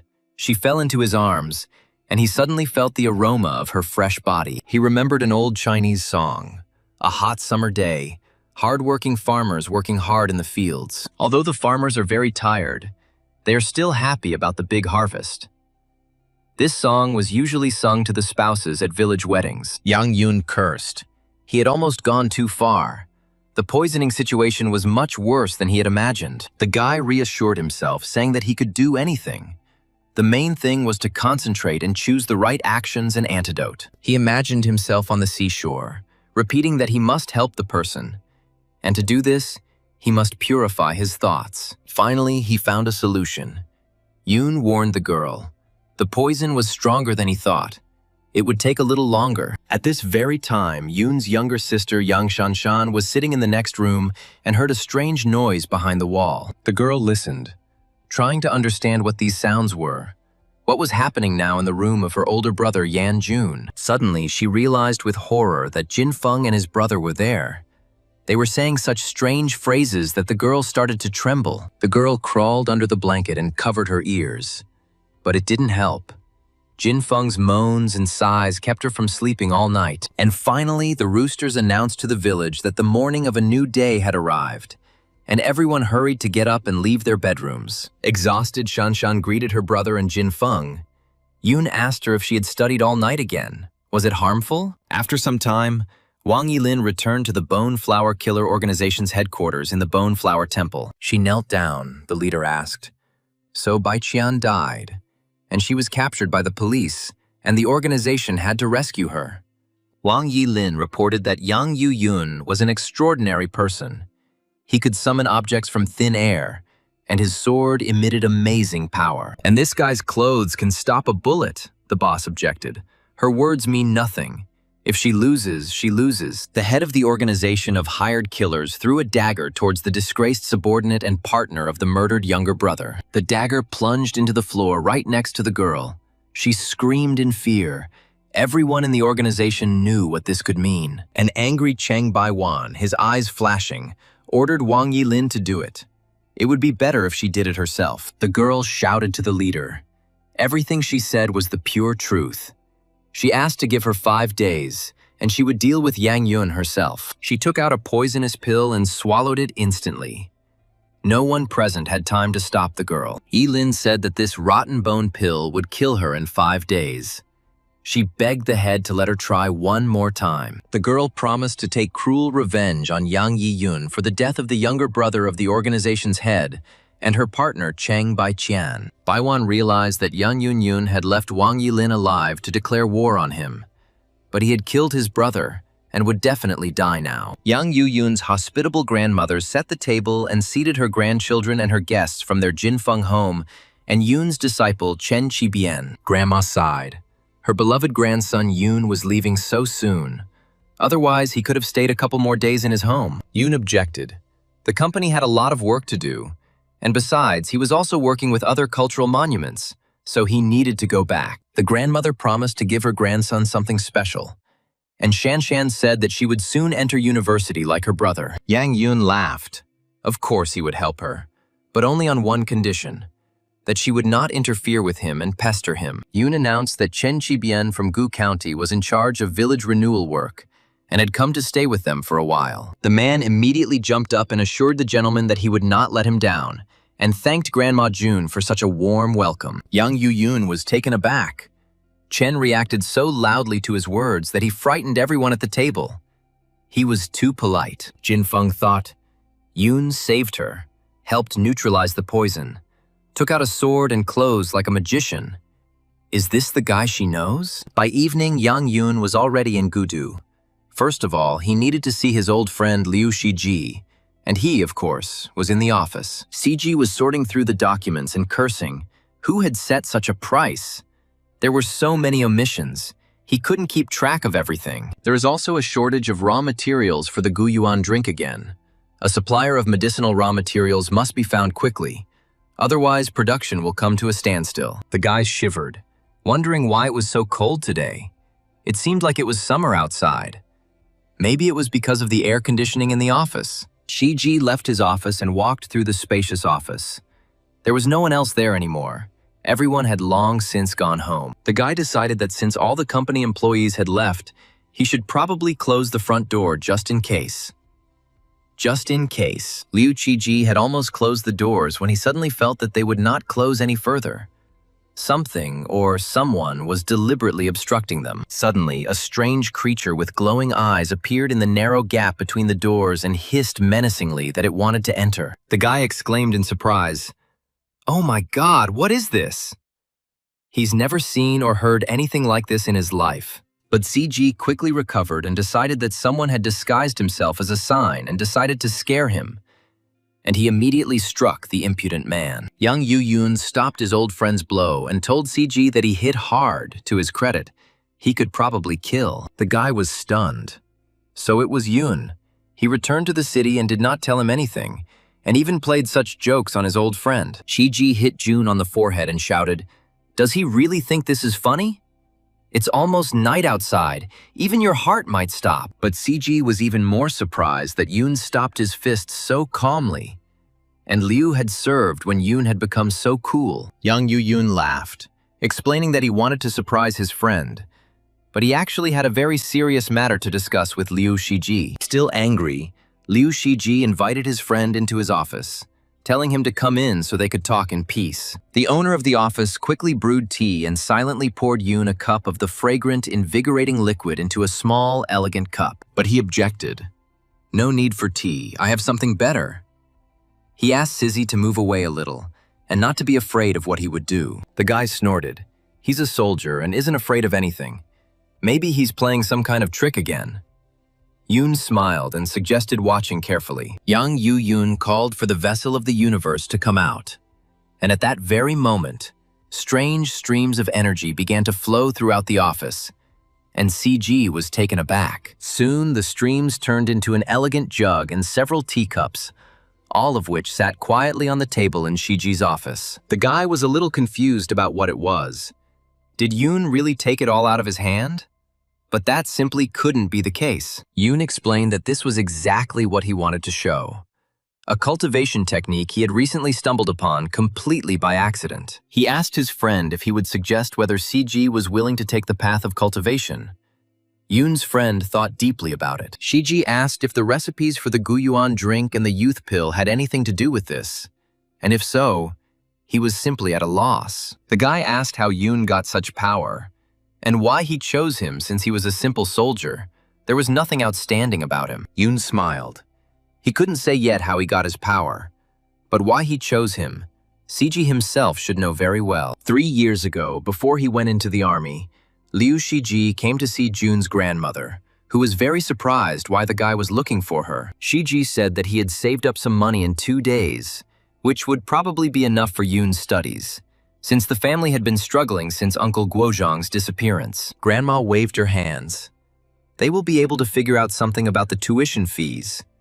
She can't take this money, because Shiji is not rich. But the guy handed the wallet to his grandmother. He and Yoon grew up together. He is like a brother to him. Well, let her think that he, CG, lent him the money. As he was leaving, CG shouted that when Yoon started earning a lot, he would return the money. Grandmother tried to stop him, but he ran away. Yoon heard everything. He knew that CG even quit smoking to save up this money. Then he swore that he would not let Liu down. Yang Yu-Yoon added, "Besides, if Shiji hadn't been constantly involved in their company's affairs, they wouldn't have achieved such success." The young man poured a glowing, aromatic drink from a jug and said that this was why he was sure he had to do it. Yoon handed his old friend a cup and explained that this was monkey wine, and that it would bring him great benefits if he just drank it. Liu Shiji noticed that he couldn't even remember the last time they drank together. And Yoon was so busy, always hiding something. The childhood friends raised their small cups filled with the legendary drink and drank it down in one gulp. Liu Shiji immediately felt that something was happening to him. He asked Yang Yi-Yoon in surprise what kind of wine it was. What was happening to him? Yoon explained that this is the energy that is born in Jiji's body. One can say that he has already set foot on the path of cultivation. If Liu masters this technique, their company will be safer. Now, many are coveting the recipe for the Guyuan drink. They must be able to defend themselves. So Yoon will bring his friend pills and training methods so that he can master the skill. After saying all this, Yang Yu-Yoon stood up and said that he still needed to go to the kingdom of Zhao. Shiji tried to stop him, but the guy had already left. Having completed one important task, Yoon hurried to his official place of work, the office of the Zhao Kingdom Company. He thought with a smile that he had been on vacation for so long, and he wondered if his beautiful boss missed him, or if it was just him who missed him. Entering the company office, Yoon was surprised to see that it was full of police officers, all of whom were looking at him attentively. Yang Yu-yoon asked the company president what was going on here. But before Zhao Nan could answer, she was interrupted by police captain Ning Ke. The girl, despite her young age, was already a captain in the criminal investigation department. She stated that she had finally waited for June. She immediately grabbed the guy by the arm and tried to throw him to the floor, showing how strong she was and how she dealt with criminals. Ning Ke warned the boy to give in and not resist. But going to the police was not in Yoon's plans at all. Kay was surprised. She has a black belt, but she can't knock him down. This guy has a strong body, which means he is a very good fighter. Zhao Nan reminded the officer that the theft of the ancient painting had nothing to do with him, and that people could not be detained without evidence. But Ning Ke objected. How could an ordinary worker master martial arts? He had definitely been hatching a plan to steal the painting for a long time. The police captain said she didn't need evidence to detain Yang Yoon. She had good intuition, and she believed it. But Yoon, handcuffed, stopped and pulled the captain back. He found the whole story very suspicious. Yang Yoon told the officer that he didn't agree either. She couldn't just detain him. The girl was indignant that he was saying this. She pulled the reluctant Yoon towards her. Kay asked if he knew that the largest underground market for cultural monuments was here. Min was sure that the guy was not on vacation but was selling stolen goods. He tugged at the handcuffs and exclaimed that he was absolutely clean. Because of the sudden jerk, Ning Ke suddenly found herself very close to Yoon. He came to his senses. Oh, he overdid it by accident, but she was fine. Yoon's cheeks flushed and he smiled blissfully, mentally asking, "Is this really a real paradise with beautiful girls?" The captain angrily exclaimed that the guy was a real pervert and jumped back to a safe distance, letting go of the handcuffs. This was exactly what Yang Yoon had been waiting for. He immediately grabbed Ning Ke's outstretched hand so quickly that no one reacted. The guy instantly twisted both of the criminal investigation captain's hands behind his head and held it tightly.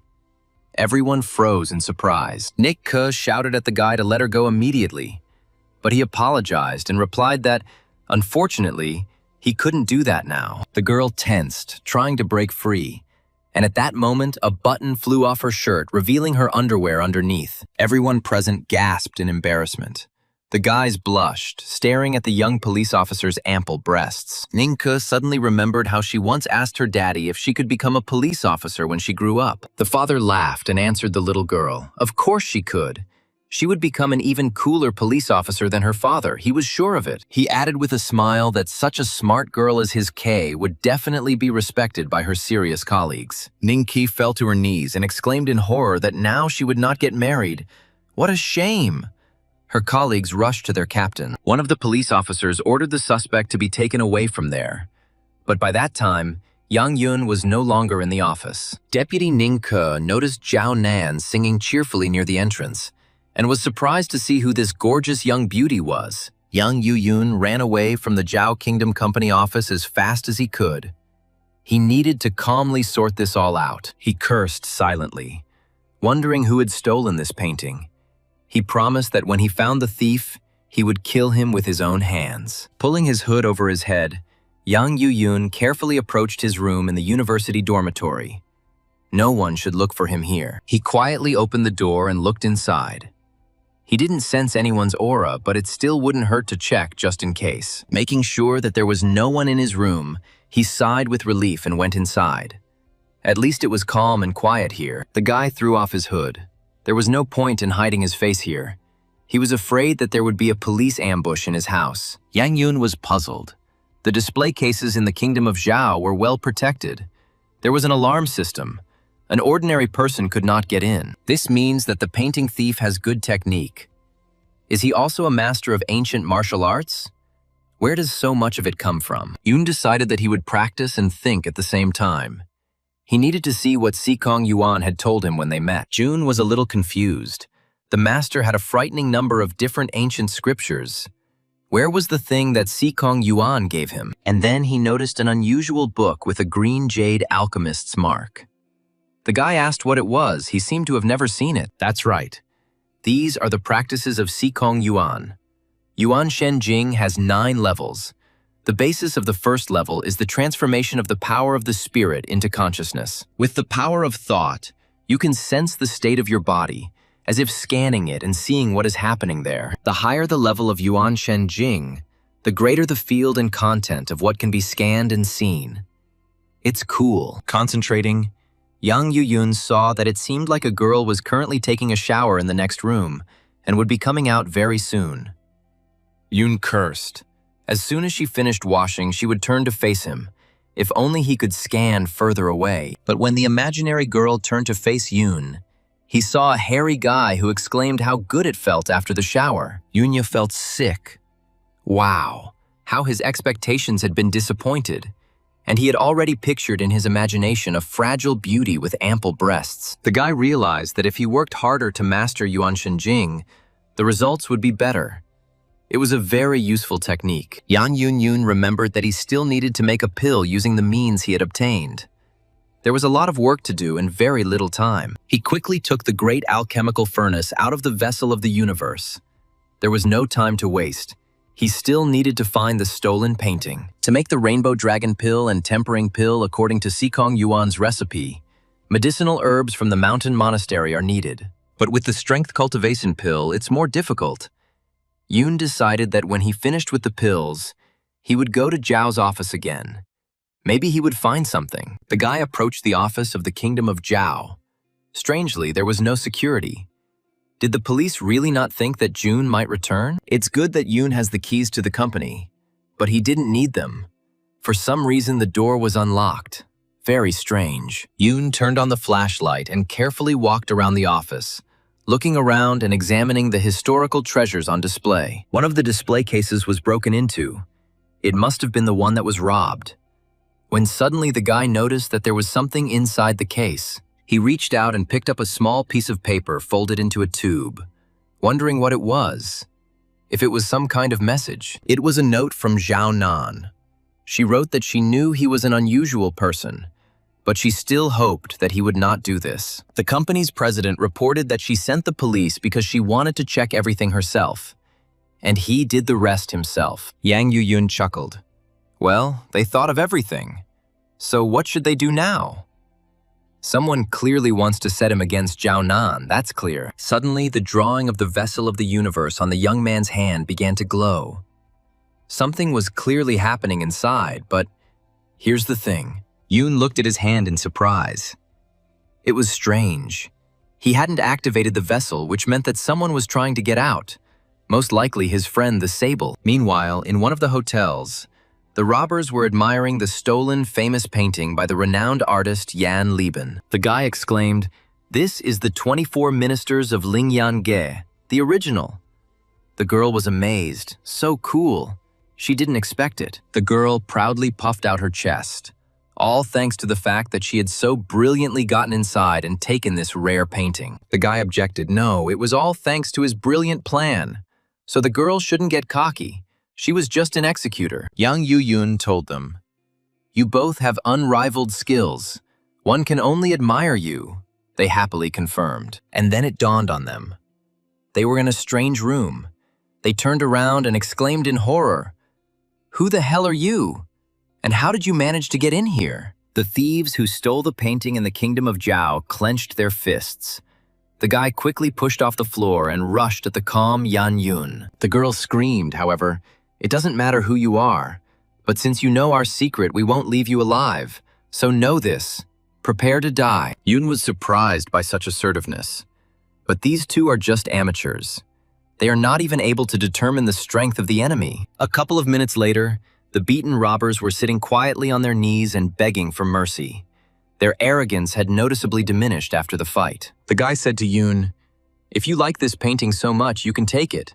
But please leave us our lives and how you found us." Yun replied that he had his own methods. Did they know that they had stolen something that belonged to his company? They had greatly offended him. In fact, The guy found these robbers thanks to the sable. He suddenly sensed something and ran out of the vessel of the universe. Eventually, young Yu-yun found this place.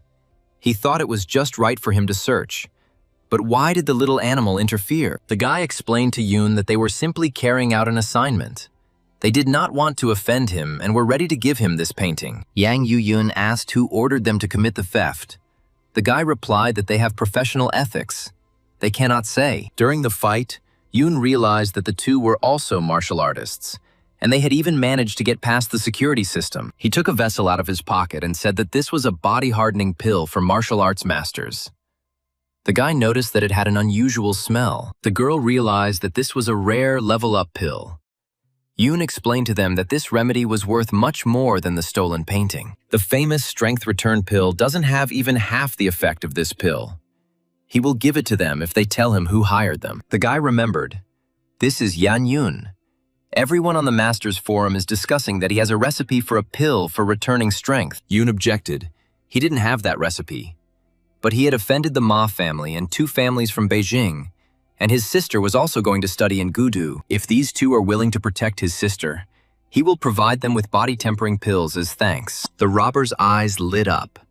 This was much more than what the Ye family had offered. They would have a stable income and pills. They dreamed of moving to the 3rd stage of Anjing, and then rising to the very top and living in luxury. Yoon realized it was the Ye family again. It seemed like Boneflower had some connection with those 2 big families, but he would get even with them. The guy apologized to Yoon for his tactlessness. He introduced himself. His name is Tang Long, and this is his adopted younger sister, Gu Siluo. Long presented Yoon with a painting and guaranteed his sister's safety.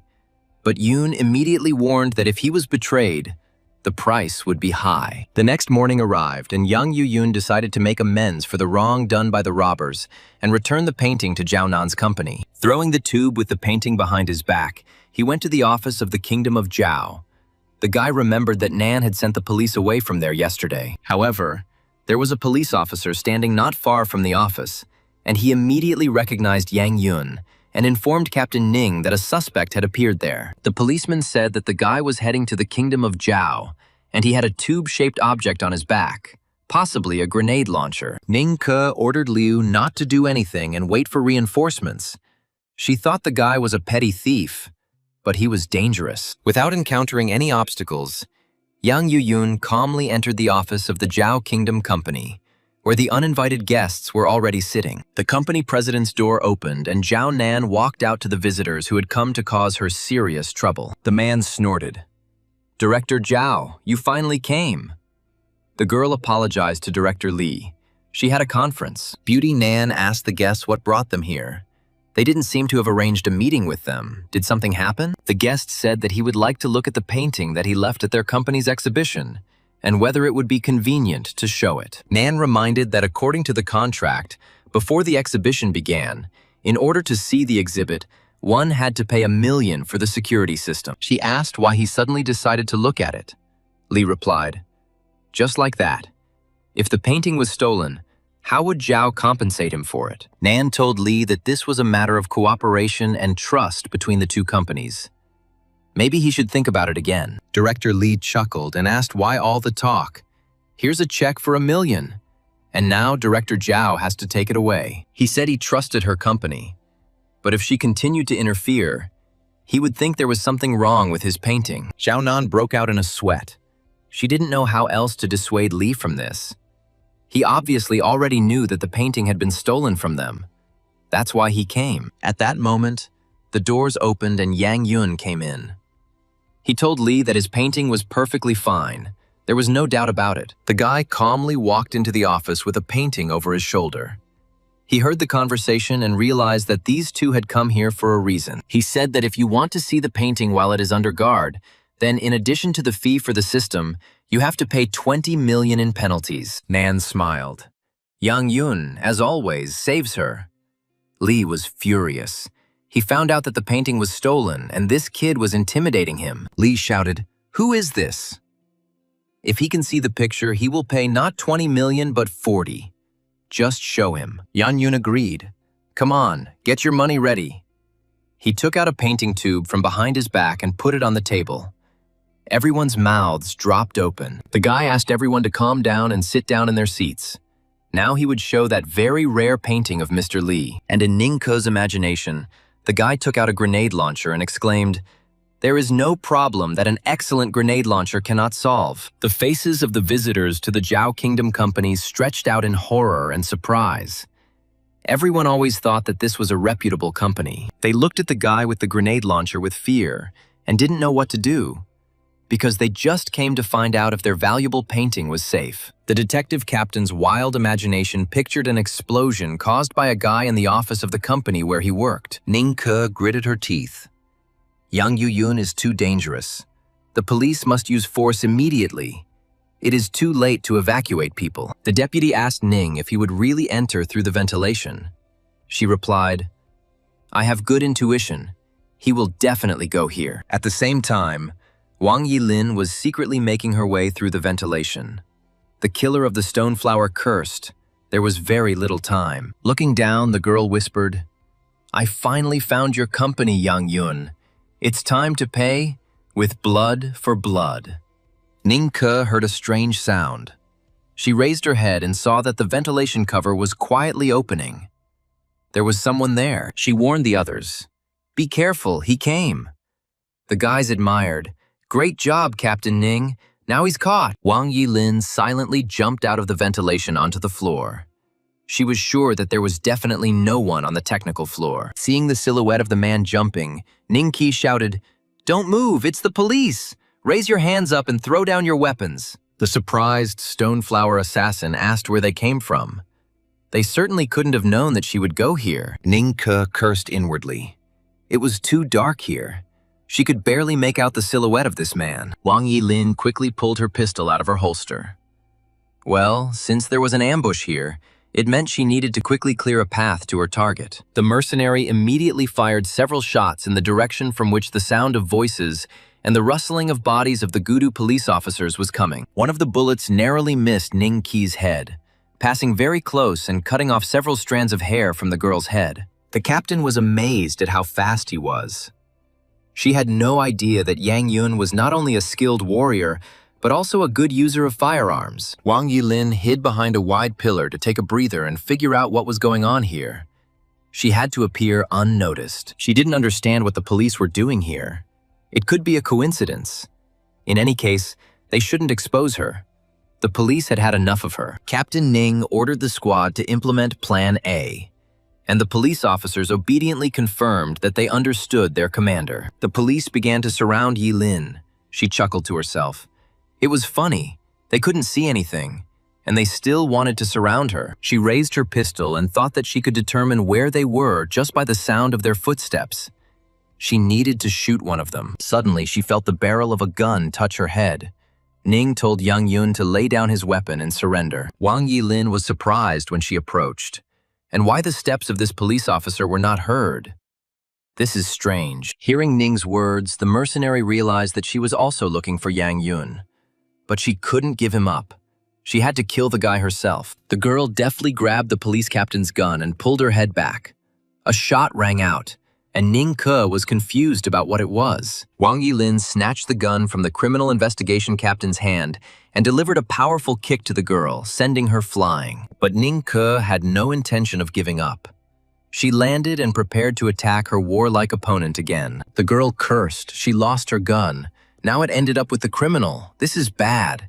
Now the enemy has more weapons. The stoneflower assassin shot at Ning Ke again, finding the girl too fast and dangerous. The captain dodged the flying bullet and realized that if the shooter was not stopped, the next time it would definitely hit her. Seizing the opportunity, Ning Ke rushed towards Wang Yilin, whom she had mistaken for Yang Yun again, with the intention of detaining her. But as soon as she approached Yilin and touched her, she realized her mistake. It was not a guy in front of her, but a girl. In addition, Ning noticed on Yilin's body the latest model of Japanese bulletproof vest for women, something she had never seen in person before. The innocent Wang Yilin flushed when the girl touched her body. She sighed languidly, calling Ning Ke a pervert. The captain of the criminal investigation department looked in surprise at the strange killer, who was also such a surprisingly untouchable person. Offended by such unceremonious treatment, Wang Yilin slapped Ningke hard, calling her a pervert. The stunned police officers shouted to Captain Ning what was going on, but no one understood what the slap was. Everyone opened heavy fire towards Wang Yilin, but the girl had already managed to hide under the cover of darkness and smoke from the gunshots. The subordinates rushed to the captain, asking if everything was okay with her. No one understood what had just happened. Who it was. Qi touched her slapped cheek and gasped. This girl wasn't playing by the rules. Out of nowhere, she suddenly gave her that slap. Ningke told the others that she heard a female voice. If it wasn't Yang Yiyun, then who was it? Maybe it was his accomplice. The police looked around in confusion. It was clear that whoever the girl was had already run away. They had lost track of the criminal. Meanwhile, in the Zhao Kingdom office, Yang Yun unzipped the cover and took out the painting he had taken from the robbers the previous night. He laid it out on the table and informed the visitors that he had brought them the valuable exhibit they had been so eager to see. Li asked his expert, Mr. Lin, what he would say. And Lin looked at the painting he provided with a large magnifying glass. The expert concluded that it was definitely an original. Li asked in confusion, but how was that possible since the painting definitely shouldn't be here? Li rubbed his hands and smiled. Apparently, he was the one who was mistaken. Now he sees that everything is fine with the work, which means they can go. Yang Yun reminded Mr. Li that he had promised to pay 40 million in damages because the painting had to be shown. Li asked his companion if he had agreed to 40 million. Lin replied that he had been having problems with his hearing lately. The guy turned on an audio recording of Li's promise and reminded him that, according to the contract, if he didn't pay the penalty, he would be taken to court. Getting a little poorer was nothing to him. But if his reputation suffered, that was a problem. Li grumbled that he would write a check now. Yang Yuyun smiled. That's great. Zhao Nan looked at her employee in surprise, whom she suspected of stealing. She realized that she was indebted to Yang Yun again. Who would have thought that he could handle this situation so cleverly? A spy arrived at the Boneflower Temple to see the head of the assassination organization and reported that Wang Yilin had been defeated again. Cheng Baiwan's eyes flashed with anger and he exclaimed, "What an idiot!" And yet, he considered her a very promising employee. The head of the organization of assassins ordered the preparation of the ship. He decided to take on this matter himself and avenge the death of his younger brother. Yoon's phone rang, and when he saw that it was Uncle Lu's number, he immediately picked it up and greeted Liu Shanhai. He said that they hadn't seen each other for a long time. Their youth pill was selling very well, and they didn't have enough raw materials to produce it. Yoon replied that the raw materials for the youth pill were indeed difficult to obtain, but he now had a higher quality pill. Shanhai was amazed. Could it really be even better? Then there was no need to send her anywhere. He would come to the auction himself. Yoon agreed with him. Nan asked, Yoon mentioned the youth pill. Is he really familiar with Liu Shanhai? The guy smiled. The boss is very attentive. He explained that Uncle Lu wanted to hold an auction. Nan suggested doing it in the kingdom of Zhao. They were also doing this. Yoon was surprised. He didn't know that their company had an auction department. The guy told Liu Shanhai about the proposal. Soon, Liu Lingling's father arrived in the kingdom of Zhao, accompanied by his assistants, and he warmly welcomed Yoon and Lady Zhao. Liu Shanhai never expected that Yoon could make better youth pills. The guy really surprised him. Zhao Nan was amazed. So it was young Yi Yoon who made these famous pills, it turns out. The boy has a lot of secrets. People gathered in the auction exhibition pavilion to buy the pill. Several boxes of pills stood on the table. The auction host, Ai Ye, greeted everyone and announced that today they were selling higher quality youth pills. She opened the box and showed the product. Today's pills are not like those on the market. The pharmacist put his heart and soul into creating them. The effect of this product is 3 times greater than that of pills on the market. The starting price is 20 million. Those gathered began to discuss how even a simple version of youth pills already has an amazing effect on ordinary people. Yang Yun realized that despite its effectiveness, the full version of the pills did not enjoy the same approval as the simplified version. Li asked who they were fooling. The youth pill on the roar already had an amazing effect. Could it be any better? Lin added that there is a shortage of youth pills on the market now. They just want to cheat buyers, but they are not idiots. Yang Yun frowned. These 2 idiots again. And why do they like to cause him trouble so much? He needs to take note of them. The presenter objected. No one is trying to deceive them. There is no need to slander. These have been certified by the inspection body. Lee chuckled, but the triple effect. Is it possible to turn old age into youth? Unless the elixir of immortality can handle it. Qingfeng told her husband that this gentleman's doubts were not unfounded. The effectiveness of the pills should first be proven. Qingfeng's eldest daughter suffered a severe burn as a child. If the pills really have this effect, they will be able to remove the scars. Li and Lin looked at each other with smiles, wondering what would come of this.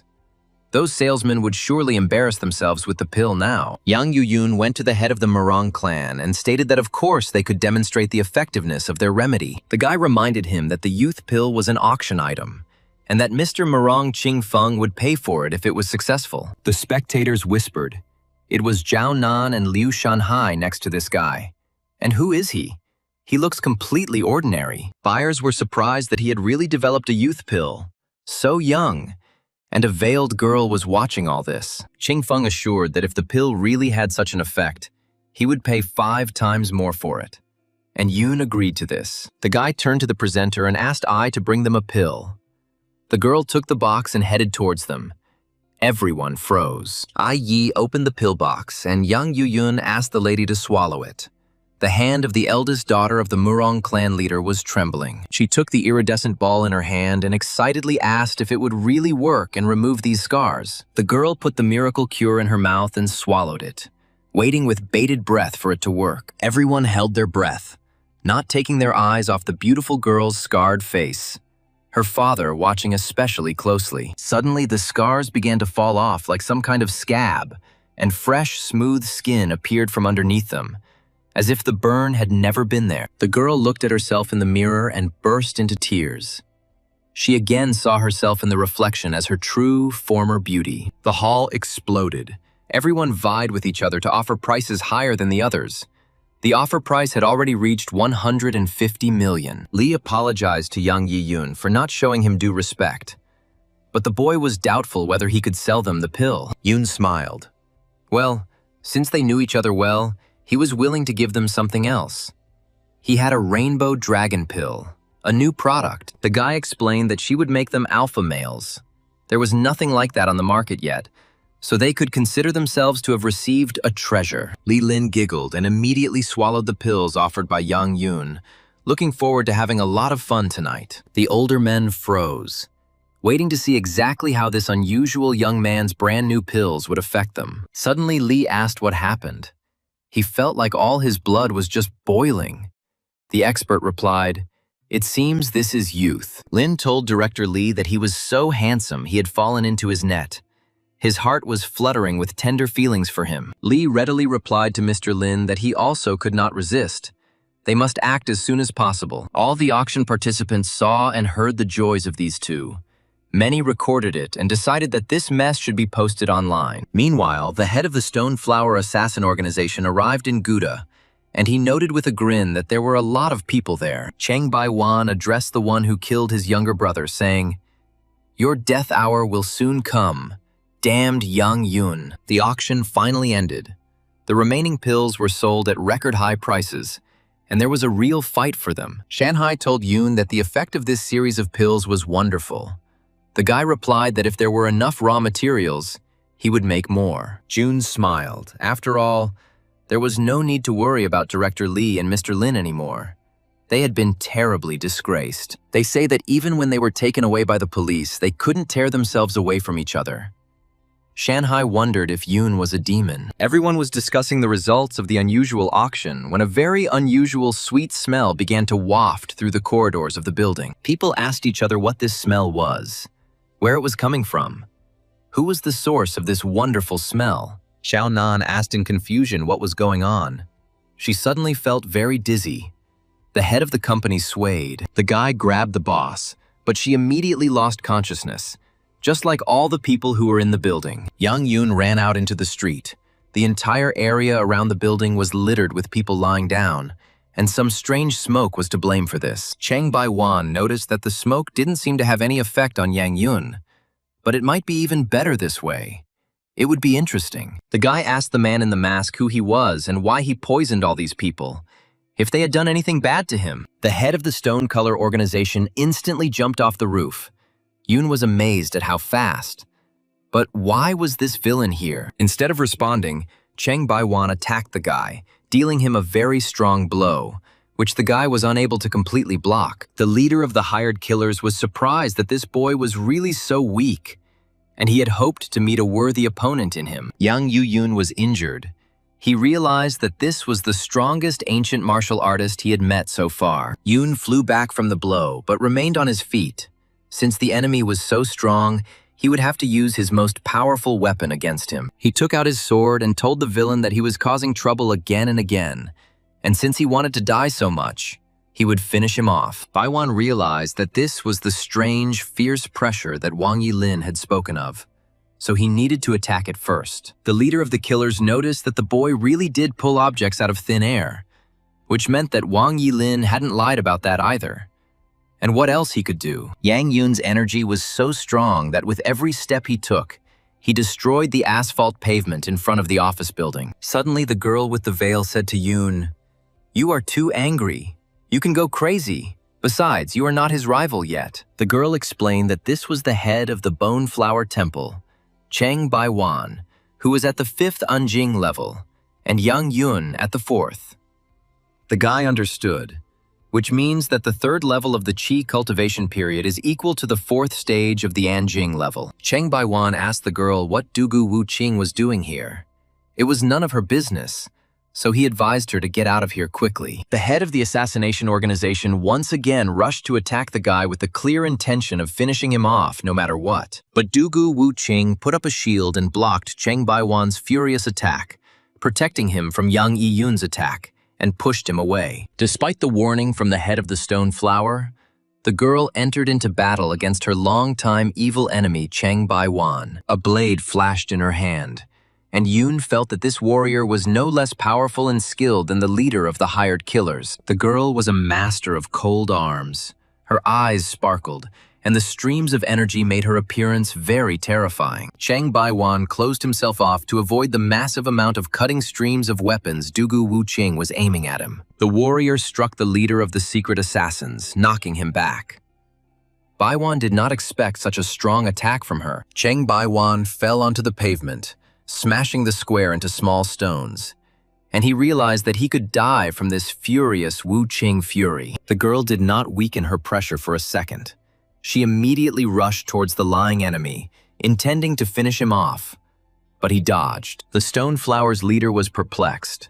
They hadn't seen Dugu Wu Qing for several years, and during this time, the girl's strength had increased at lightning speed. He retreated and she advanced, hurrying to finish off her worst enemy, who had caused so much suffering to her family. Wu Qing slashed her sword onto the asphalt, sending a slash of enormous destructive power towards Cheng Baiwan. The villain screamed. The attack had succeeded. He was alive but wounded. Now, Dugu Wu Qing could definitely deal with him alone. There was an explosion, and the wounded Cheng Baiwan fell, hit by the girl's attack. She understood that her enemy was too strong to die. The wounded Cheng Baiwan quietly asked Dugu Wu Qing why she was fighting him when he was not a threat to her clan right now. The girl explained that she now needed Yang Yun's help. And besides, she hadn't liked Baiwan from the very beginning. If Cheng Baiwan wanted to kill June, she would have to kill the head assassin. But suddenly the girl felt like she was getting sick. The girl cursed and sank to the ground, realizing that it was time for an attack of illness. Yang Yu-yun asked his unusual protector with concern if she was okay. She didn't look well. Dugu Wu Qing mentally cursed the illness.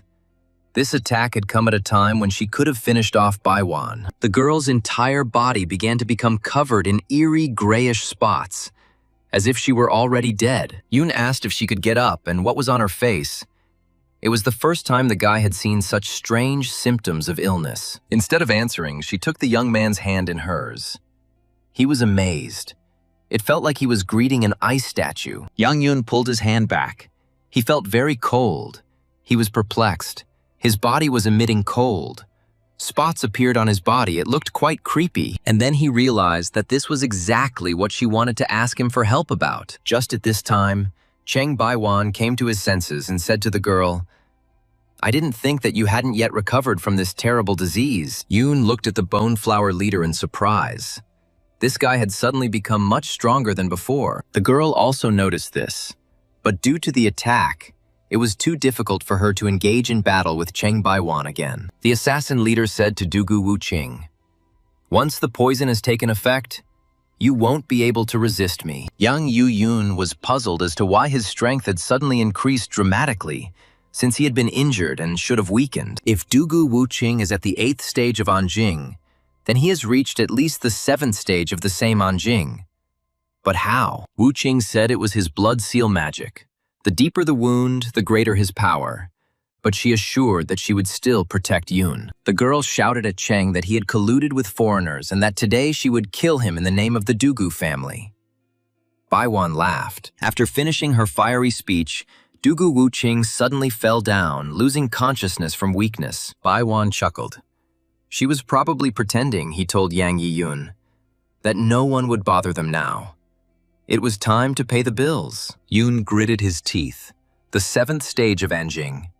He was not sure he could win. Maybe he should call the master for help. The killer asked. It seemed the guy didn't think that he had the ability to increase strength in an instant. He could give the recipe and die. June kept repeating, the ability to increase strength in an instant. And then it dawned on him. Exactly how could he not have thought of it? Cheng Baiwan was indignant. Is the kid crazy? What's so funny about this? The leader of the killers saw that the guy took out 3 pills and he asked in fear what they were. The guy replied, secret pills that increase strength in an instant. However, Yoon was afraid that his body might not be able to withstand them. Cheng Baiwan rushed towards his opponent, shouting that he shouldn't even dream of doing this. But it was too late. Yoon's body literally exploded with energy. He shouted back at the leader of the killers that he was ready to argue with him. The head of the bone flower covered his eyes with his hand in horror at how strong the boy's internal energy was. Yoon looked at his hand. He felt his body filling with a power he had never known before. He said to Chen with a smile, "Don't think that only you can instantly increase your strength. Don't forget, your junior brother fell at my hands." Baiwan was puzzled. It was strange. Could ancient martial arts masters also release such internal energy? Meanwhile, Dugu Wuqing came to her senses and carefully rose from the ground, feeling extremely weak. The girl looked around. To her surprise, the fight was still not over. She was shocked. Could it be that Yang Yiyun and Cheng Baiwan were still fighting? Then it was necessary to help this boy. At that moment, the girl heard familiar footsteps. She turned around and saw her brother. Wuqing asked Hui in surprise where he was from and how he knew that she would be in Gudu. The guy replied with a smile that he couldn't miss such an interesting performance, and he invited his sister to watch. Dugu Hui noticed that this young Yiyun was indeed very strong. It seemed that Baiwan was inferior to him in strength. The head of the bone flower realized that things were bad. The boy's internal energy had already approached the very peak of the Anjing level. Cheng Baiwan shouted at Yang Yiyun that he was a great master, but they would see each other again. And then the guy would definitely die at his hand. Having said this, the leader of the assassins disappeared. Yun shouted at him not to run away. He was ready to fight for another 300 rounds. But the head of the bone flower ran away, and Yang Yun, with a sword in his hands, was left standing in the empty and silent square. Dugu Hui told the boy, "It was not for nothing that your sister chose you. You possess the great skill of a true warrior." But Yang Yuyun didn't answer. Brother Wuqing put his hand on his shoulder and asked if the guy could hear him. Why did he suddenly freeze? Yun replied in a barely audible voice, "Don't rush me. You know how tiring it is to scare people with such great energy." Jun's body almost exploded. It was good that he released enough spiritual energy, but he had to use up 3 pills. Hui approached his sister and carefully asked if she was feeling better. The girl was still sitting on the ground. Yang Yunyun thanked her for her help and extended his hand, asking if she could stand up. He could help her if needed. Hui hit Yun's outstretched hand and shouted angrily, "Is he blind and can't see that his sister is still weak and needs to rest?" The guy advised Yun not to be arrogant.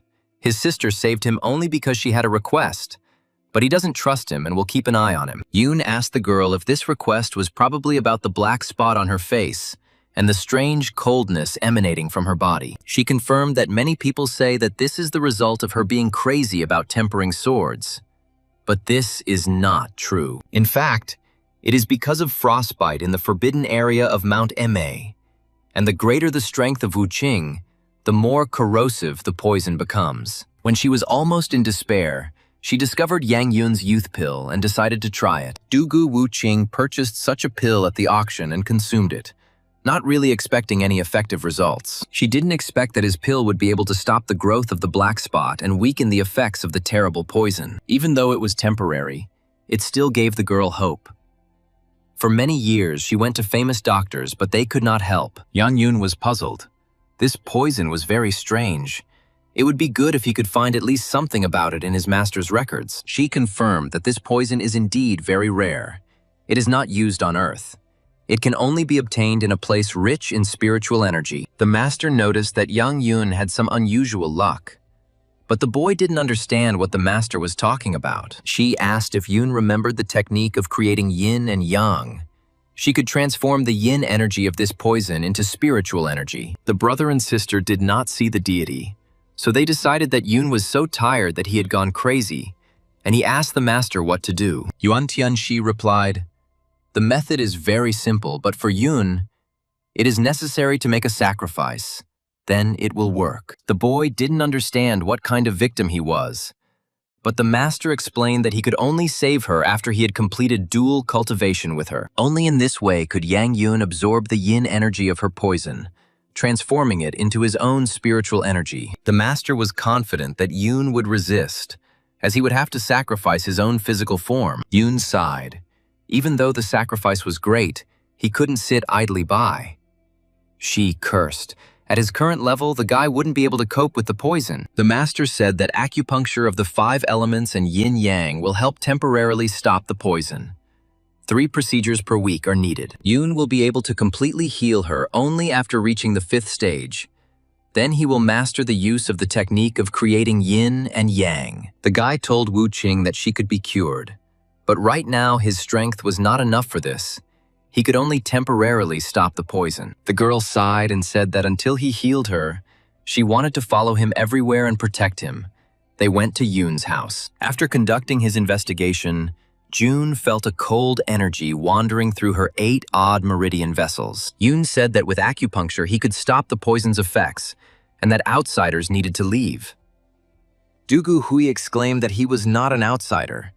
He would keep an eye on Yun to make sure he didn't do anything wrong. The sister glared menacingly at her younger brother, silently ordering him to leave the room. An angry Hui obeyed his sister, telling June to behave himself. Yun asked Wuqing to take off his clothes so that he could place the needles more accurately. He didn't intend to do anything bad. The girl instantly threw off her clothes. The guy was taken aback. Could it really be like that? Having recovered somewhat, Yang Yuyun informed the attractive patient that he was ready to begin the procedure. He unfolded his set of silver acupuncture needles, needing 5 of them now. Dugu Wuqing looked at the young man's instruments with horror. She had been terrified of any injections since childhood. Yang Yuyun chose the needles and prepared to work on Wuqing's body, and she stared at the needles without stopping. The guy exclaimed, "Let's begin acupuncture of the 5 elements and yin-yang, filling the needles with life-giving force." But suddenly, Dugu Wuqing grabbed his hand, which had needles in it, and Yun didn't understand what was wrong with her. She immediately apologized to Brother Yan, saying that she was not ready, and suggested that they continue. The guy replied, "No big deal, let's continue." He was surprised. "She's so strong and afraid of needles. Okay, let's try again." But the second time, nothing worked. Wuqing hit the guy on the hands again, fearing his needles. Then she asked again to forgive her. She was not ready again, but now she will definitely try. Yang Yun cursed. He wouldn't be able to stick the needles in at this rate. He needed to think of something to distract her. The guy angrily asked the girl, "Where is Cheng Baiwan from? And does he have anything in common with them?" The girl asked in surprise what Yang Yun was talking about. She and the leader of the murder organization had never had anything in common. Yun quickly ran around the girl, saying that Madame Dugu was so stubborn, so she shouldn't even think of blaming him for anything. Wu Qing's cheeks flushed, and she asked Yang Yun how he could figure her out so easily. Taking advantage of the fact that the girl was finally distracted from the needles, Yun quickly stuck needles into her back. Wu Qing moaned. She felt as if a hot stream had spread throughout her body, and a chill was spreading through her legs.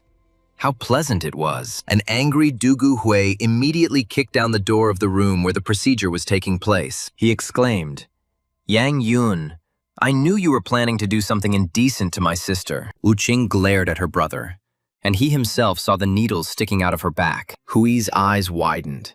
It was the first time he saw his sister in her underwear, and he was speechless for a second. Du Hui laughed and remarked that it was a bit hot today. Let him go and have some tea. Yun barked that he would have to pay for the door. The next day, Yang Yun went to his official job at the Zhao Kingdom Corporation as usual. Yesterday, so many people fainted. The news said it was a methane leak. But because of the poison, people don't remember anything. From the words of his brother and sister, Dugu Yun understood that the Bone Flower Temple was now very strong. As Yang Yun passed by the girls, he heard them say in unison, "Good morning, Director," which surprised him. The guy shook his head, looking around. There was no one else in the hall except him. He asked the girls in bewilderment if they were calling him the director, since it seemed like there was no one else here. And then Yang Yun heard the boss's voice. Zhao Nan said with a smile, "Of course they called him the director. Who else?" The pill auction brought profit to the company, and Yun got the painting back. So now he is the director of the Cultural Relics Department. She hurried the guy. The conference was about to start, so he needed to quickly go with her to the conference room. Nan said that this all happened unexpectedly, so if Yun doesn't want to be the director, then fine. Just let him say a few words. By the time they arrived, all the other department directors had already gathered. But one person was extra here. Nan asked her uncle in surprise what he was doing here. He was definitely not one of the directors of her company. Xiao Yuancheng asked his niece if she wasn't glad to see him. She said she should have told him in advance. She would have met him. Uncle replied, there was no need for such politeness. He came to check something, apparently because of that bungler she broke up with Yi Kai. Yang Yun frowned. The Yi family was looming on the horizon again. They couldn't keep up. Zhao Nan was indignant. So what? She never liked Ye Kai, and it was none of Uncle's business. It was her business. An enraged Zhao Yuancheng slammed the table, shattering it into pieces. Everyone gathered, shuddered, and glanced fearfully at the strong relative of the company president. Uncle shouted at Nan that she was spoiled. It was not up to her to decide. This bungler managed to incur the wrath of 2 large families of masters. This guy won't live long. Nan is crazy to want to be with this man. Hearing this, Yun clenched his fist angrily. Yang Yun determined that the person in front of him was a 6th-level Anjing master, but still stated that he should not be underestimated. Zhao Yuancheng roared, "Brave boy. Oh well, today he will teach this brat to follow the rules." Yun asked the master to teach this idiot a lesson, but he growled that he was not going to get involved in such trifles. Uncle Nan's eyes flashed, and he shouted angrily that this small piece of trash couldn't hide anywhere. Yan Yun told the old man that if he didn't intercede, his disciple would soon meet his end. Yuan Tianxi stopped Uncle Nan's fist. The master's hand shook with tension.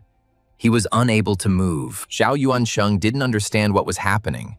What kind of powerful force was binding his hands and feet and pressing down on him terrifyingly? An unrecognized deity of martial arts hovered over the master, restricting his movements and striking his will.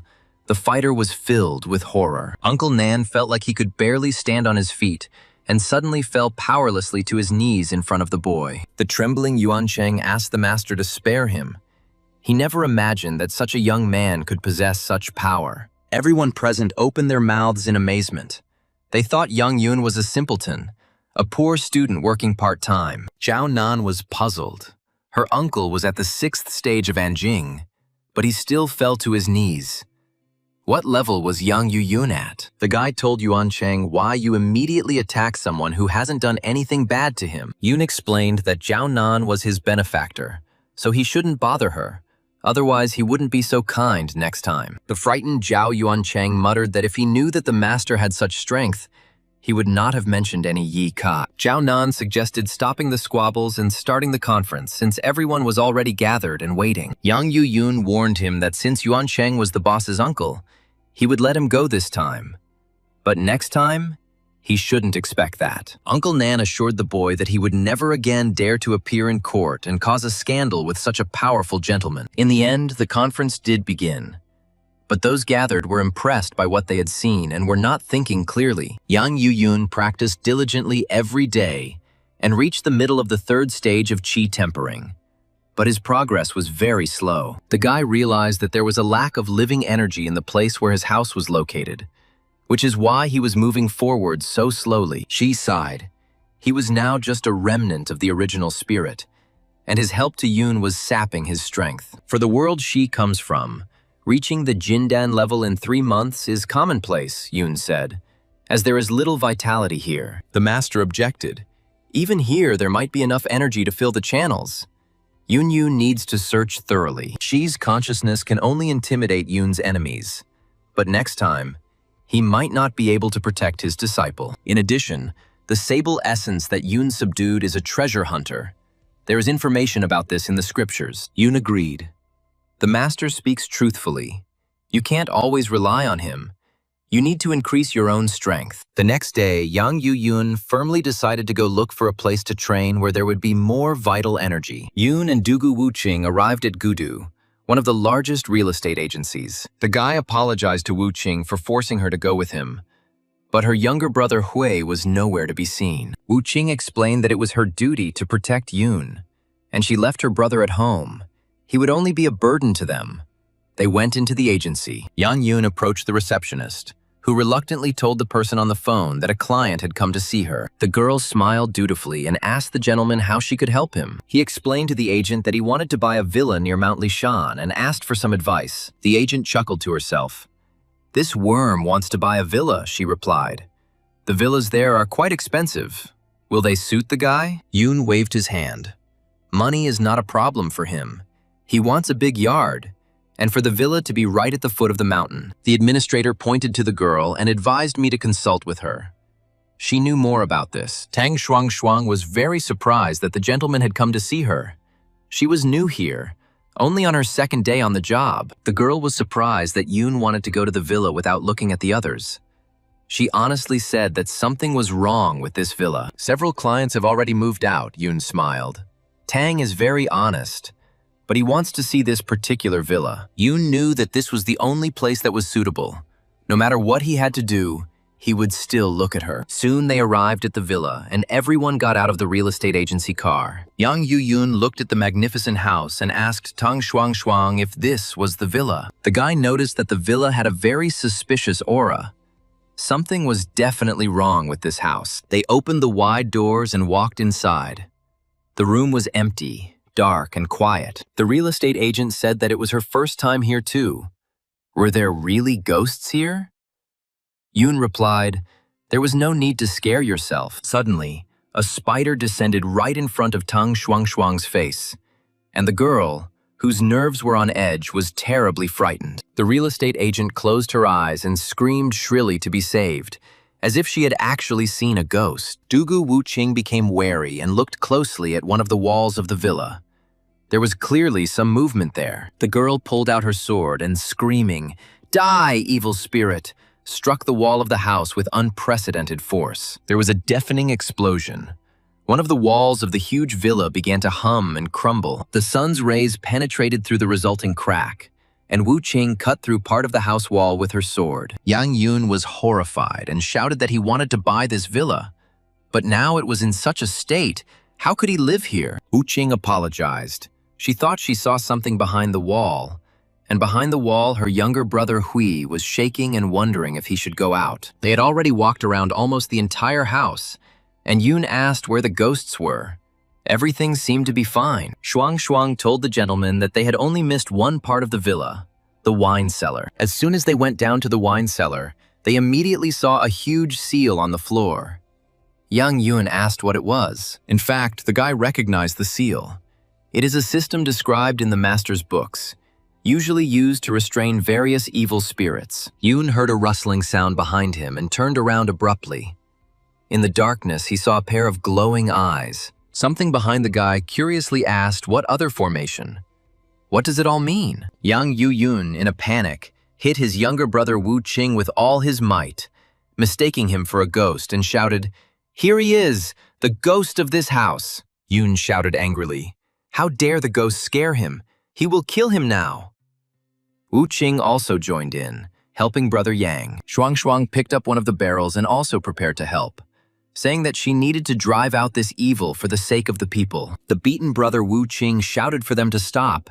It was him, Dugu Hui. He was a human, not a demon. He didn't need to be exorcised. The older sister angrily asked her brother if she hadn't told him to stay at home. He replied that it was true, but he had met a blue fat man. This fat man came out of the strange door. Hui became curious and went inside.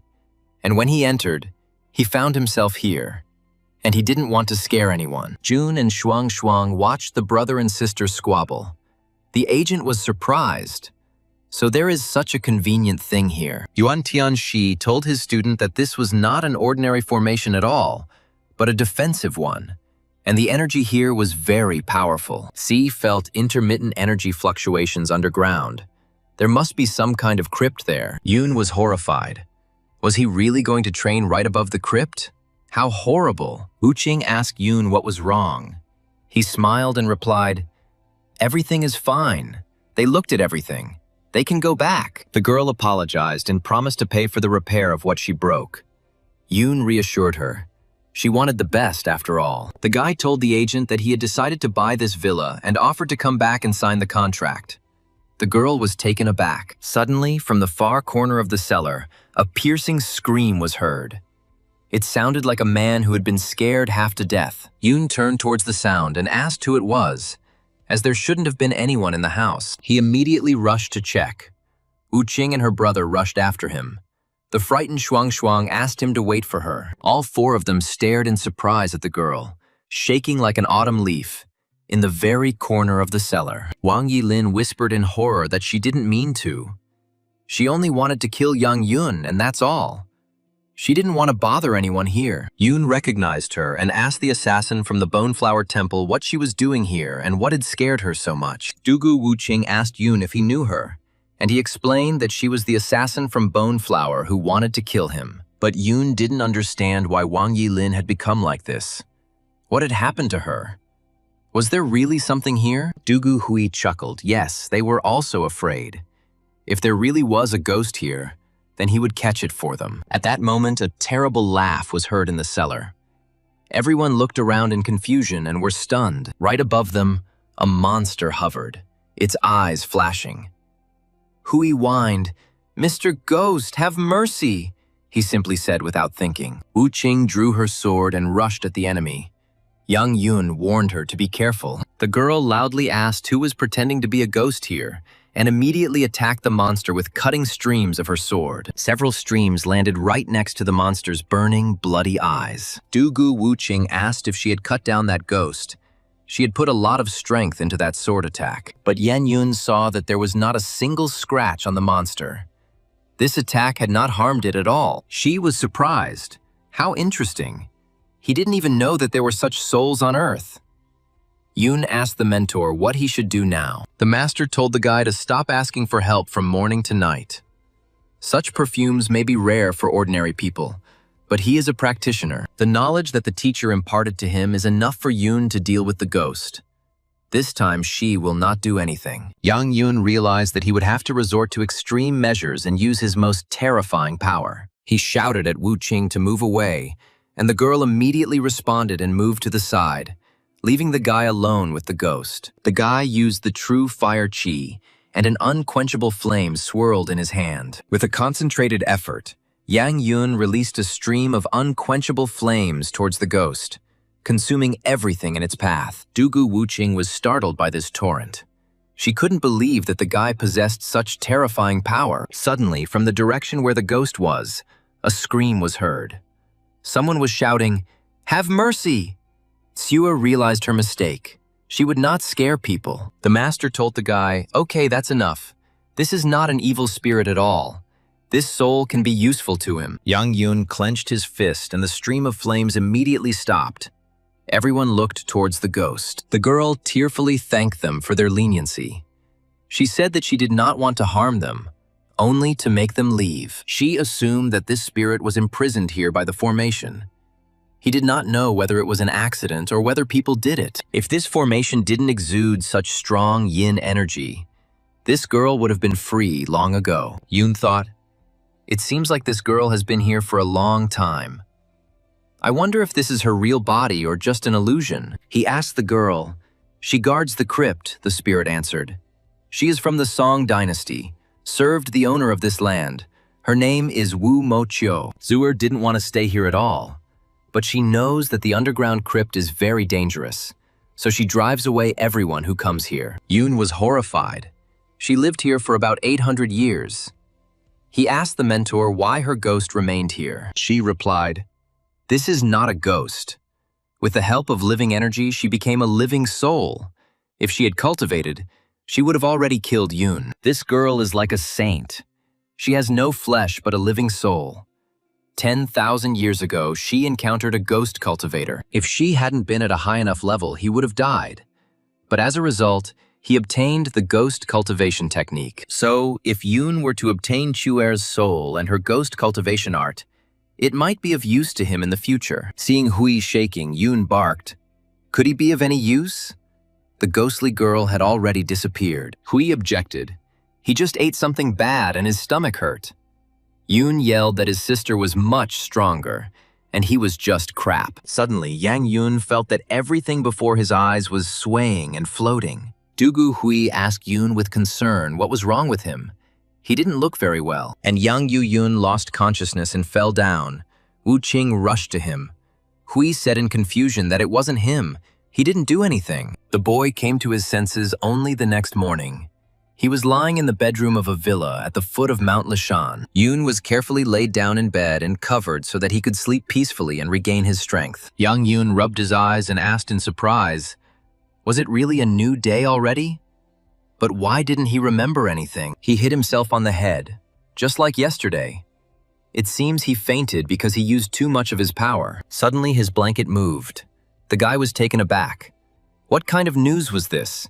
Who could be sitting in his bed? And then Suer appeared in front of him. The girl blushed slightly and affectionately asked the gentleman if he was already awake, what he wanted. Yoon jumped away from her and asked what she had forgotten under his blanket. Chuer was offended. Had the master forgotten what he had done for her? The girl was surprised that he had even forgotten about it. He had hit his head so hard yesterday. The door swung open.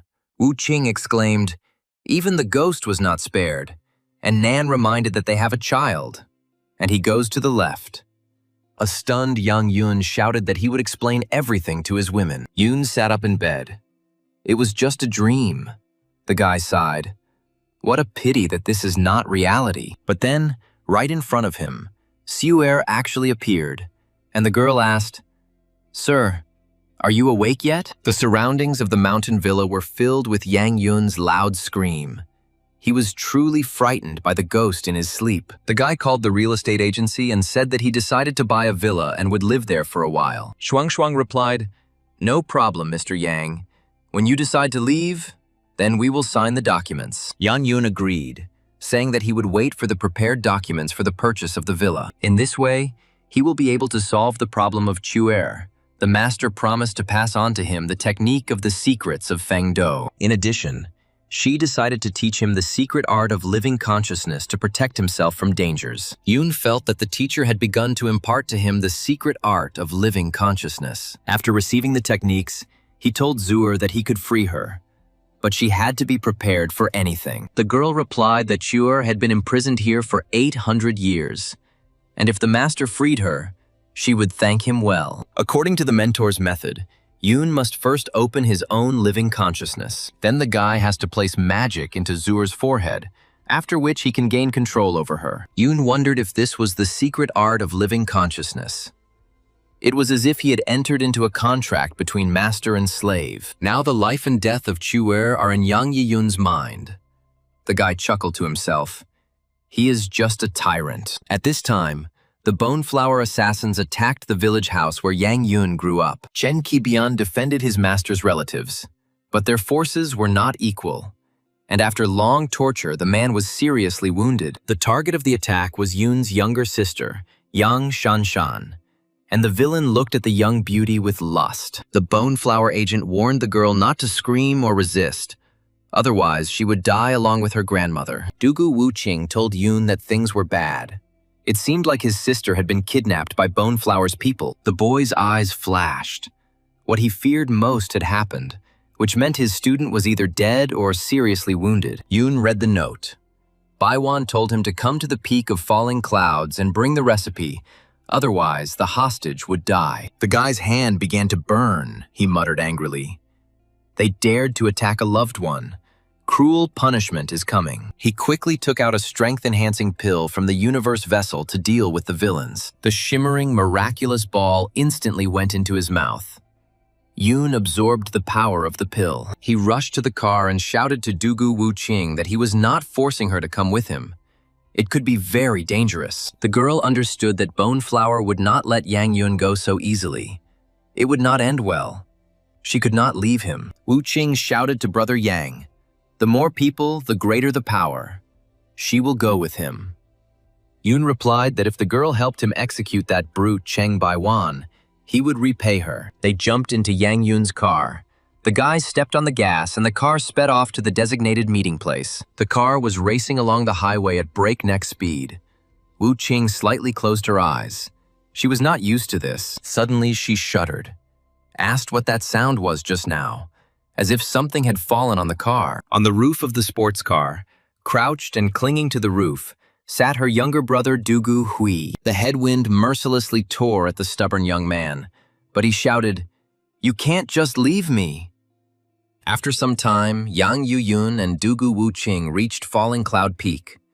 Hui managed to hide. Yoon thought it must be somewhere around here. He loudly shouted at Cheng Baiwan to come out. The killers appeared at the edge of the cliff. One of them was holding a girl. Baiwan grinned. They had come after all.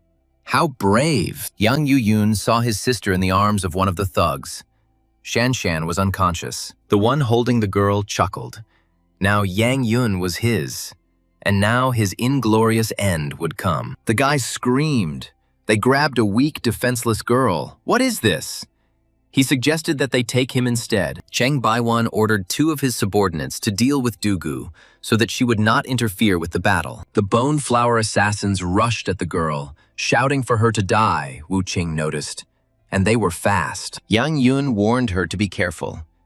These 2 were quite strong opponents. The kidnapper Shanshan asked the boy with a smile if he still had enough time to take care of others. The assassin's curved saber suddenly clanged against the blade of the underwater sword, and Yoon managed to summon his weapon from the vessel of the universe. The guy was amazed at the enormous inner strength. This fighter surpassed even his boss in power. The Bone Flower assassin chuckled. This guy can pull things out of thin air, but he's still a weakling. He struck Yoon with his saber, sending the boy flying backwards. Yoon kicking his legs helplessly in the air. The kidnapper Shanshan rushed after Yang Yiyun. He did not give him a moment to recover, constantly attacking. The killer slashed the guy across the chest with a saber, flying past him with lightning speed. The Bone Flower fighter laughed, shouting that Yang Yun was finished and that the weakling would soon part with his life. Blood gushed from Yoon's mouth. He was seriously wounded. The boy realized that he would definitely not be able to keep up with this warrior, and he was amazed. Look at the sword the boy has. He defeated his destructive tiger with one blow, leaving a notch.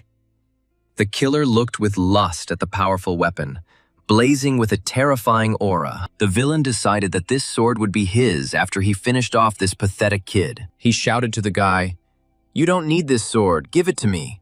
Such a weapon needs a worthy, strong owner." Yang Yun blocked the attack and growled, telling the freak not to even dream of getting his hands on this sword. The guy knew that at such a distance he would definitely be able to set the villain on fire, so he extended his burning hand. The killer laughed, got away with it, managed to defend himself. He noticed that the boy turned out to be so cruel. Yoon's opponent gripped his damaged sword tighter, intending to deal the final blow to his enemy. He laughed and shouted goodbye to the guy in Japanese and dealt him a very strong blow. The blow sent Yang Yun flying into the thick of the forest. He received another serious wound, but was still alive. The guy crashed into an old tree with a wild roar, and a deafening explosion was heard. Dugu Wuqing called out to Brother Yang with concern. She realized that she couldn't stay long with this murderer. She barked at her opponent to back off and not distract her from her main goal. She dealt a blow to the bone flower assassin with her sword and rushed to Yang Yun's aid. But Dugu Wuqing's opponent deftly dodged her attack by jumping up. She felt another assassin appear behind her, whispering for the damned swordswoman to finally die. Wuqing repelled another attack. The girl realized that she could not cope with everything alone. The enemies were too strong. Yan Yun gave up his teeth. He found himself in a dead end.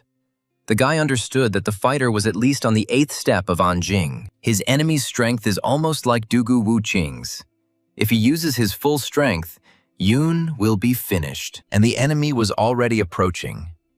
The kidnapper Shanshan was flying towards the guy and shouting for the tenacious boy to die. Yang Yun cursed.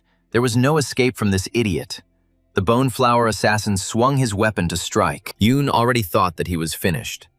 But suddenly, his opponent stopped. Jun's opponent looked at him with apprehension, and for some reason changed his mind about attacking and retreated. Yun didn't understand why he retreated, and the enemy decided that the guy was deliberately pretending to be a fool. The bone flower assassin constantly felt some strange pressure from the powerful creature. She told the student that if he had not reacted, he would have been killed. But now he must do what the master told him. First, he has to take an energy recovery pill.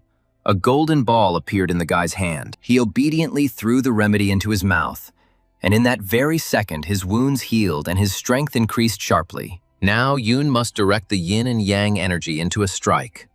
The guys struck the yin and yang wind clouds. Yuan Tianxi reported that the guy was ready to make a breakthrough. Yang Yun's eyes flashed and he shouted. The master told the student that if he didn't make a breakthrough now, then when would there be another time? Cheng Baiwan asked in confusion what was going on. Had the weather suddenly changed so drastically? The bone flower leader reminded Wang Yilin that this was her last chance to make up for her mistakes. The girl obediently took out a long suitcase with weapons and quickly opened the intricate locks. She took out a rifle with a telescopic sight, and she had to make one precise shot at Yang Yun. Shanshan's captor wondered if it was an illusion. How the boy could make him feel such terrible pressure. He rushed at Jun again, shouting that he was pulling his leg, but that he would not fall for his provocation. The opponent's blades crossed again with a ringing sound, but this time Yun no longer retreated. The bone flower killer was stunned.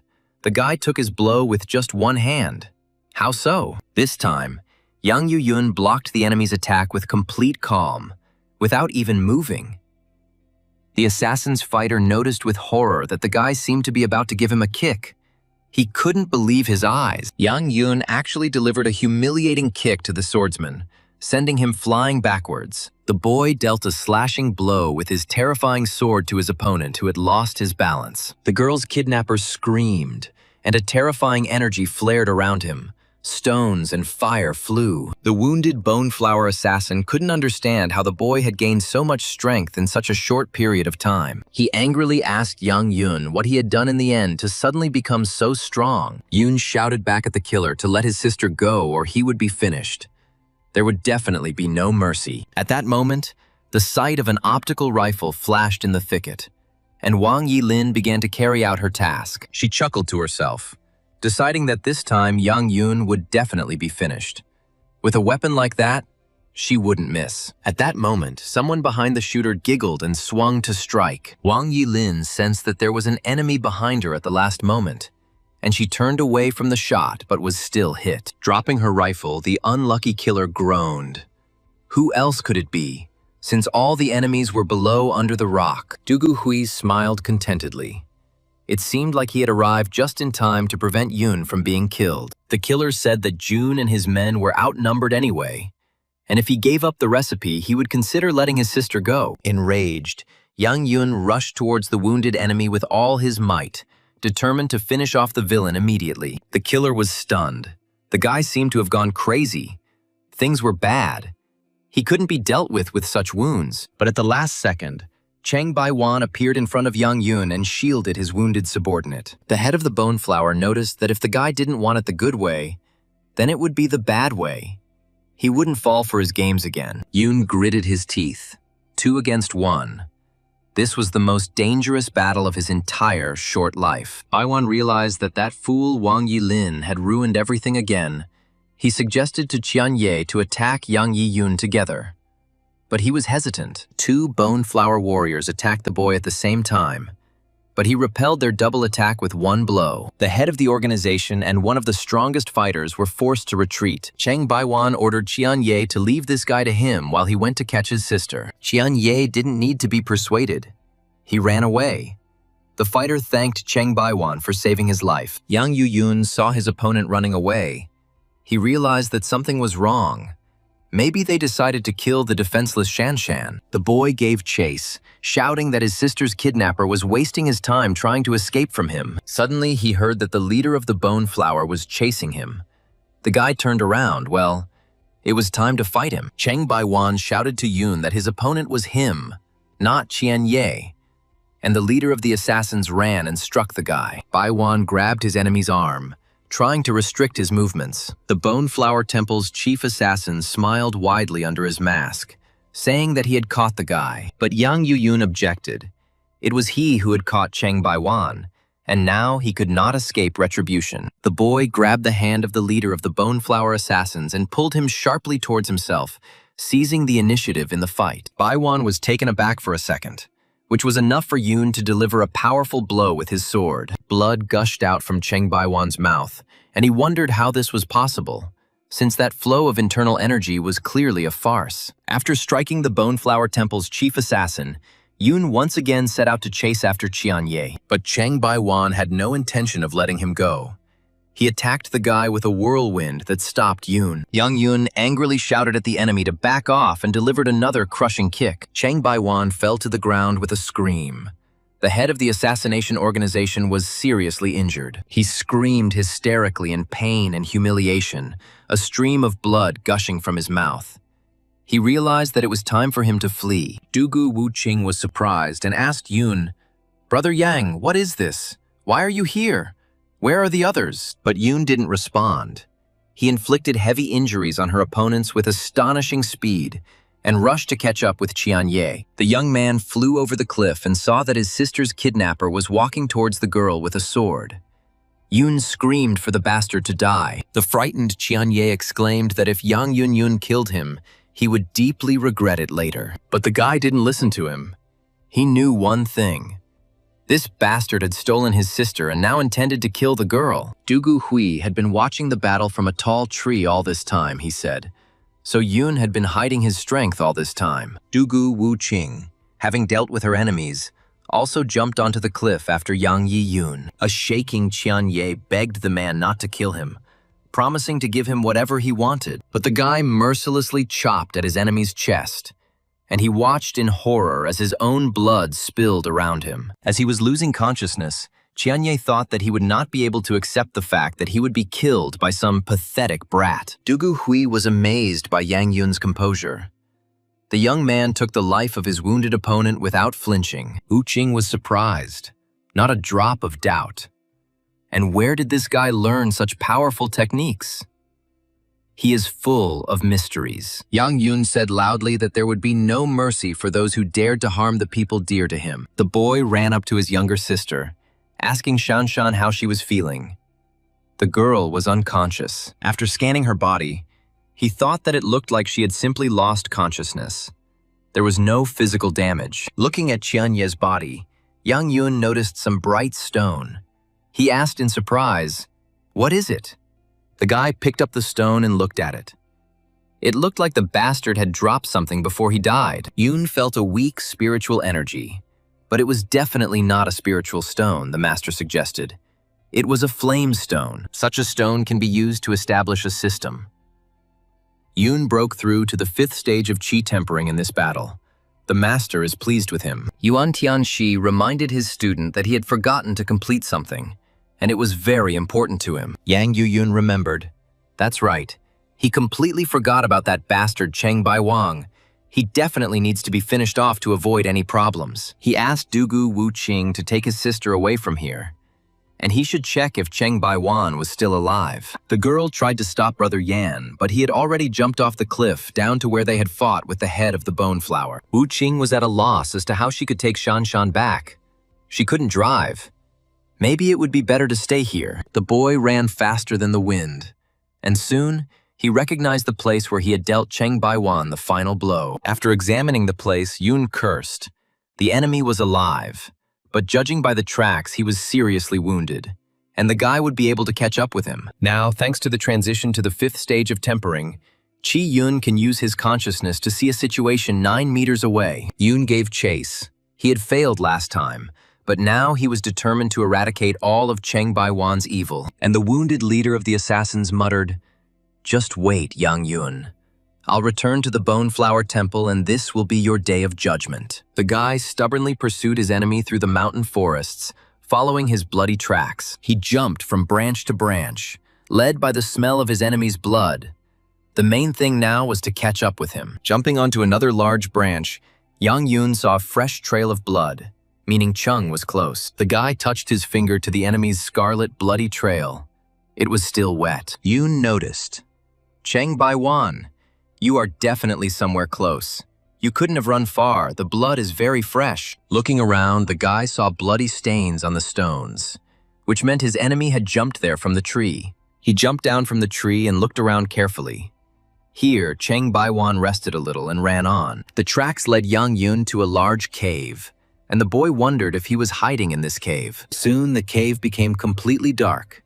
Yun snapped his fingers to create a small flame. Now he could calmly move on, the guy sighed. How much hemorrhoids this bone flower had caused. In one of the cave halls, the tracks diverged in different directions. It seemed that Cheng had been here before. Maybe it was a trap. The guy concentrated and used the tiger whisper technique to hear exactly where the people were. The real tracks led to the far right corridor, which means that's where you need to go after your enemy. In addition, Yang Yun heard the moans of women. It seemed that the assassins from the bone flower were holding some captives here. As Yang Yun got closer, he noticed 2 girls tied up, guarded by 2 thugs from the bone flower. The killer told the ladies not to be sad. They didn't have much time.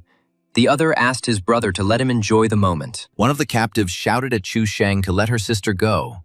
She was not guilty of anything, and they knew nothing about the treasure. Sheng replied to the vile woman that if it weren't for the master's order, he would have dealt with them long ago. The second killer suggested that Sheng should start already. He couldn't stand it anymore. The master hadn't forbidden them to do this. At this moment, Yang Yun entered the cave hall and politely addressed the bone flower assassins. He apologized for the intrusion, but he needed to find out something important. Did they know where the treasure was? Xu Sheng asked the guy in confusion who he was and how he ended up here. This was a secret cave. He pulled out a knife and rushed at the intruder. "Any person who found out the secret place must die," Sheng exclaimed. "You will not leave here alive after you learn the secrets of our master." Yang Yun casually remarked that this was all just empty talk and summoned his sword from the universe vessel. Chu Sheng didn't even have time to get close to Yun before he was seriously wounded by his terrifying weapon from the bottom of the ancient lake. The guy turned to the second one, saying, "I'm giving you one last chance. Where is the treasure?" He replied that he really didn't know anything. At that moment, the second one was on the phone calling for reinforcements, saying that some madman had broken into their house. Yun noticed the killer's movement and reacted instantly by running around him. The sword strike severed the phone before the message could be sent, and at the same time, seriously wounded the killer. The captive girl remarked with admiration, "This guy is strong, there's nothing to say." She suddenly thought that this unknown hero had probably come to save her and her sister. The girl asked the guy to help her sister. "She is dying. These monsters have been tormenting her for a very long time." Yang Yun quickly cut the ropes with his sword, freeing the captive girls. He approached the one who was unconscious. Her sister asked with concern how she was. The guy introduced himself, saying that his name was Yang Yun, and there was no need to thank him for freeing them. After examining the girl, he said, "Your sister is very strong. She is still fighting for her life, but her strength is almost exhausted." He felt very sorry. But this captive could not be saved. He asked what they knew about those people. Let them tell while they had time. The girl shook Yun by the shoulder and shouted, "You're lying. She won't die. She's the strongest. Please save her." Suddenly, she saw her older sister raise a trembling hand, ordering her to be quiet. The dying woman said they were kidnapped and tortured to find out the location of their family treasure. The older sister had tears in her eyes and asked Yoon to take care of her sister. As she died, the girl whispered, "Love is like a raging stream. It carries everything away with it." Tears running from her eyes. The younger one began to cry out loud, calling for her sister. She could not let go of her cold hand and continued to call. 3 days later, the Supreme Council of the Organization of Secret Assassins gathered in the Temple of the Bone Flower. Cheng Baiwan told the crowd that they had to give in, which was unexpected, and the others were puzzled as to why. Yang Yun is a pain in the ass. He needs to be dealt with. And don't forget about the agreement with the Ma family. And then the two killers from the cave declared that together they would crush this brat. If only they would be entrusted with the task. Behind these two, Yang Yun stood quietly. In order to save their own skins, these two led him into the Bone Flower Temple. The guy attacked the members of the High Council of the Secret Assassin Organization with lightning speed. He put the blade of his sword to Cheng Baiwan's throat, intending to definitely kill the leader. Yang Yun said that Baiwan had committed too many atrocities and now it was time to pay the price. Baiwan replied that the guy wouldn't get away with it. He would be persecuted until death. But why don't they come to an agreement? At that moment, one of the chief's subordinates sent snakes. One bite from them is enough to paralyze a person. Yun was surprised. So there was another one here, which meant he hadn't killed everyone. But for some reason, he had missed this one. The guy immediately turned around and rushed at the old man with hissing snakes in his hands. A couple of swings of the sword were enough to cut the snakes into pieces and kill their master. Yang Yun turned towards where his sworn enemy Cheng Baiwan had just stood. But the leader of the Bone Flower had already disappeared. The guy grinned. They had slipped him bait. But they wouldn't just run away from him. Cheng Baiwan and one of his comrades ran as fast as they could towards the temple exit, hurrying to leave. The head of the Bone Flower noticed that this guy was simply crazy. He needed to leave the city before it was too late. His companion was surprised. Couldn't they handle him together? He was just a boy. Where did he get his strength from? The organization's leader's companion noticed that Yang Yun was catching up with them. Something had to be done. It was better to fight than to run. Cheng Baiwan braked abruptly, this belligerent subordinate giving him a productive thought. He punched him in the chest and said that since his fists were itching so much, well, he could match his strength with this guy. The leader ordered him to detain the boy and buy him, Cheng Baiwan, time to escape safely. Yang Yun was very surprised that one of the fugitives was flying straight at him. Apparently, he had to detain him. The old man shouted, "Aren't you scared, boy? Today my family will see your head on a plate." Instead of answering, Yoon swung his terrifying sword twice, sending attack streams straight towards his enemy. The member of the Bone Flower High Council looked at his terrible wounds in horror and said, "Your speed. You are not human." The guy threw the enemy away with his sword and shouted, "Get out of the way!" and again rushed in pursuit of the organization's main villain. Cheng Baiwan gritted his teeth and cursed. The worthless thing couldn't even hold out for a minute. He needed to get out of here quickly. The leader of the assassin organization picked up his pace, but Yoon still noticed him. Yang Yun, sword in hand, rushed after his enemy. There was very little left. Suddenly, the guy found himself in the treasury. So that's where they hid the wealth. Where did they get so much gold? After examining the storage room, the guy saw Cheng Baiwan's hand behind one of the chests. So that's where he is. Yoon, drawing his sword, ordered the enemy to show himself. But no one answered his call. He carefully walked around the box and saw that Baiwan had cut off his hand to keep the guy there. And at that moment, the leader of the Bone Flower Killers jumped from the temple wall straight into the boat rushing towards him. Cheng Baiwan safely jumped onto the rescue boat and rushed away from the Bone Flower Temple. He glared at the temple that had long served as the headquarters of his dreadful organization. An angry Baiwan shouted that one day Yang Yun would pay for everything, including the fact that because of him, he lost his arm. Everyone returned safely to Yang Yun's new villa.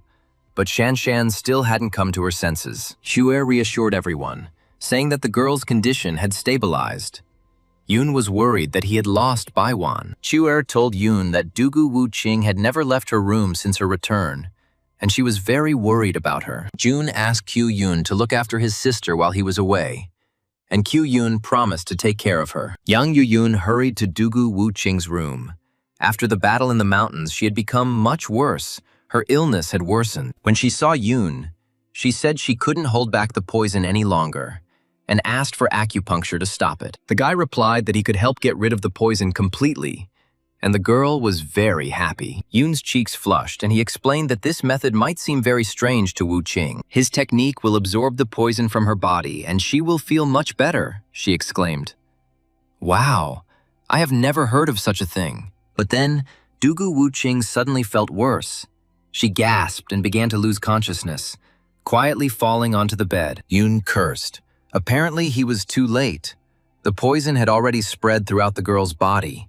What should he do? He took the girl by the hand and directed his power into her cooling body, trying to keep her warm. The guy quietly said that he would not let her die. Right now, he would use the technique of creating yin and yang. Wu Qing quietly said that Brother Yang's hand was so hot that she immediately felt a little better. June touched the girl's lips. She immediately wrapped her arm around his neck. He felt that there was too much poison in her body. At that moment, Shanshan's head was heard. She told her brother that she woke up and asked if he was in the room. The door to Yun's room opened slightly, and the little sister loudly announced that she was entering. The guy didn't understand what was happening to Miss Dugu. He tried to break free from her strong hands. Wu Qing doesn't let go of Yang Yi-yun. She clings so tightly to his body that he can't even move. To be on the safe side, the girl also wrapped her legs around Brother Yan's body so that he would definitely absorb her poison. Yun thought that when he finished this, people would finally know the secret of the origin of the universe. The countdown has begun. The mighty rocket is about to launch into outer space to unknown distances. The astronauts on board were happy. Finally, they would be able to truly shine among the cold stars. Suddenly, the dispatcher announced, "Stop! An unidentified object is approaching from the sea at high speed. It appears to be a giant dinosaur, attracted by the sound of a rocket about to launch into space." The dinosaur emerged from the water and approached the rocket launch pad. June suddenly recognized the dinosaur as his sister, what she was doing there, and why she decided to come at this particular moment. Yang Yun shouted into the radio to continue launching the rocket and not to stop. All engines were already running, but the second controller objected. It was too dangerous. The monster was right next to the rocket, and a malfunction could occur. June thought, damn, space is so close and so far away at the same time. What to do? Just as Sister Yun was about to step into the room, Chiu Yun called out to her and told Shanshan that she needed to rest. Shanshan protested that she was fine, but Chiu insisted that this wouldn't do and that she needed to return to the room. The girl grumbled, Okay, I convinced her. I'll go lie down. I just wanted to see my brother." The boy mentally thanked Chiu Yun for taking his little sister away from his room at such a moment. Dugu Wu Qing's poison absorption continued successfully, and now no one was stopping them from comprehending the secrets of space. Yun asked Miss Dugu in surprise what was wrong with her. She was completely different from her usual self. The girl giggled, her eyes shining, although the thought was spinning in her head that she had gone completely crazy. The girl's predatory gaze made Yunyu feel uneasy, and he decided it was time for him to run away. He slid off the bed and headed for the door, intending to slip in as quietly as a cat. But Dugu Wu Qing grabbed her savior's hand. She was incredibly pleased with this treatment. She purred to Brother Jan not to leave so quickly. First, he had to rid her of the deadly poison. The guy shouted, being dragged back to bed. Dugu didn't want to listen to any excuses. He had to treat her. Yun's body was trembling. The poison was too strong. Even with this level of cultivation, it was hard for him. He asked the girl for some rest, but she objected, saying that they wouldn't finish until they got rid of the poison completely, so he should go to her. A completely exhausted Yang Yun muttered how it all happened. He imagined everything completely differently. Dugu Wu Qing was pleased and exclaimed that the poison had completely left her body. Yang Yu-yun had cured her. How wonderful! Turning around, she saw that Yun was exhausted. She apologized for losing control of herself and was so rude and tactless. Now Wu Qing owes Yun her life, and her family will also provide him with any help, be it weapons, protection, or anything else. Yang Yun rose from the bed with difficulty. He still felt weak, but he had already begun to come to his senses. He replied to the girl that he had only fulfilled his duty and that she could rely on him in the future. Wuqing said she had a proposal. Yang Yi-yun could gather his own squad. She noticed that after absorbing the poison, his levels skyrocketed and he became much stronger. Dugu Wuqing Yun was very pleased with this proposal and smiled thoughtfully. The guy decided to start with the ancient capital. We need to gather people. This time, no one will stop him for sure. Yang Yun was very keen to get rid of these parasites that had taken root in the upper echelons of their society. After the dual cultivation, Yun absorbed the id from Wuqing's body and made a leap, abruptly moving from the 5th level straight to the 8th. Now Yun doesn't have to worry about the master's strength. Even a fighter at Anjing Peak won't be able to easily deal with him. Dugu Wuqing reached the peak of the 8th Anjing level, and a spiritual aura was born within her body. Master Shi spent a lot of spiritual energy helping Yun and fell into a deep sleep. Yun was very glad that Dugu Wuqing followed him. After neutralizing the poison, she became a real beauty. Yang Yuyun looked up dreamily, imagining what he and Wuqing might have in the future. Liu Ciji realized that his old friend was definitely thinking about something vulgar right now. He reminded his friend that everyone had gathered and waited for him for half a day, and he was sitting there smiling dreamily. The invited representatives looked at each other in bewilderment. Yun's romantic mood was not transmitted to them. The girl asked Mr. Yan if everything was okay. Then they would probably continue the meeting. The guy agreed. Jun stated that he had decided to buy this building and asked to name the price. The girl objected. There are many other companies here. The guy said that he would compensate other companies for everything, but now he urgently needs other floors of this building. Suddenly the guy laughed. Where did he get the money? He can't even rent a booth in the slums for his company. And yet, some student wants everyone to believe that he is capable of buying out this entire building. And they were all wondering what kind of oligarch wanted to make such a deal. But this is a student. There's no point in wasting any more time. The girl was indignant, which meant that the words about discussing the deal were a lie. They had wasted so much time. Liu Shiji jumped up and barked at the guy, asking what he was talking about and what he even knew about Yang Yi-yun. Yun asked his friend not to get excited since they didn't believe them. Then he would just show them something. Rising from the table, Yang Yi-yun asked the 2 representatives to follow him so that he could broaden their horizons a little. The guy grumbled that the student had something else in mind. There was no point in wasting their time. Yun calmed him down. He just needed to follow him. Liu Shiji wondered what other miracle medicine Yun had sold that he had made so much money. Approaching the closed doors, Yun said, "Ladies and gentlemen, we are here. Get ready." Yun unlocked the lock and opened the doors of the great hall wide, inviting everyone inside. He flicked the switch. The lights came on in the hall, and everyone was stunned by what they saw. The girl covered her mouth with her hand to hold back a cry of amazement. She had never seen anything like it. The grumpy guy's jaw dropped, and he suddenly felt like he was in a fairy tale. Even the reserved Ciji's mouth dropped open. This exceeded all his expectations. The whole room was filled with treasure chests, the guy asked. "Are you a company of treasure hunters? Everything here is priceless." Yun took a handful of gold coins and asked with a smile how they were doing with the poor company. The gold fell from Jun's hand back into the chest with a clang, and he asked the girl if she thought the money would be enough. She replied with delight, "Mr. Yang, you must be joking. There is more than enough here for more than one building." The girl stammered. Perhaps Jun often faces slander from cowardly people who are afraid of him, but she always liked Mr. Yan. So young and so daring, and most importantly, so rich. The grumpy guy said that he was in love with him too and was ready to help him relax tonight. But Yun made an obscene gesture and rudely replied, "No way, control yourself." Liu Shiji asked in confusion where all this came from. Yun reassured him. He took these treasures when he destroyed the Bone Flower Temple. Uncle Wang turned a blind eye to this. And in the end, Yun dealt with the assassination organization that was terrorizing everyone. Yang Yu-yun asked, after this spectacle, they could probably sign the purchase agreement. Yun smiled. Now everything is ready.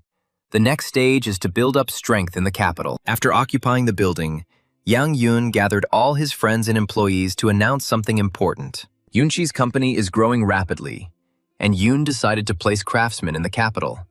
And he needs people willing to do this. June decided to change the injustice that in China everything is run by 4 clans of ancient masters. Dugu Hui objected, although he knew Yun was strong.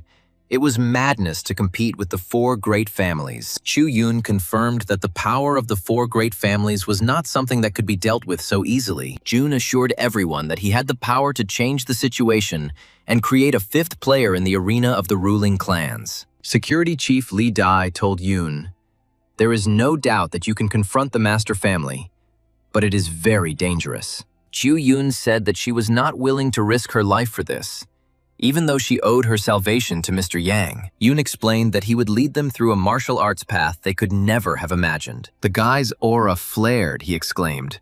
Words alone were not enough. Yun suggested that they all attack together. Chen Qibian exclaimed, "This is too much." He knows his power and vows to follow his master forever. Yuan's disciple addressed everyone, saying that Mr. Yang was stronger than anyone and should be trusted. The head of security shouted, "It's hard to believe that such a weakling is really strong." Li Dai said that whether he had strength or not could only be determined in battle, and the rest should stand and watch. Jun asked the guard if he was really going to fight alone, bravely. Chen warned Dai that Yun had broken the bone flower, but the head of security thought that this was empty boasting. There was no point in talking nonsense. It was better to start a fight. Yun told Brother Chen that he had not yet recovered. There was no need to strain himself. He would teach Li Dai a lesson. Yun's opponent introduced himself, the heir to the 13th-generation Plum Blossom Fist, Li Dai. He said with a smirk that he was giving the boss the right to strike first. Otherwise, he could kill him. Yang Yun rushed towards the enemy, who didn't even have time to come to his senses. Yun exclaimed, if that was the case, he would not stand on ceremony with such a desperate braggart. Li Dai frowned. And the boss is very fast.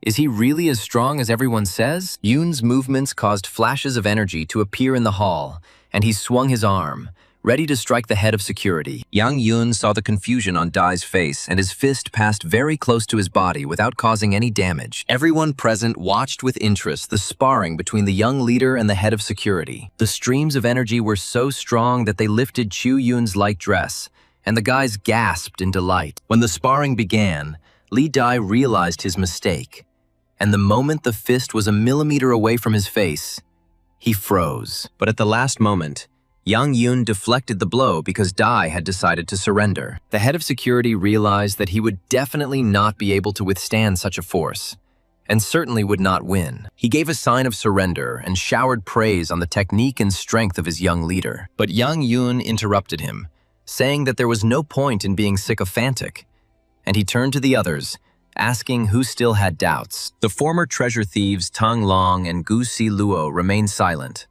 They knew Yang Yun's strength. Liu Renjun and Chu Yun were also silent.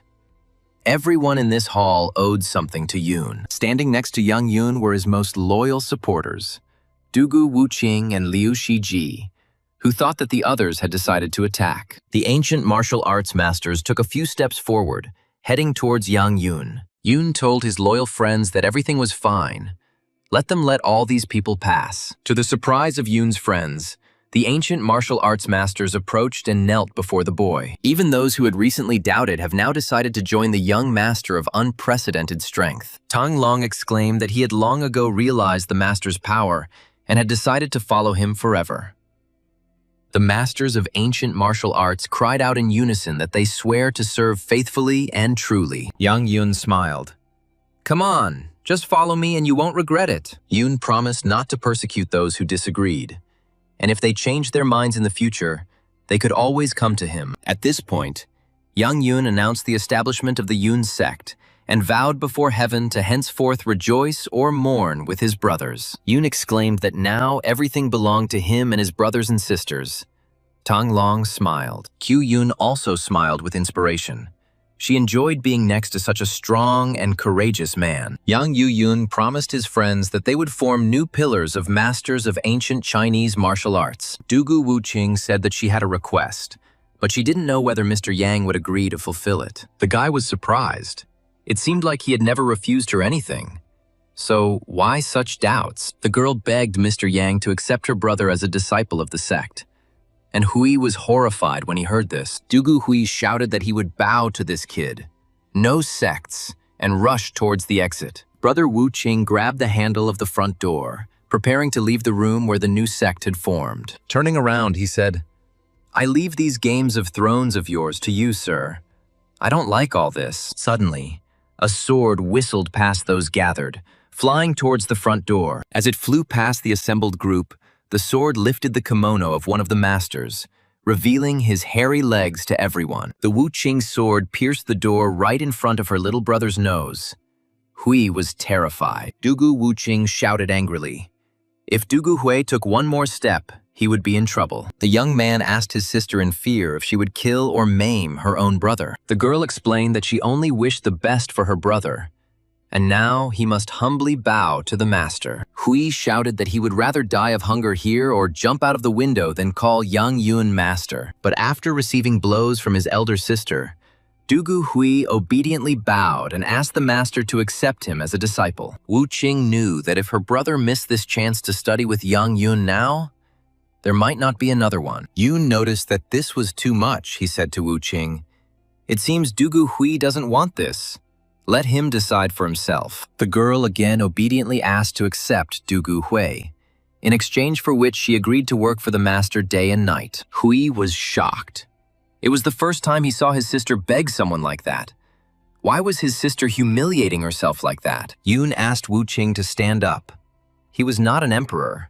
There was no need to fall on his knees before him. He asked Hui what his decision was, and he replied that he agreed to listen to his sister's opinion and join the sect. Yan Yun explained that it wasn't exactly a sect, but rather something like a guild of ancient martial arts masters. Having decided on the participants, Yang Yun ordered the others to return to work, while he needed to take care of important matters. The employees heatedly discussed what had happened, deciding that their young boss had created a criminal group. Many people found this funny and decided that it was a third-rate gang. The people slowly dispersed, and only those who decided to follow him remained near Yang Yun. The front door slammed shut.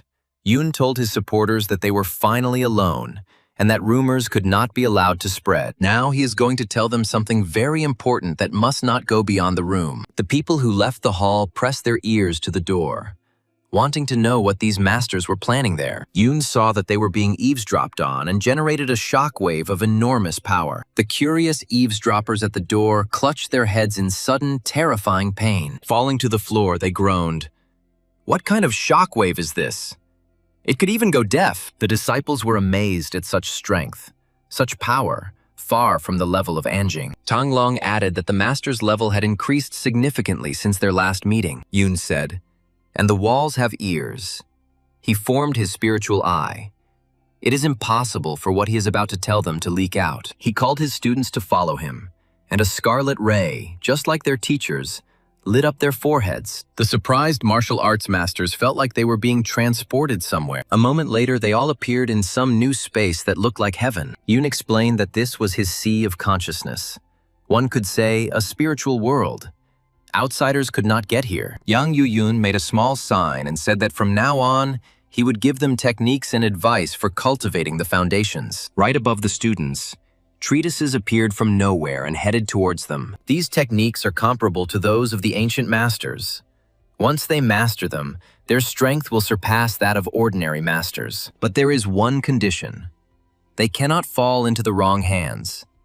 If anyone dares to betray June, there will be no mercy. Yun will also give pills that will help form a spiritual aura.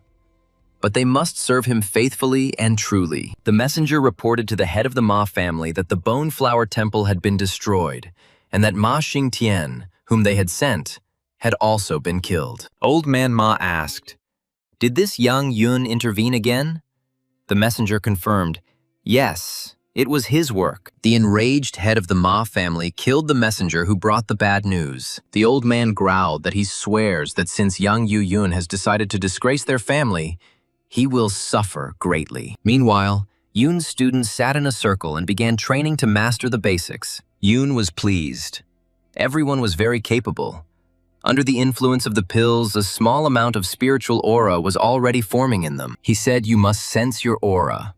Although on Earth the spiritual aura is weak, It is the most important source of cultivation. There is no need to rush in laying the foundations.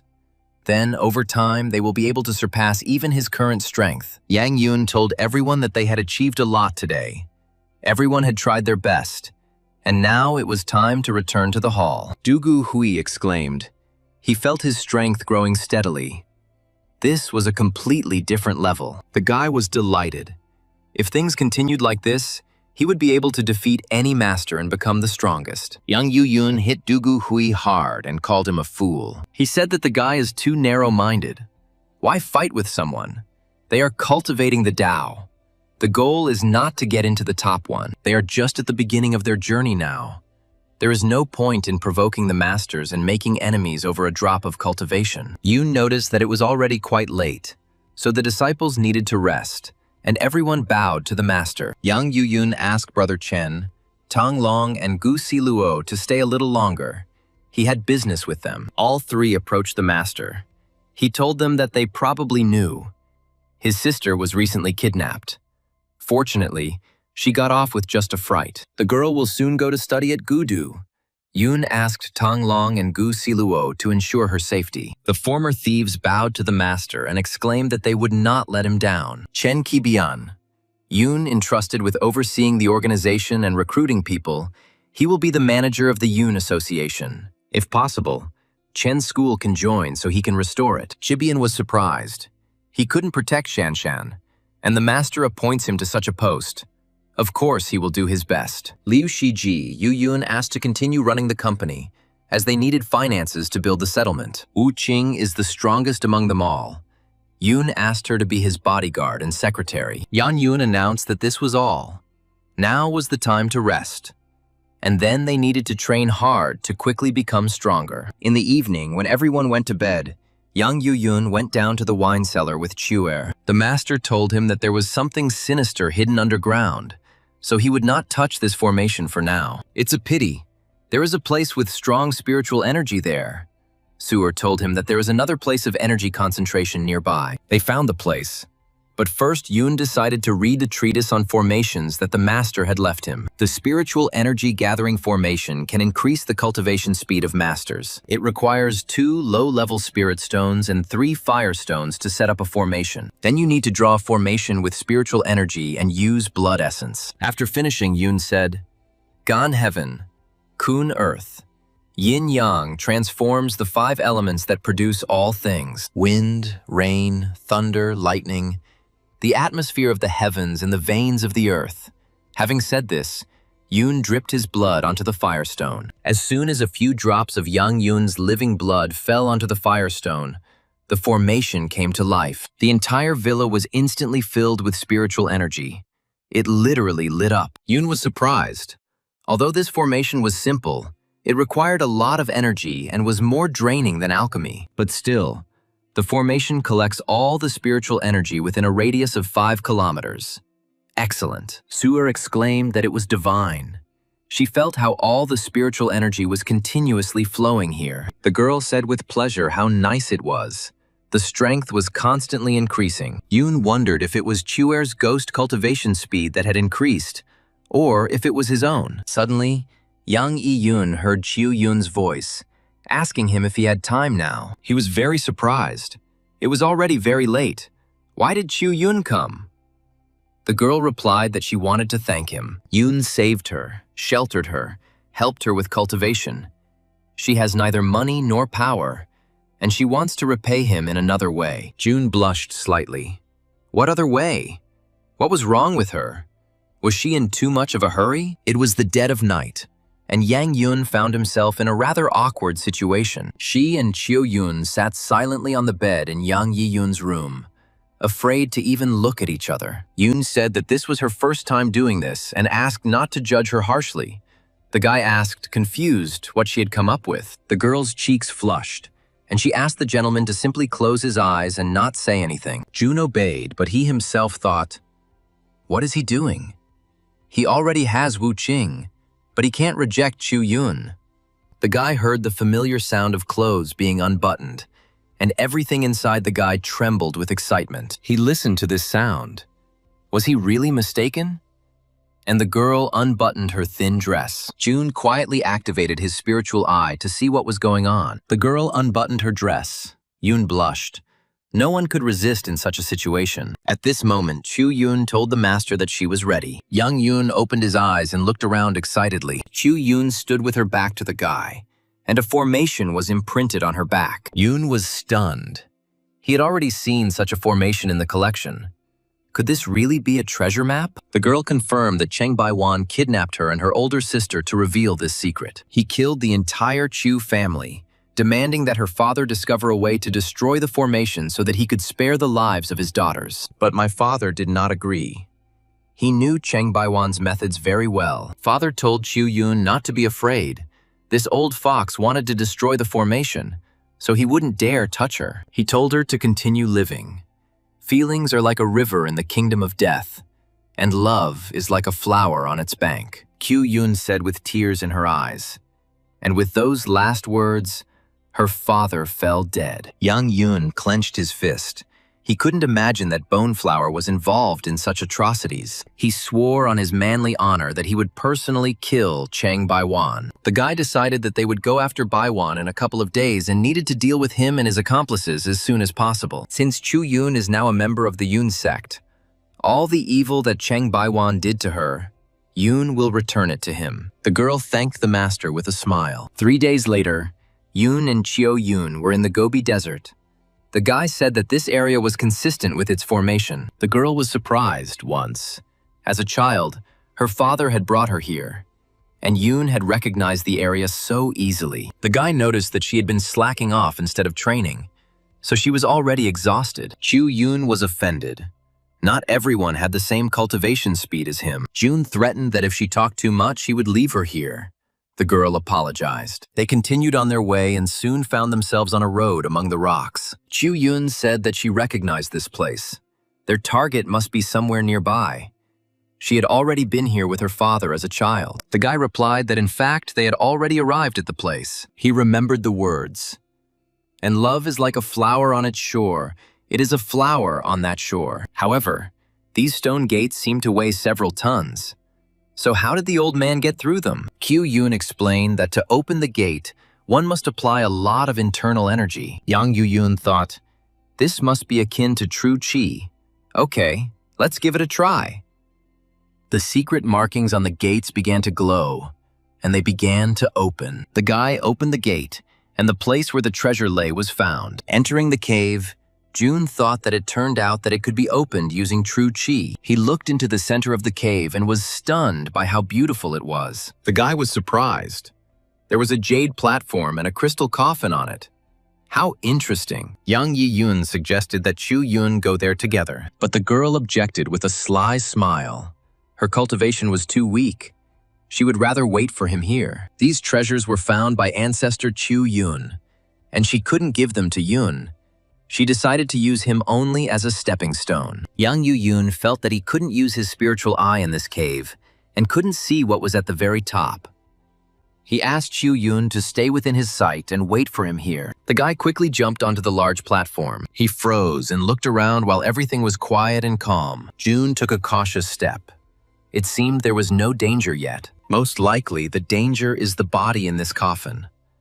I wonder how it was preserved so well. The guy noticed that the girl was lying there as if she were alive, just sleeping. He decided that he needed to come closer and see what was there. Suddenly, he stepped on some kind of device, and immediately the platform under his feet began to glow. Yang Yoon looked questioningly at his feet. He found himself almost in the center of a huge formation, in the center of which stood a crystal coffin. At that very moment, the stone dragons on the platform began to come to life. One of them, who looked like a qilin, released a stream of cold at the guy. Yang Yoon quickly ducked to avoid the stone guard's attack. The next second, another stone statue on the platform released a stream of flame at the guy. 3 mythical stone guardians were ready to attack the intruder. June had to involuntarily dodge these attacks in order to get to the crystal coffin. This turned out to be very difficult.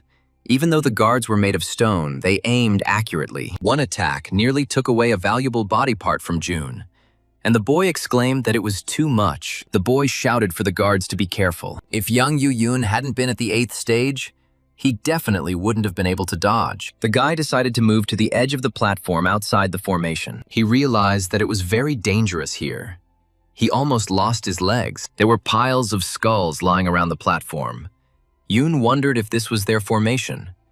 And Chiu Yoon was also not visible had she been hit. He decided to quickly look in the collection of formations to see if there was any entry about this. This is the formation of the blood spirit Nirvana. If you destroy the formation on the girl's face in the coffin, the formation will collapse. The girl in the coffin must be sleeping and gaining strength from the victims that the formation kills. Suddenly, Yang Yi-yoon saw Kyo Yoon standing next to the crystal coffin. She took the formation crystal and thanked Yoon. Many generations of her family had not had the opportunity to take these treasures. Today, she has lived up to her father's hopes. Even though her family is destroyed, these treasures will help her revive the Chu family. Jun shouted at Kyo Yoon to quickly move away from the coffin. The girl in it might still be alive. Suddenly, Yoon heard an angry voice. The girl asked where the creature was that dared to disturb me. The girl in the coffin moved slightly. The guy thought, "What a strong pressure. She is also a cultivator, and her cultivation is higher than his." His body became numb. Young Yoon felt a spiritual attack. The girl in the coffin said that he was the only one who dared to destroy her formation and her cultivation. She noticed that the guy was quite handsome, but he shouldn't have ruined her plans. He needed to be punished. Yoon quickly broke the spiritual chains that bound him. The girl laughed, and the kid turned out to be talented, so they would play with him a little. The guy asked if she wasn't ashamed to use such methods, to cultivate at the expense of other people's progress. She grinned. Let them blame their greed. There is only junk in her box, and they climb in, and for her, they are just material. The girl smirked. How pathetic you are. You are also a cultivator, but you turned out to be just a tool in the hands of a woman. The girl from the coffin said that she would give him a chance to get out of here. If he licks her feet and swears to serve her, she will spare his life and the life of that impudent girl. This proposal seemed funny to June, and he smiled wryly. The next second, he laughed out loud, saying that he liked her attitude. But since he has an idea of how to have some fun and invited her to his home, she will be in seventh heaven. The girl grabbed June by the throat and asked, "Do you really think you can get out of here alive? Don't piss me off." As a cultivator, the guy must know that he must submit to fate. If he dies here, nothing will have any meaning. Yoon smiled and said that he always goes against fate, and if he dies here, it means he doesn't deserve more. The boy exclaimed that his master told him that if you can't escape fate, then you need to rewrite it. She then asked indignantly, "Stupid disciple, do you really think that a cultivator should submit to fate?" Yoon was then convinced that he had to submit to fate, go with the flow, and move forward with a firm step. Yuan Tianxi sighed. How shallow. And this is his disciple. Where was his nasty character when they first met? Cultivation is not only about becoming immortal, it is about becoming the master of your own destiny. That is the goal. There are a huge number of immortals, and they all have one destiny: to resist the will of the gods and take control of their own destiny. If Yoon couldn't achieve this, then he shouldn't even remember that he studied under Yuan Tianxi. Yoon exclaimed again that if he died here, it meant that he was not worthy of anything more. The master replied, "Well said, no wonder. You are Yuan Tianxi's disciple." He glared at me, as if a small fry at the level of Jindan dared to be insolent in my presence. Yuan Tianxi grabbed the frightened girl from the coffin in his fist. Her whole body shook, and she screamed for the nasty old man to let her go. She told the disciple to activate his spiritual eye and bend her to his will. The boy immediately obeyed his great master. He released a drop of blood and dropped it on the girl's forehead. The mistress of the crystal coffin could not move. She held her tightly. When a drop of blood fell on her forehead, she was surprised. Was it blood essence? Yan Yun immediately began to perform the submission technique. The girl screamed piercingly, but she could no longer resist. Her face flushed deeply. She felt what was happening to her being. Yoon informed his master that the subordination contract had been established. Sai said, "I'm leaving her to you. And let this serve as a lesson to you. Don't trust girls blindly." The guy tried to stop the master from going into a long sleep. The girl exclaimed that even if he had subdued her spirit, she did not intend to carry out his orders. It would be better for him to kill her. Yang Yun replied, "If you pray for death so much, then he is ready to help her." The girl immediately changed her tone. Her whole body began to tremble. The guy was surprised. He hadn't done anything yet. What was this with her? The girl landed on the platform and asked the gentleman to spare her sister. She was forced to do so. Yoon didn't understand anything. Did this girl have a split personality? He suggested that she first go outside the cave and then talk, but she suddenly disappeared. And next to the crystal coffin, the guy saw Chu Yun lying unconscious. Next to the lifeless girl was an ivory box, which she had taken from the coffin. He was surprised. The spiritual attack reached her even from the outside. Amazing. The guy lightly patted Chu Yun's cheek, telling her to wake up. The girl opened her eyes and immediately asked where the ivory box was. Yoon asked her. So this was the treasure that her family had found. She only had to tell him and he would help. But she used June, which shows that she doesn't consider herself a member of his Yoon sect. He ordered the girl to take the box and get out, and not to dare to catch his eye again. Chu Yun's face fell. She tried to justify herself, but then fell silent. Approaching the crystal coffin, Yang Yu-Yoon asked the girl why she was lying down. It was time to leave. In response to Yang Yoon's call, the girl's fingers moved slightly. Then she sat up in the coffin. Chu Yoon was stunned by surprise. The next second, the girl screamed shrilly that there was a ghost here. Chu Yoon's nerves gave out and she fainted. The girl in the coffin threw off her scarf and stretched. She asked the immortal not to be angry. She had not moved for several thousand years. Her body had become a little stiff. Yoon was surprised. Several thousand years old, he asked. Yushu, is that her name? And why are there two of them? She was once called Lu Yushu, the master of talismans, and the soul of her sister Lu Shuishi lives in her body, because the enemy destroyed Shuishi's body. June was surprised then why Yushu didn't stop her sister from doing all this evil. Yushu replied, "Although this is my body, my sister's soul is stronger. She simply took control of the body." Yoon asked what kind of talisman Master Yushu was and forgot that there was no such thing on Earth. Talismans are created from the skins of demonic beasts and aura. If there are enough materials, this can be put into production. There are several low-level talismans in the box. The master can use them. Suisi growled that her stupid little sister had said too much. Yan Yoon was surprised. Such different characters, and yet they were definitely sisters. He said that there was no place for Yushi in this world and offered to join his Yoon sect. He would find a use for her. The guy gave her his hand and helped her out of the crystal coffin. Heading towards the exit, he told her to follow him. He would introduce her to the others. Suddenly, he felt something hit his back. He turned around and asked in surprise, "Is this a talisman?" Suixi asked if his sister hadn't told him that she could control her body, so how could he relax? She laughed. There was no use in resisting. When this marriage talisman hits the target, the man falls in love with her. Yang Yoon felt like he was losing control of himself. His whole body shook. He clenched his teeth, but he really couldn't resist. After a while, the body stopped shaking and the blush almost disappeared from the face. The guy suddenly became surprisingly calm and smiled. Lu Suishi said, "That's better, good boy." She noticed that up close he was even more attractive. And what about that master? Maybe he had also submitted. Yoon pulled the girl towards him and pressed his lips to hers. Suishi looked at him in shock. She didn't expect this. The girl pushed June away from her and jumped to the side. She screamed, "Oh, you pervert, what are you doing?" The guy's eyes flashed. He was under the influence of the marriage talisman. So why was Shuichi so surprised? The girl was perplexed. The talisman could only make the guy fall in love with her. Yoon should just become obedient. She said that she would not lie down under him, and he shouldn't force himself either. It's all an obsession. Yoon chuckled.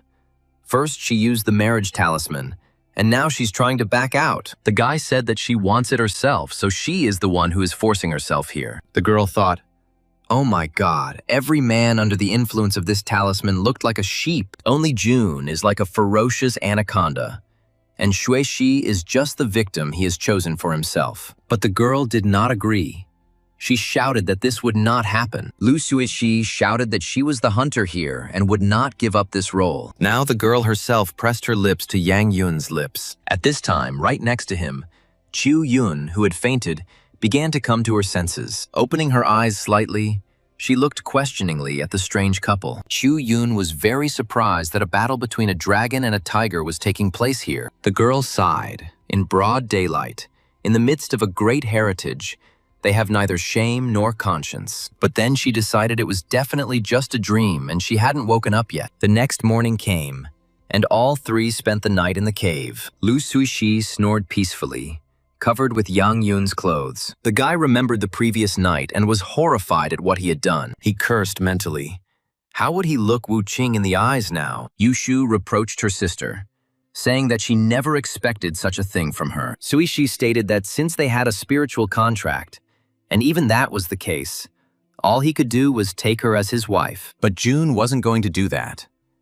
And then there was this strange girl meditating. He decided that he needed to go back first. He couldn't allow anything even stranger to happen. The next day, the travelers returned to Gouda. Yoon introduced Lu Suexi, saying that she was a new member of their sect, and asked her to love and favor her. Wu Qing asked Yoon to explain. He and Chiu Yun had disappeared for several days and brought this savage here. Suexi asked Wu Qing who she was. Why was she making so much noise? Maybe they just couldn't live without each other. Yang Yun suggested that the girls live in peace and quiet. He could explain everything, but they both barked at him in unison to shut up. Lu Sueshi shouted at Dugu Wu Qing. "Let's fight. You will know what cruelty means." Wu Qing shouted back. "Go ahead, try it." The girls' auras flared. They were ready to grab each other's throats, but then Yang Yun barked menacingly. An order was given to stop. "Are you deaf?" Sushi and Wu Qing snorted in annoyance and turned away from each other. Q Yun noticed how boring it was. She said that some kind of rabble had gathered here. Why waste time here? Yun said that he understood Chu Yun's feelings about losing her family. She may leave them, but it will be her decision. June won't hold her back. But if she wants revenge or to become stronger, the Yun sect is waiting for her to return. The girl screamed. "What do you know? How can you understand?" What he hates most is his confidence that everything can be solved. She screamed that she didn't need his compassion. She could survive without outside help. Even alone, she can revive her family. She doesn't need handouts out of pity. Yang Yun smiled. It was much simpler. He had never pitied her, and she should not underestimate herself. It wasn't pity for Chu Yun at all.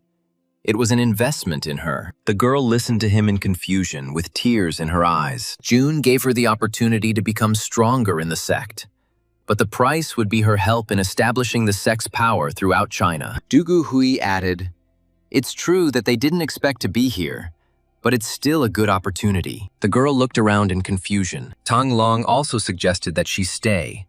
They were all ready to help her. Gu Si Luo said that they knew about her problem and would help her eliminate this Cheng Baiwan. Yang Yun stepped forward and asked Qiu Yun what she had decided. The girl cried and asked them to forgive her.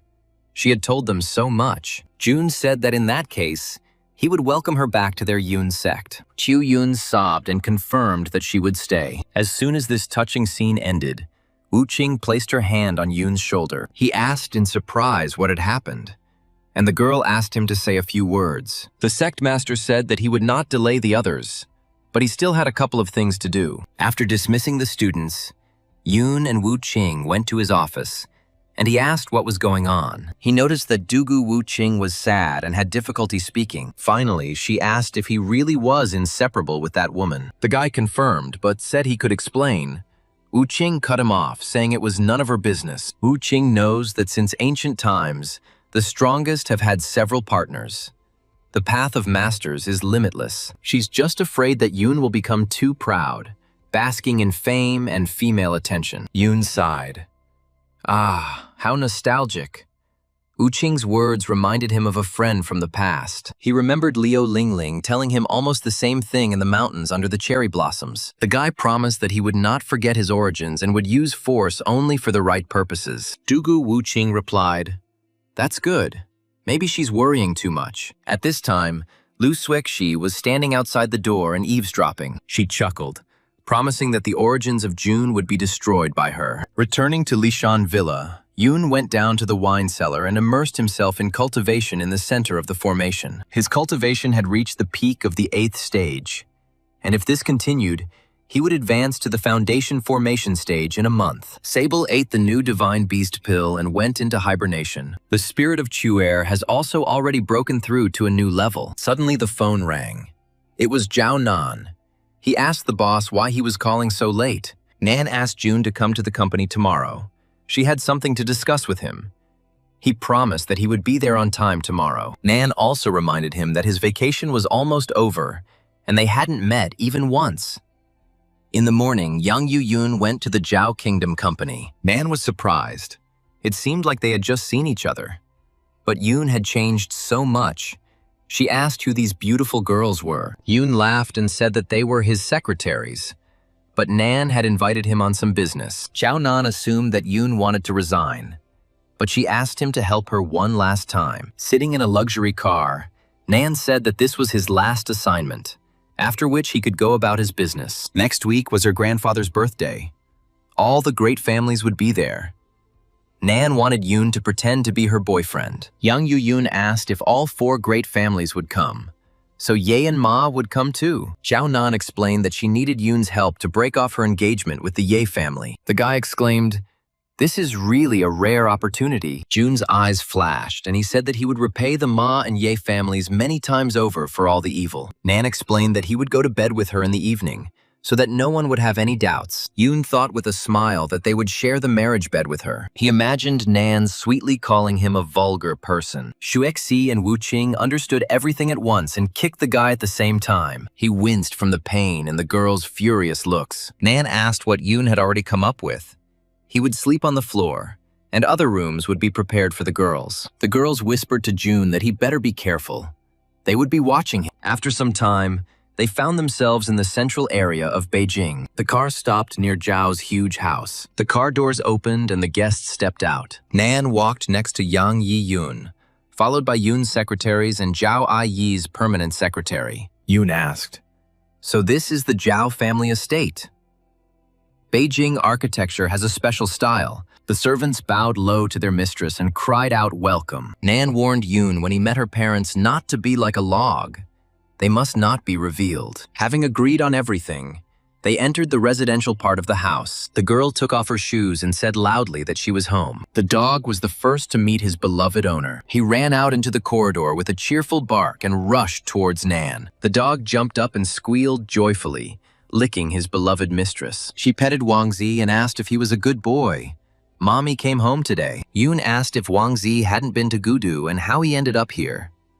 Nan replied that she didn't have time to take care of him. She put the dog down on the floor and told him to go play. The happy dog ran barking into the kitchen to see his other owner. He pressed himself against Nan's mother's leg and wagged his tail, and she realized that her daughter had returned. The woman told Nan that she had prepared food. Her father would also be back soon, so let them get ready for dinner. Nan was surprised why she should cook herself, the woman replied. Her daughter brought a guy home. She needs to show off her skills. And then everyone noticed that Zhao Nan's father had entered the kitchen. He asked June, "So you are Nan's boyfriend?" Yoon replied. "Good evening, uncle." Zhao heard that the guy was causing a lot of noise in Gudu, Yoon objected. Simply starting a business and eliminating the bugs. Father Nan laughed. "Not bad. I like you. You look like me when I was young." Senior Zhao invited Yoon to have a drink and stay with them for the night. The next morning arrived and everyone in the Zhao estate was sleeping peacefully. Sleepy Yoon felt someone poking his cheek with a finger. Opening his eyes, he saw Lu Xuexi laughing. She exclaimed, "What a disgrace!" The formidable cultivator passed out. Sticking her tongue out at him, the girl giggled that he was so defenseless that he could become a laughingstock. The guy cursed and asked her what she was doing here, and to get out of here. Xuexi purred that after that time in the cave, her cultivation had grown. How could she miss such an opportunity? She suggested that Yoon look at her chest. It is a talisman of numbness. The guy was in shock. At this moment, Zhao Nan's footsteps were heard in the corridor. She carefully opened the door and asked how long it would take Yang Yoon to sleep. It was time for breakfast. Receiving no answer, the girl asked if Yoon was there. Lu Sushi noticed that this could play into her hands. Yang Yoon was horrified. This was the last thing he needed. Tears started flowing from his eyes. After standing outside the door for a while, Zhao Nan entered the room and was surprised to find that there was no one there. Nan was puzzled as to where he had gone. She had not seen Yoon go anywhere in the morning, and Yen Yoon, with an effort of will, sent himself and the mischievous Shui Shi into the vessel of the universe. They rushed through the portal screaming. Shui Shi indignantly asked why he had dragged her to some strange place again. The guy replied that it was my own fault. My reputation was almost ruined. Soon they landed on a green lawn inside the vessel of the universe. Lu's box burst open and a spiritual stone jumped out. Yoon told her, it seemed like they had ended up in the inner part of his dantian. She noticed with surprise that it seemed like the spiritual stone from the box was being absorbed by this place. Yang Yoon looked around in surprise. The space had noticeably changed. This spiritual stone brought such a strong life energy to this place. The fruits he collected for the sable grew into large trees and began to bear fruit. The boy glanced sideways at the ivory box. While they are here, Shuexi has no strength. This is his space. He quickly took the box. Sushi exclaimed indignantly that this was her box. Yoon objected. This box was too dangerous in her hands. He would confiscate it. He warned that if Shuexi planned something against him, he would use blood bonds. The girl cursed. Yang Yuyun thought, it seems Uncle Wang's house is also in Beijing. I should pay him a visit. The boy noticed that the houses of the four great families were each more pompous than the other. The servant at the entrance exclaimed upon seeing the guy, "Oh, you are Mr. Yang, come in. The head of the family is already waiting for you." Yoon thanked him for his kindness, looking confused. He wondered how Uncle Wang knew, since Yoon hadn't told him he was coming. Seeing Yoon, Wang Musheng invited him to come into the hall. They were waiting for him. The owner of the house said happily, "June, you finally decided to come. Uncle Wang has been waiting for you for a long time. How are you finding life in Beijing?" The guy replied that everything was fine. But how did Uncle Wang know that he was coming? Lu Sheng introduced Yoon to a Taoist monk who predicted that great luck would visit their home today. The monk stood up and said, "Young friend Yang, this is our first meeting. My name is Wang Xuanji." The old man said that he had long heard about the youth's affairs in Gudu and was very glad to meet him. The boy greeted the monk, saying that he had amazed him by predicting the place of his appearance. The monk noticed that Yoon was surrounded by purple qi. This young man possessed the power of a soaring dragon. This is not just good luck for the Wang family. It is good luck for the entire celestial empire. Wang Musheng invited June to have lunch with them first. The whole family and guests sat down at the table. Musheng said with a sigh that the head was seriously ill, and only 1,000-year-old ginseng could help him. The monk noticed that the Ma and Ye families were planning to do something again. If the elder Wang died, chaos would break out in the Celestial Empire. Xuanji asked Yoon, who was familiar with the art of healing, if he could take a look at the patient. Yoon was embarrassed. He only learned something from the master. Of course, he could see how he could help. Mushin was doubtful. The best doctors didn't know what to do.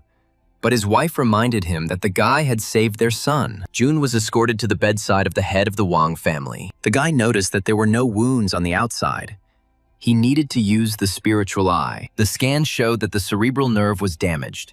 It is a miracle that this man is still alive. For a moment, the monk felt a wave of energy coming from the boy.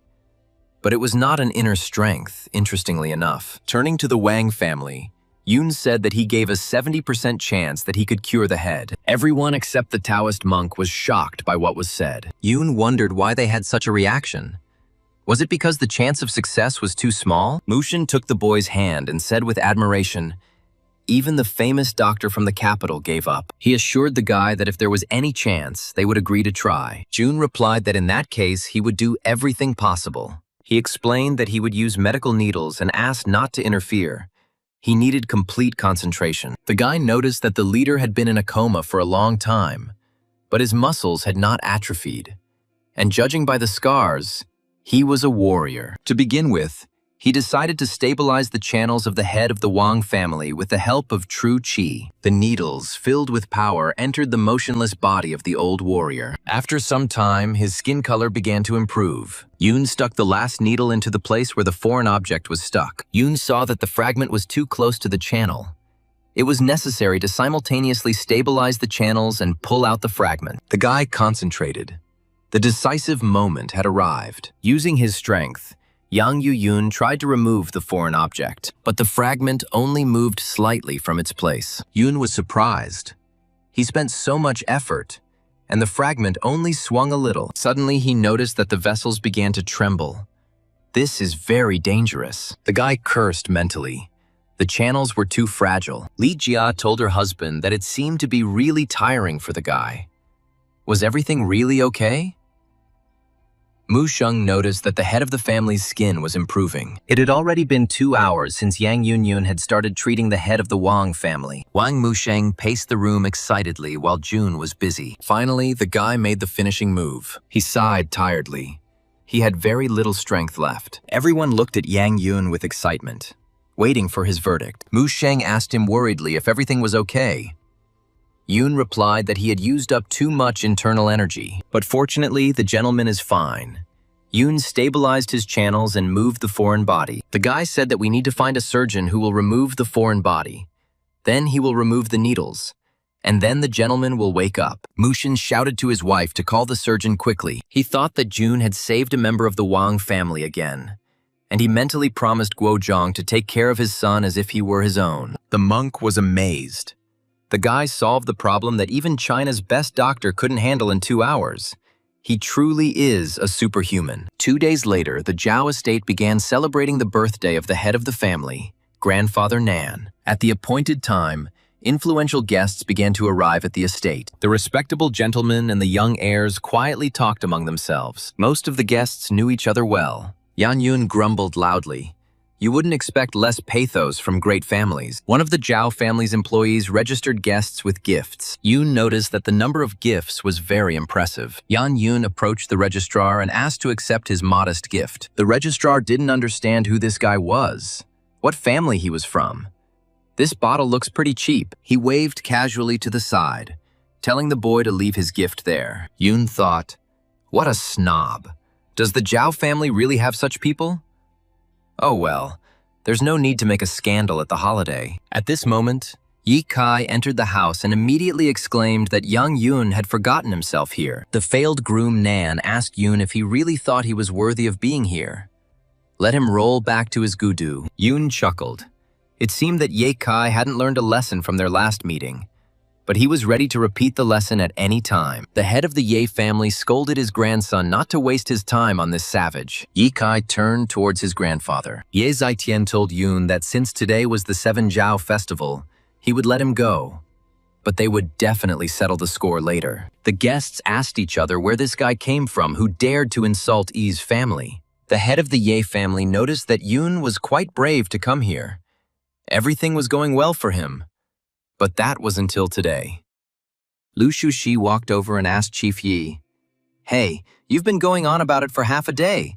Don't you think it's time to shut up? The girl said that Yang Yun could handle such trash as Chief Ye with one hand. Ye Zhaitian got furious and yelled, Is this girl crazy? There was a tense pause.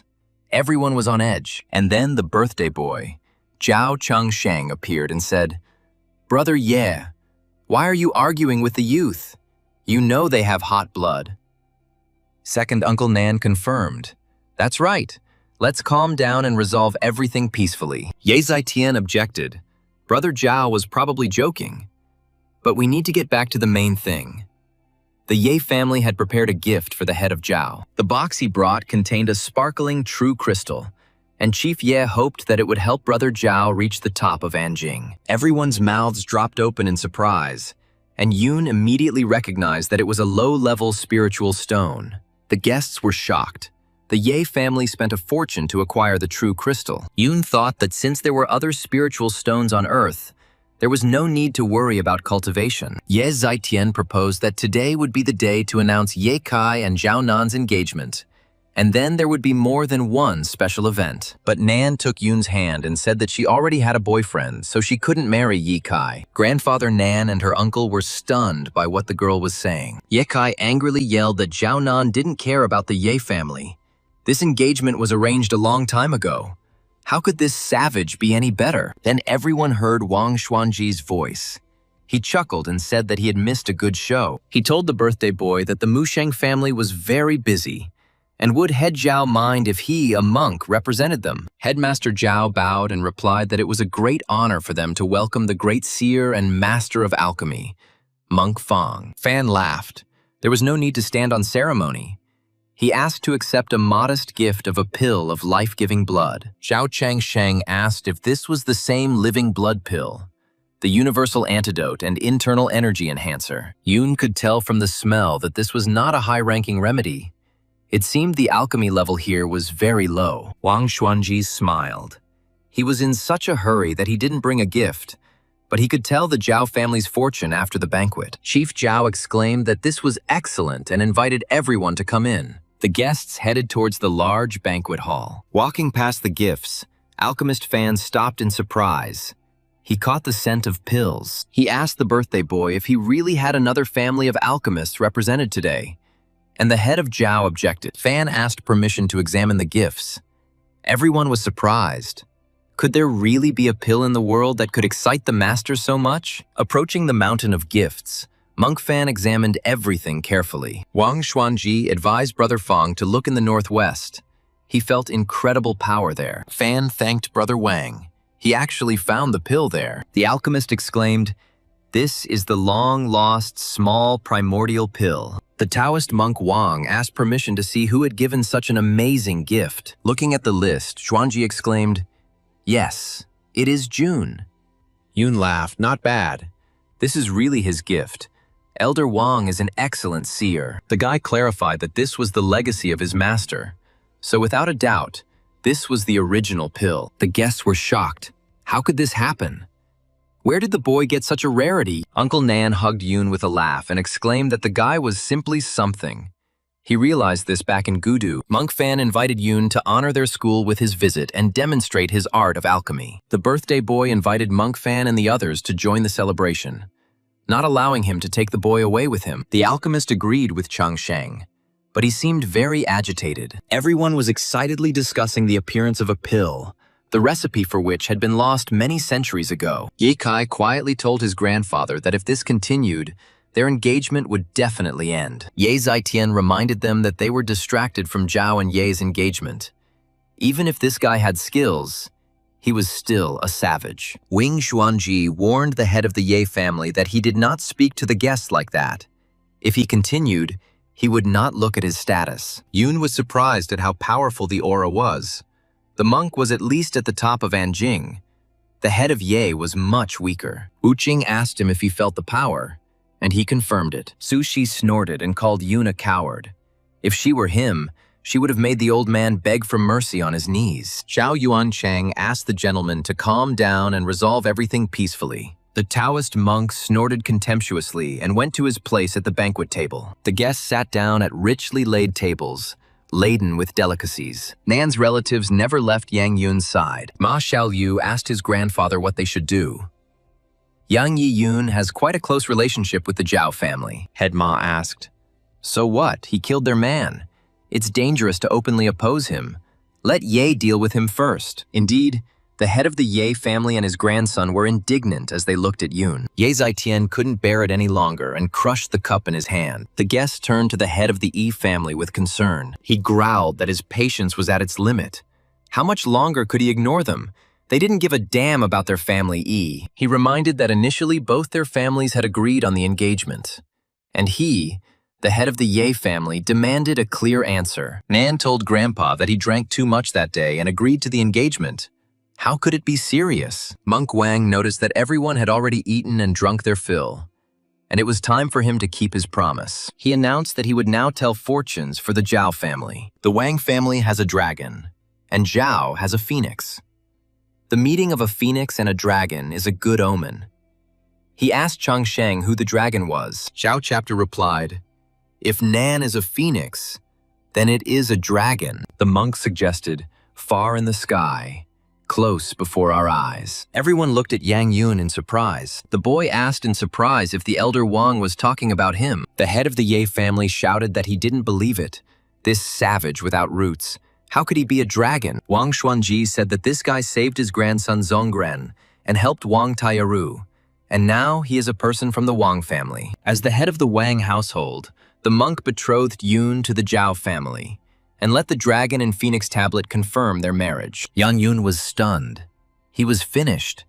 This fake game of couples had gone too far. After dinner, the guests followed the birthday boy into another room. He told Yoon that he and Nan were in love with each other, and now they could announce their intention to be together. The old man noticed with a smile that Yoon had arrived with 2 secretaries. Chief Zhao approved of this.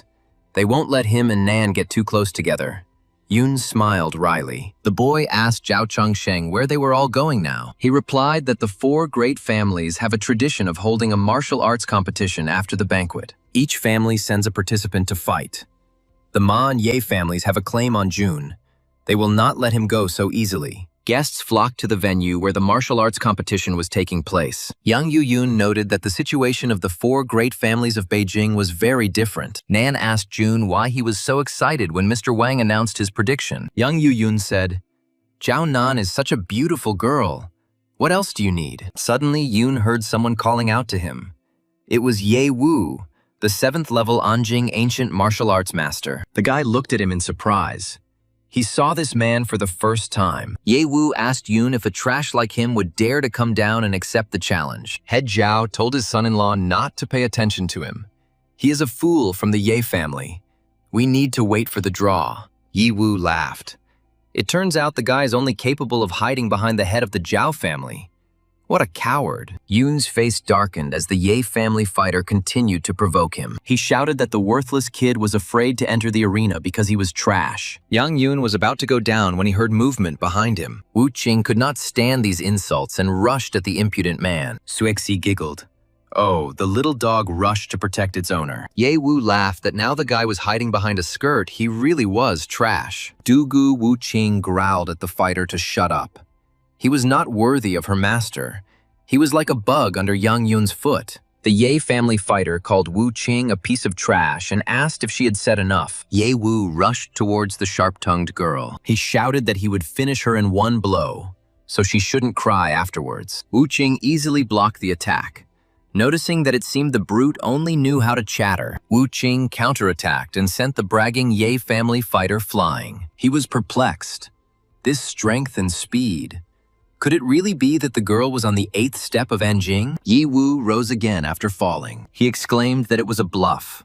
The girl couldn't be that strong, but Dugu Wu Qing deflected another attack with one hand. Fighter Ye couldn't believe how she stopped him so easily.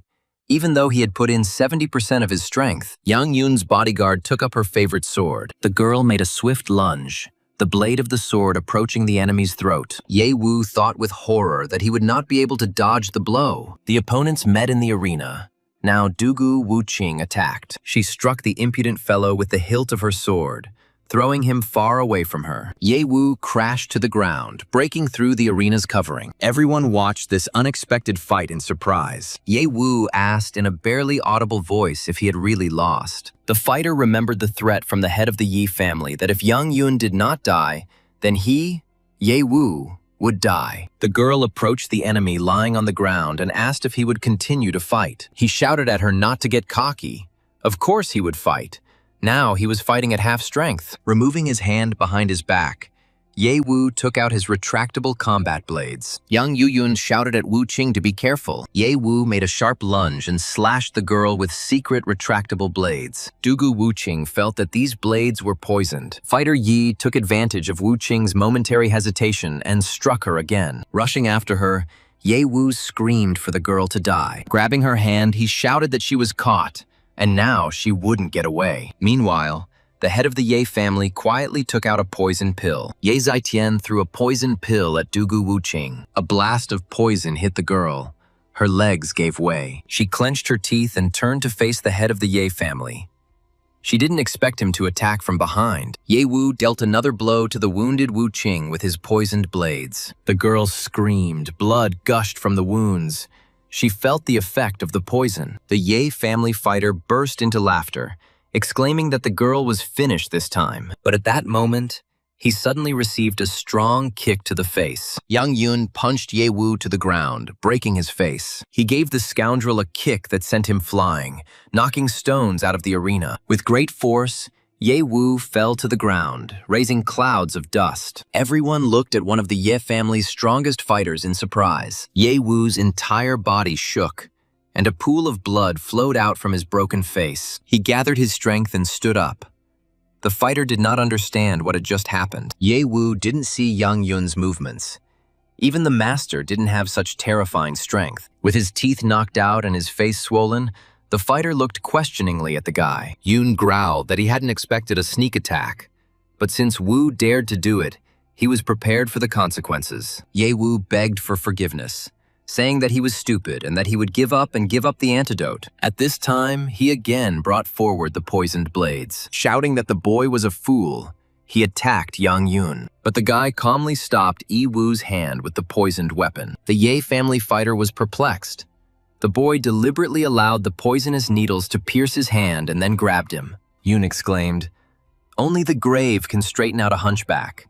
Since you love to attack quietly, first I'll break your arm." Ye Wu howled in pain as he felt the bones in his arm break one by one. At this moment, the head of the Ye family threw a poison pill at Yang Yun. The boy caught the pill with 2 fingers and angrily asked Ye Zhaitian how dare he do such a thing. He threw a poisoned pill towards the head of the Ye family. He flinched in fear as a bolt of poison whistled right next to him. The pill hit the tree near head Ye, almost breaking through it. The old man glanced sideways at the deadly pill. The guests asked each other what family he was from. He had such enormous strength. Someone suggested that he was from the Wang family. The head of the Zhao family couldn't believe his eyes. This power was much higher than Anjing. How was this possible at such a young age? Yang Yun asked Ye Wu how he wanted to die, and the loser begged for mercy. In response, the guy struck the scoundrel who was trying to poison Wu Qing. He flew away, painting the arena with his blood. Everyone looked in surprise at the strong fighter, bleeding and with a swollen face and almost no teeth. Yang Yun asked angrily, "Who else wants to fight? Everyone who has something to say, come out here." The head of the Ye family was twisted with anger. He did not understand why everything turned out this way. Ma Xiaoliu told his grandfather that Yang Yun was at the 9th stage of Anjing. So how could he fight him? Yun stated that Dugu Wu Qing was a person from his sect. If someone decided to defeat her with dirty tricks, he would not let it go. The guy exclaimed, "The whole Ye family are just cowards. If they don't agree, let them come out and fight him." The head of the Ye family clenched his teeth in anger, but he had no intention of getting involved with Yun today. Approaching the girl, he warned that if they dared to offend his man, they could consider that they had offended the entire Yun sect. China no longer belongs to the 4 families. If they dare to touch his sect again, he will slit their throats. Wu Qing was barely breathing, Yun reassured her. Everything was fine. Now he would help her remove the poison. The heads of families became wary. A 5th force had emerged outside the 4 great families of China. Taoist monk Wang smiled. It seemed that from now on, the Celestial Empire would never be the same. Zhao Nan did not recognize her humble worker. He dared to challenge the 4 great families of China. Until midnight, Yang Yun spent time removing the poison from the girl's body. This Ye family poison was much harder to neutralize than the Wu Qing cold poison. But Yun noticed that spiritual energy had appeared in Wu Qing's body, and a spiritual root was also being formed. Her root is a metal type. It is simply made for the sword. She is like a tiger with wings. Her strength will increase many times over. But Yun couldn't determine the type of his spiritual root. Why it was transparent. There was nothing about it in the master's archive. Suddenly, the guy heard the window sash in the room quietly open. He asked who was there, looked out, and saw a stranger in a cloak with a hood flying away into the yard. Yang Yun jumped out of the window and rushed after the night guest. Having caught up with the stranger, the guy asked who he was. The man on the parade ground replied that the guy was very fast. The stranger shouted that it didn't matter who he was and attacked Yang Yun. He added, "The most important thing is that he was sent for him." June, the stranger attacked the guy with lightning discharges. Yun jumped back immediately. He didn't expect this. He looked at the bluish discharges in surprise and wondered if it was lightning. But how was that possible? On the stranger's palm, there was a strange mark glowing, from which lightning was shooting out. This man, like ancient Zeus, could throw lightning bolts. Yang Yun kept moving to avoid being hit by the lightning. Jumping up to the enemy, the guy asked, "Where did you come from? What kind of magic are you using?" The guy struck the thunderer, who cried out in pain. After striking, Yang Yun jumped back to a safe distance. The man in the cloak laughed. It's a pity he didn't guess. It's not magic. The man took off his cloak and said that this was his awakened power. Yun was the first one who could dodge the lightning. Old man Wang did not lie. The awakened one introduced himself. He is Wu Nan. The adjutant of the Holy Dragon Abyss admits his defeat. Wu Nan explained that he had received orders from Old Man Wang to meet with Yang Yi-yun. The reason Wu Nan was looking for Yun was because they had a lead on the boy's grandfather, who is currently in the south. Yun was stunned. Wu Nan was sure that Yun's grandfather was somehow connected with the local forces. They believed that his mother was there too. However, due to the special status of the area, they cannot act rashly. The boy clenched his teeth. After his father disappeared on Voight, his mother also abandoned them. Could it be that they had been hiding there all this time? Yang Yun clenched his fists. They left him and his sister with their grandmother. Now they will pay for it. At the airport, Wu Nan said that he had arranged for Yun to be met at Nangguo and asked if he wanted to enter the Holy Dragon Abyss. Yang Yu-yun thanked him and suggested that they come back to this proposal later. The boy had already realized that the Holy Dragon Abyss, under the leadership of Grandfather Wang, occupied a special position in China. He was flattered, but it was time for them to fly. Wu Nan wished them a good journey. Yun didn't think that there was anyone in the world, except for immortals, who could use powers like lightning. Wang Musheng asked Wu Nan if he would let Yang Yi-yun go so easily. Wu Nan replied that the guy was very strong and had his own views on things, but he would force him to enter the Holy Dragon Abyss. After some time, the plane landed on a small island in the state of Nangguo. Yun and his secretaries were met by a broad-shouldered guy who asked, "So you are that very Mr. Yang?" The guy replied, "You are apparently Wu Nan's man who is supposed to meet them." The man bowed and said, "That's right, just call me Van. Please follow me." A luxury car was waiting for Yun Jun and his girls. Soon they arrived at the Duanmu family's estate. Wang told Yun that they were there. Wang explained that this was the Duanmu family's property, and their special task was to gather information about Grandpa Jun. Wang said the largest auction in all of Southeast Asia took place here today. Jun chuckled. "Great idea. Perfect for gathering information." Yun sensed that there were stones with spiritual energy here. Wang suggested that he try his luck. One of those gathered scraped off a layer of stone and exclaimed, "This is truly green. What luck!" Jun was surprised, but the spiritual energy from the purified stone became stronger. He smiled. It was not difficult to sort through these stones. He asked Wu Qing and Xue Shi to help him buy back all the marked stones. The spy reported to Mr. Lei that some Chinese man spent 800 million to buy a whole carload of stones. Lei ordered to find out what family he was from and to remind him that big money attracts attention. Everyone gathered around Yun. He began to open the stones. Many thought that the boy had wasted his money. The very first stone turned out to be a very rich imperial green. Those stones that had not yet reached the spiritual level, Yun gave to Wang. The dumbfounded man Wu Nan caught the precious stones. The unripe stones flew one after another into Van's hands. Those around were perplexed. These were all high-class stones, so this is how the professionals play. The strange behavior of the recently arrived Yun was silently observed by strange people. Jun decided that he would open them until the donkey's Easter. First, he had to open this stone, full of spiritual energy. Taking the saw in his hands, Yun mentally asked the stone not to let him down. The tool dug into the stone cover and made a cut. The guy immediately felt a surprisingly powerful energy. It was enough to break off a small piece to release the power of the stone. Yun noticed that the vessel of the universe was greedily absorbing the spiritual energy of this stone. She said that the stone Yun found was a 10,000-year-old blood jade. He had not encountered such spiritual energy for a long time. The spy reported to Lei that the guy had found a glass-type blood jade in a 100-kilogram boulder. This time, Jun found a treasure.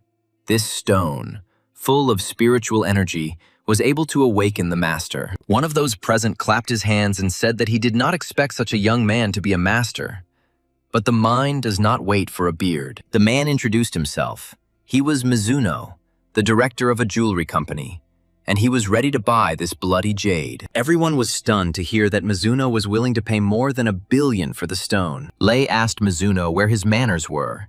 He had already collected enough treasures here. Now he had to give in. Someone noticed that all this fuss had caught Mr. Lei's attention. Yang Yun stared at the jade on Lei's belt. It was exactly the same as his mother's. It was definitely connected to her. Mizuno snapped back. What do manners have to do with it? They achieve everything themselves. Duanmu Shui, the head of the Duanmu house, approached Yun and offered almost 2 billion for the amazing stone. Everyone's faces lengthened. The guy was able to attract the attention of even Duanmu Shui. It seems that this stone is an unprecedented miracle. Mizuno and Duanmu vied with each other to raise the price of the stone. Yang Yun frowned and shouted, "Enough." He didn't tell anyone that he was going to sell this stone at all. So don't get your hopes up. Everyone was amazed by the strength of the guy's internal energy. Duanmu thought about it.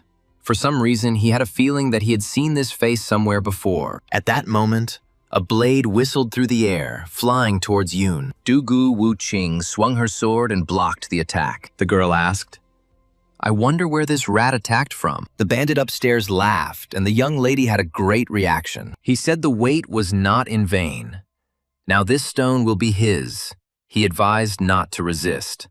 Everyone in the hall scattered, wondering where this robber could have come from. But the bandits killed everyone who saw their faces, and the massacre began. Dugu Wuqing shouted at the assassin to stop. The bandit laughed, and the young lady decided to play with him too. The girl dodged the daggers aimed at her. Wuqing turned to Lu Sueqi, asking what she was doing there, and for him to help her quickly. But it was already Lu Yushu. She couldn't understand where she was and what had happened. Wu Qing was amazed.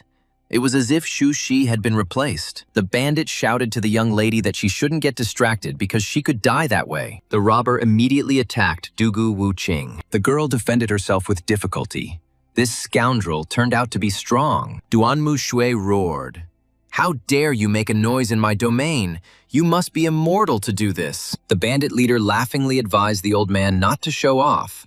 His development had stopped at the top of Anjing. Headmaster Duanmu struck the insolent man and declared that the 9th stage of Anjin would be enough to deal with them. Suddenly, the floor began to split under Duanmu Shui's feet. Another bandit emerged from there, grabbed the old man by the leg, and shouted that he was caught. Duanmu was surprised that there were awakened ones among the bandits. The leader of the robbers exclaimed that he never said he would be alone, but the bandit failed to chop down the old man. Yang Yun stood in his way. The boy struck the robber, knocking him away from Duanmu Shui. Awakened, he cursed and disappeared. He didn't think that there was another master here. The old man thanked Mr. Yan for his help. Yun asked the old man if he knew a woman. Her name was Mu Wan. She was once married to a Chinese military man. Duanmu Shui replied, "Mu Wan is his poor daughter's childhood nickname." He said that before Vanya went missing, she told him that she had 2 children, a boy and a girl, left in Gudu. The old man exclaimed, "No wonder the guy seemed familiar to him. That means he is her son, Yang Yun." Duanmu exclaimed that he was Yun's grandfather, and his daughter's full name was Duanmu Wan. What joy! He finally saw his grandson. The guy frowned. "And where were you in the most difficult times?" "He doesn't need such a mother and grandfather," Shu said. There was a reason for that. Suddenly, someone in the room groaned in pain. The robber laughed.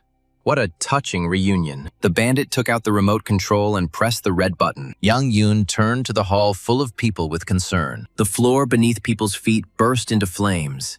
An explosion was heard, along with cries for help and death groans. All the survivors were in shock.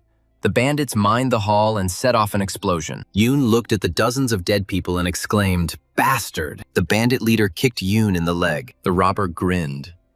"You think you should rely only on your strength, but if you show off, you'll all explode here." On the leader's orders, the bandits seized and tied up all the survivors. Fearing an explosion, people did not put up much resistance. The leader warned everyone to sit still until they finished, and if they tried to escape, they would die. Duanmu Shui told Jun that his mother firmly believed that her husband was alive in the desert, so she went to look for him. At that time, the deadly desert was a place where it was dangerous to enter, and Van, behind her father's back, took several masters with her. Only one person returned, saying that they had found ruins full of dangerous creatures, and that the sun there was green. That's where Wan disappeared.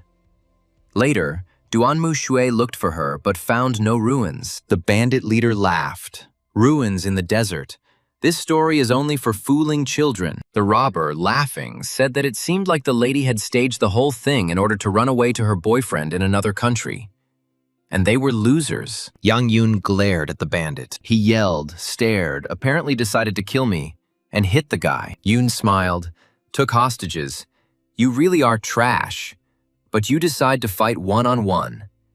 The enraged robber hit the guy again and yelled at him to shut his mouth. He hissed angrily. It seemed the boy didn't get it, but he would let him die so easily. Dugu Wuqing angrily shouted at the bandit to stop. Duanmu Shui promised that he would personally tear the bandit to pieces, but the robber demonstratively stomped the guy's head on the floor, hitting him hard. One of the bandits remarked that the boss was in good spirits today.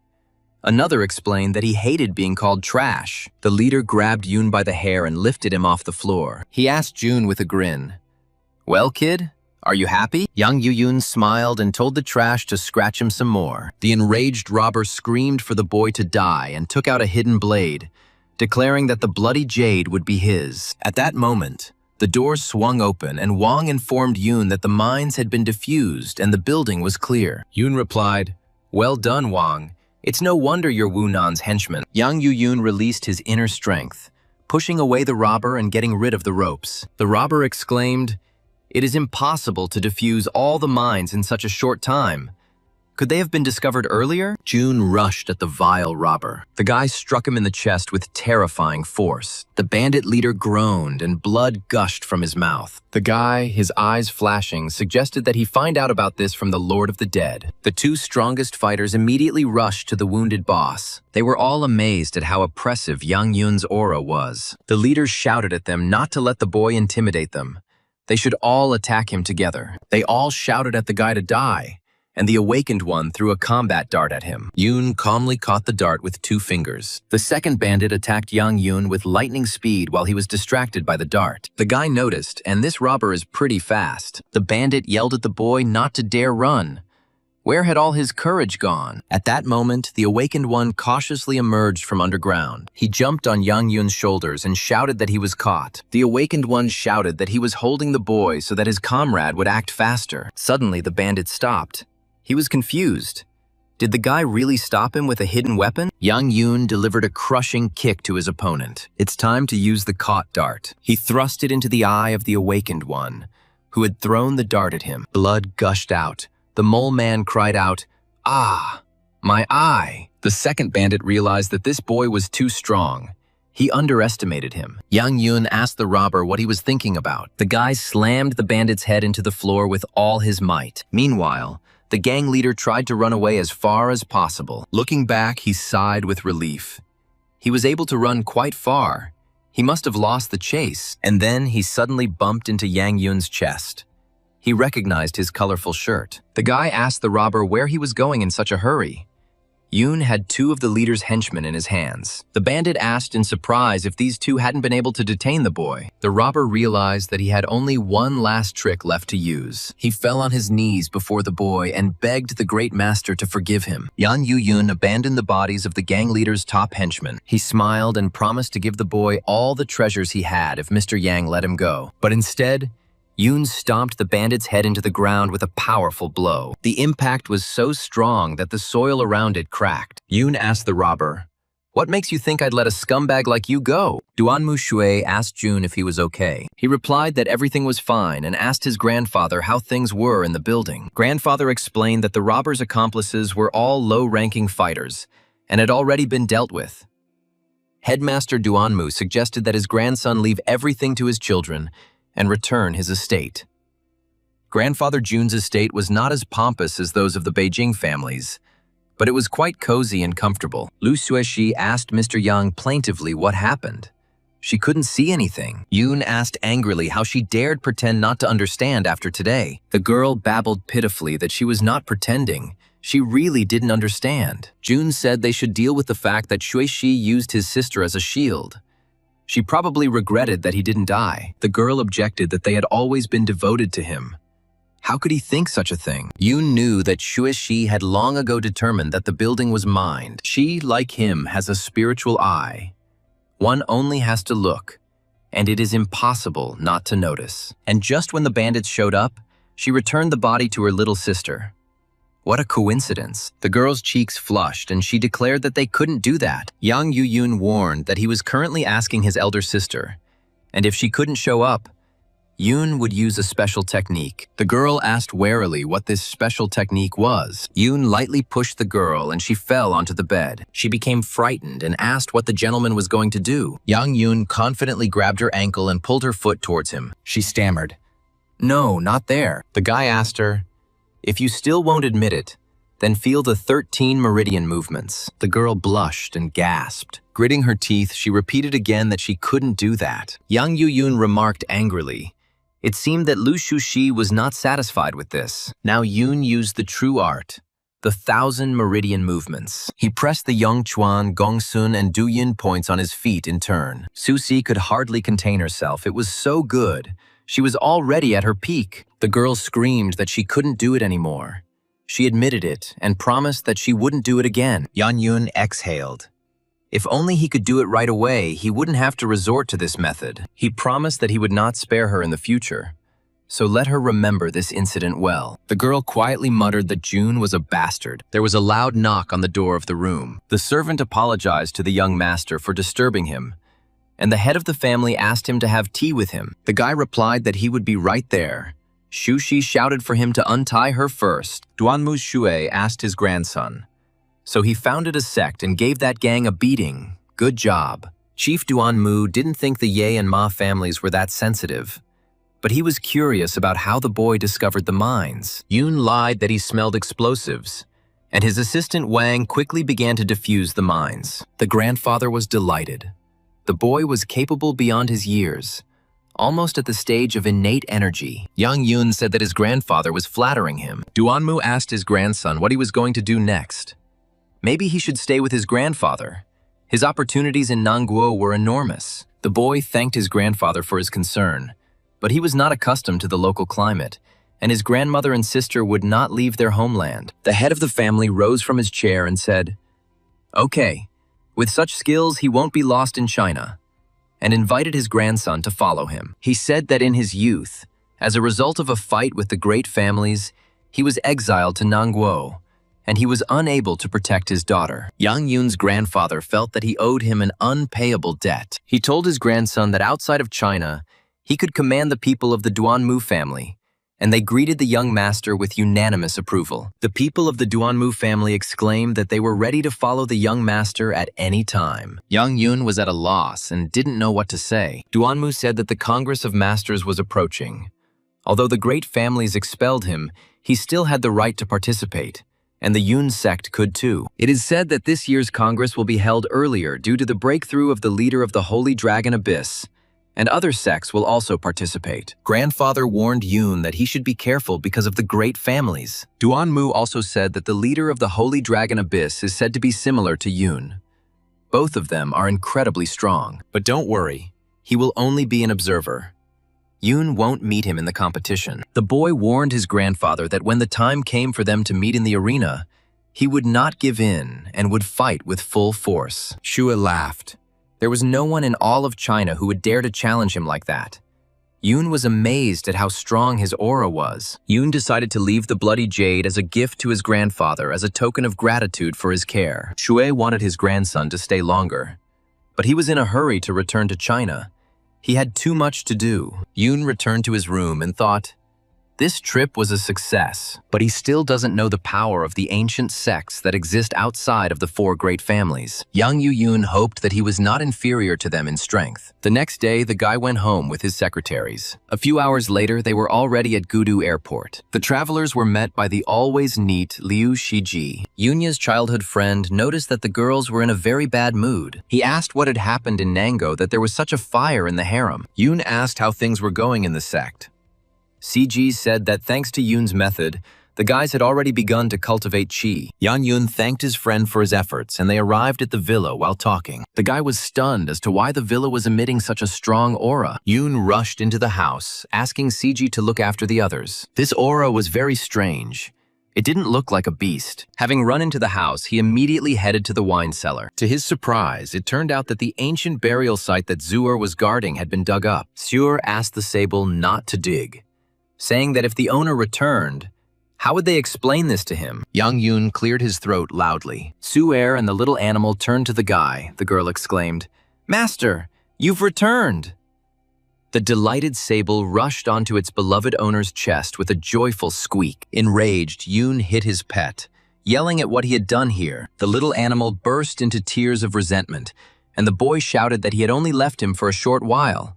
And now he was already taking everything apart, stone by stone. Su-er told the owner that it was all her fault because she, a spirit, was unable to stop the animal. After the pill-induced hibernation, something awakened in the sable. His claws changed dramatically, and now he digs every day. She said that the foolish disciple blamed the sable in vain. The power of treasure hunting had awakened in him. He had discovered something valuable. Yun told the offended pet that it seemed he had scolded him in vain. However, the aura emanating from the mound is so strong that there must be something dangerous inside. This stone slab is so strong that even a sable would hardly be able to cut it so easily. The little animal beeped confidently.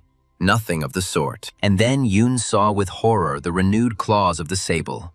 They had become sharper than many blades. The little animal jumped up over the slab, releasing its terrifying claws. Yun couldn't believe his pet was really capable of handling such a slab. Instead of answering, the sable cut the slab with a victorious cry. The guy was surprised at how powerful the destructive force was. It could already be considered a martial art. Yang Yun thought, "This is bad.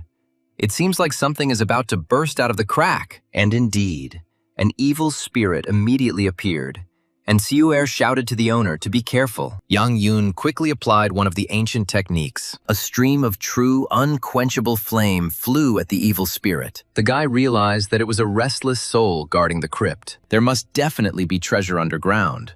Otherwise, why have guards? Su-er agreed.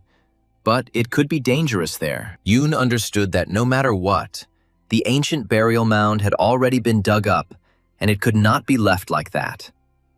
Moreover, he needs a spiritual energy-gathering formation for cultivation. It was better to find out everything at once, so everyone went downstairs. Yang Yun landed on some hard surface. He looked around and called the sable and Su-er. There was no one nearby, but Yun clearly remembered that they all jumped together. So where did they go? Suddenly, very close by, Yang Yun saw a beauty bathing. He looked in that direction in surprise. The guy asked Lu Lingling in confusion.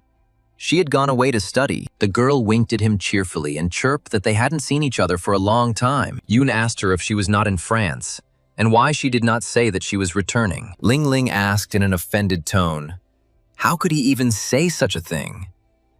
After she left, he hadn't even called once. As punishment, he must rub her back. The boy exclaimed, in that case, obedience is the best apology. Yang Yun had already extended his hand and suddenly stopped. He suddenly thought, wait, why is Liu Lingling in a public bathhouse? The guy hit the beautiful picture with his inner strength, and suddenly, instead of a beauty, a vile monster appeared. Yun realized that it was all an illusion to lure him in and kill him. The tomb monster immediately tried to attack Yang Yun. The guy screamed, Lingling was so fake, it was such a shame. He shouted at the monster. How dare he fool him, the mighty heavenly dragon? Yang Yun delivered a crushing kick to the monster. The monster fell and exploded. It was finished. Suddenly the boy heard the excited beeping of his pet. The little animal was already ready to kiss the creepy monster that created the illusion. Sablok saw an illusory, seductive beauty in front of him. Yun shouted that if the animal did not wake up, he would not give it red fruits for a whole year. Sable started.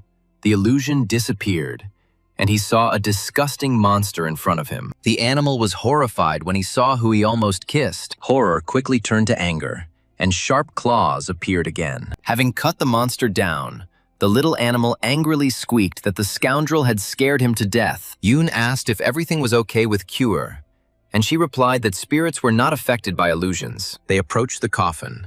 It looked quite simple, but Zur felt that there was something dangerous inside. The lid of the sarcophagus moved slightly, and energy began to flow out. Suddenly clouds gathered over the villa.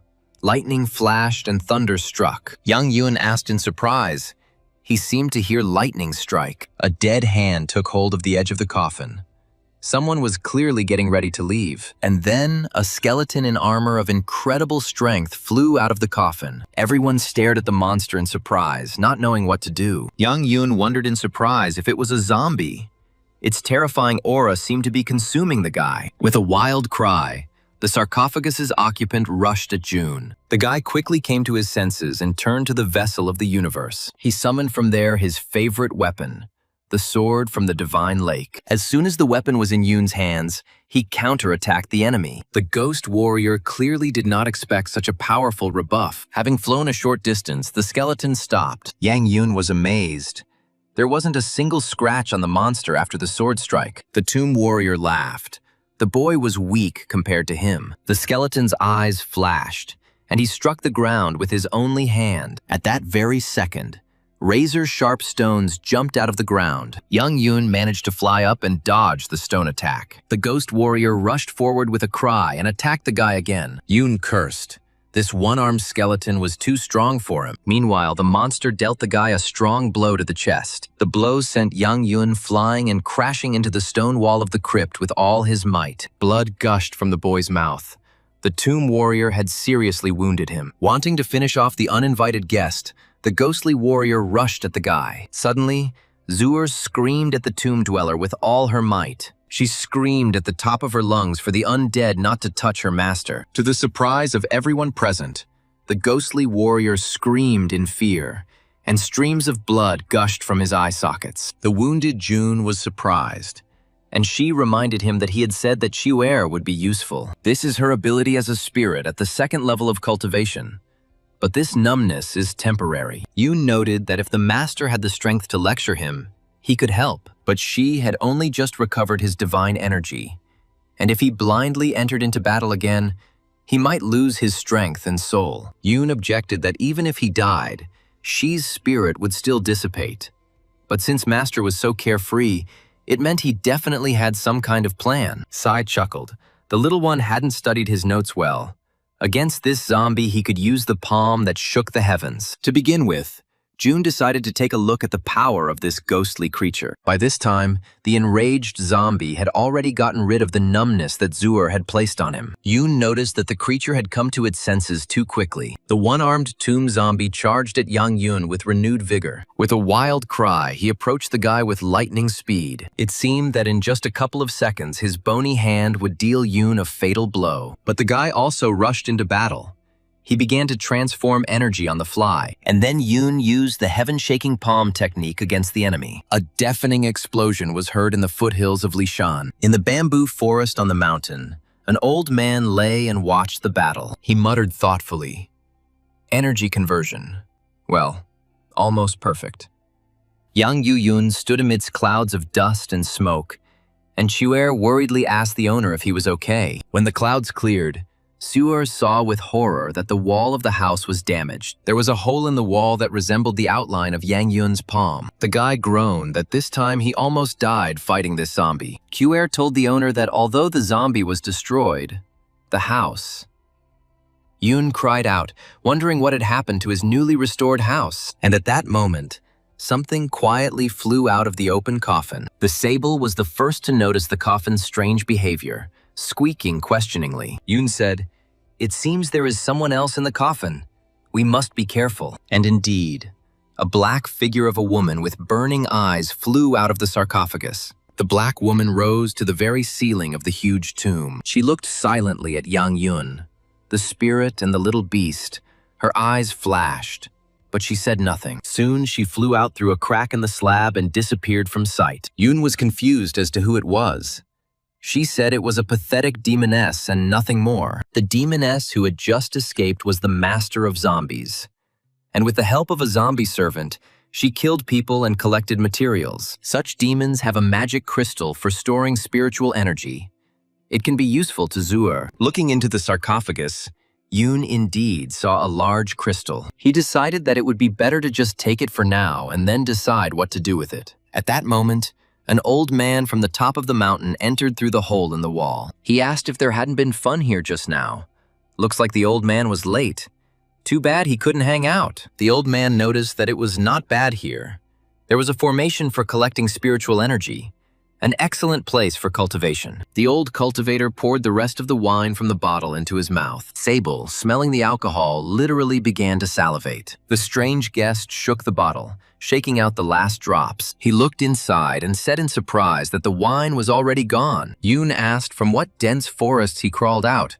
How could a person be in such a place? The old man opened his mouth to swallow the last drop of wine. The little animal did not take its shining eyes off this treasured drop. And then a drop broke away from the bottle and flew into the old man's mouth. Sable rushed to intercept the treasured drop of wine. He flew at great speed towards the wine jug and licked a drop. But the old man grabbed the nimble little animal by its long, strong body. The old man shouted angrily, "How dare the little animal steal my booze? Doesn't he respect me?" He shook the sable, and it began to squeak in fear, begging him to save it. Yang Yun rushed to the rescue of the little animal, shouting that he would compensate the old man for his loss. But the uninvited guest only grinned in response to the guy's statement. He said that he had lived for 10 years in a bamboo forest, and that the boy could compensate him for the loss of wine. The old man pushed the boy away so that he wouldn't bother him. This movement sent Yang Yun flying to the side, flipping over several times in the air. The guy fell onto the hard floor of the ancient crypt. Jun sat up, coughing up blood. He was wounded again. The old man told him that etiquette should be observed in society. Your pet committed a crime and will be punished for it. Yang Yun gritted his teeth. But this old man was very strong. Yoon looked at the strange grandfather and was stunned. Could this really be spiritual energy? Sai told him, "Kid, I advise you to run faster. This old man is too tough for you. He is much stronger than that zombie." The old man seems to have gone crazy, but his strength is too great. It seems that during the process of cultivation, he has become closer to demons. But Yoon did not agree with the master. They needed to come up with a way to save the sable. Yang Yun summoned his mighty sword from the vessel of the universe. He said that all that remained was to give everything he had and save the little animal. The old cultivator became angry and exclaimed, "You arrogant child!"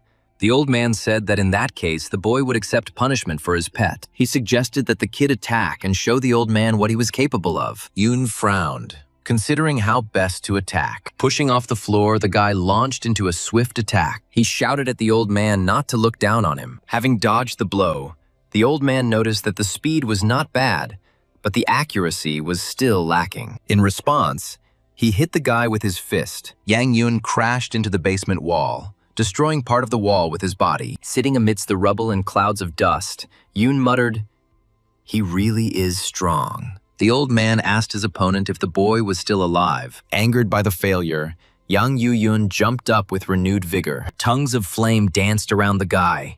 He screamed, "You bastard, try this!" Streams of unquenchable flame flew towards the old man. The old man snorted contemptuously. What a cheap trick. A real cloud of fire formed at the place where the uninvited guest stood. Yoon looked there carefully. But the old man was still alive. The guy couldn't believe his eyes. This old rascal converted the energy into a shield. The old man told the little one that his abilities were quite interesting. But it was a pity that his cultivation was too weak. Yang Yun saw with horror that a huge number of crystal fragments were flying towards him. Having walled up the boy with crystals, the old man said that as long as he wanted to kill someone, the victim had no chance of escaping. He concluded that now the boy was definitely dead. But Yoon broke free and shouted that he was still alive. He transformed the true chi and used the heaven-shaking palm. The boy rushed into a swift attack, but the old man dodged. He struck young Yoon again, sending the boy flying far away from him. Yoon crashed into the wall. He cursed. "This old man's strength is incomprehensible." She told the student that, unlike his previous opponents, this man's strength was on a different level. Only cunning would help here. Even though the old man was mad, there was still a way to suppress it. It seemed like he used bamboo wine to curb the madness. The master offered to get some monkey wine. Perhaps it would help deal with the threat. Yang Yun thanked the teacher for his wise advice. The old man exclaimed angrily. He was a tough kid, but the next blow would be his last. Now the bamboo forest dweller rushed to attack Yoon. The guy quickly summoned a jug of wine from the vessel of the universe. The old man, his eyes flashing, shouted for the boy to die. But instead of retaliating, The guy offered the honorable man to accept it as compensation. The old man's fist froze very close to young Yoon's face. The guest sniffed the air and asked what it was. Yoon explained that it was monkey wine, which strengthened spiritual energy and the body. The old man snorted in disbelief, and Yoon added that he still had a few more valuable pills here. The forest dweller laughingly patted the guy on the shoulder, asking why the boy was silent.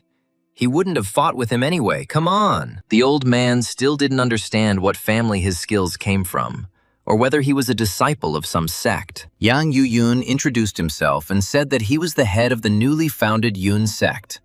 The old man praised the guy. He was not bad. Yoon asked if the old man had heard about the Congress of Great Masters. He confirmed, and asked if the boy wanted to participate. June really wanted to take part and asked the old man to tell him about this Congress. The prizes there are great, but it is not easy to win. Besides the great families, sometimes ancient sects hidden from the rest of the world appear at the Congress. Although Yoon can rightfully be considered the strongest in China, there are many stronger masters in the world. The old man chuckled. Not as strong as him, of course. He offered to join the Yoon sect and help them win at this Congress of Great Masters. Yoon only needs to provide him with enough monkey wine, and before the Congress begins, their strength will reach a completely different level. The guy found this proposal strange, but they really needed someone strong who could teach them. Yang Yoon bowed and told the old man that he was relying on him, and the old man laughed and offered to leave it all to him. The forest dweller noticed that this monkey wine was not bad, and asked Brother Yan if there was any more. The boy reassured the old man that there was enough. In Yoonchi's company, the sect members began training. Yoon didn't think that the old man would be able to accelerate the boy's cultivation so quickly. Yushu noticed that his strength was at the golden core stage. The girl asked where Yoon found such a strong master. He replied that he met him by chance. Lu Yushu noticed that the old man seemed to have some anger management issues, as he had recently beaten up Liu Shiji. Yoon said that when he met him, it seemed to him that the old man had gone crazy.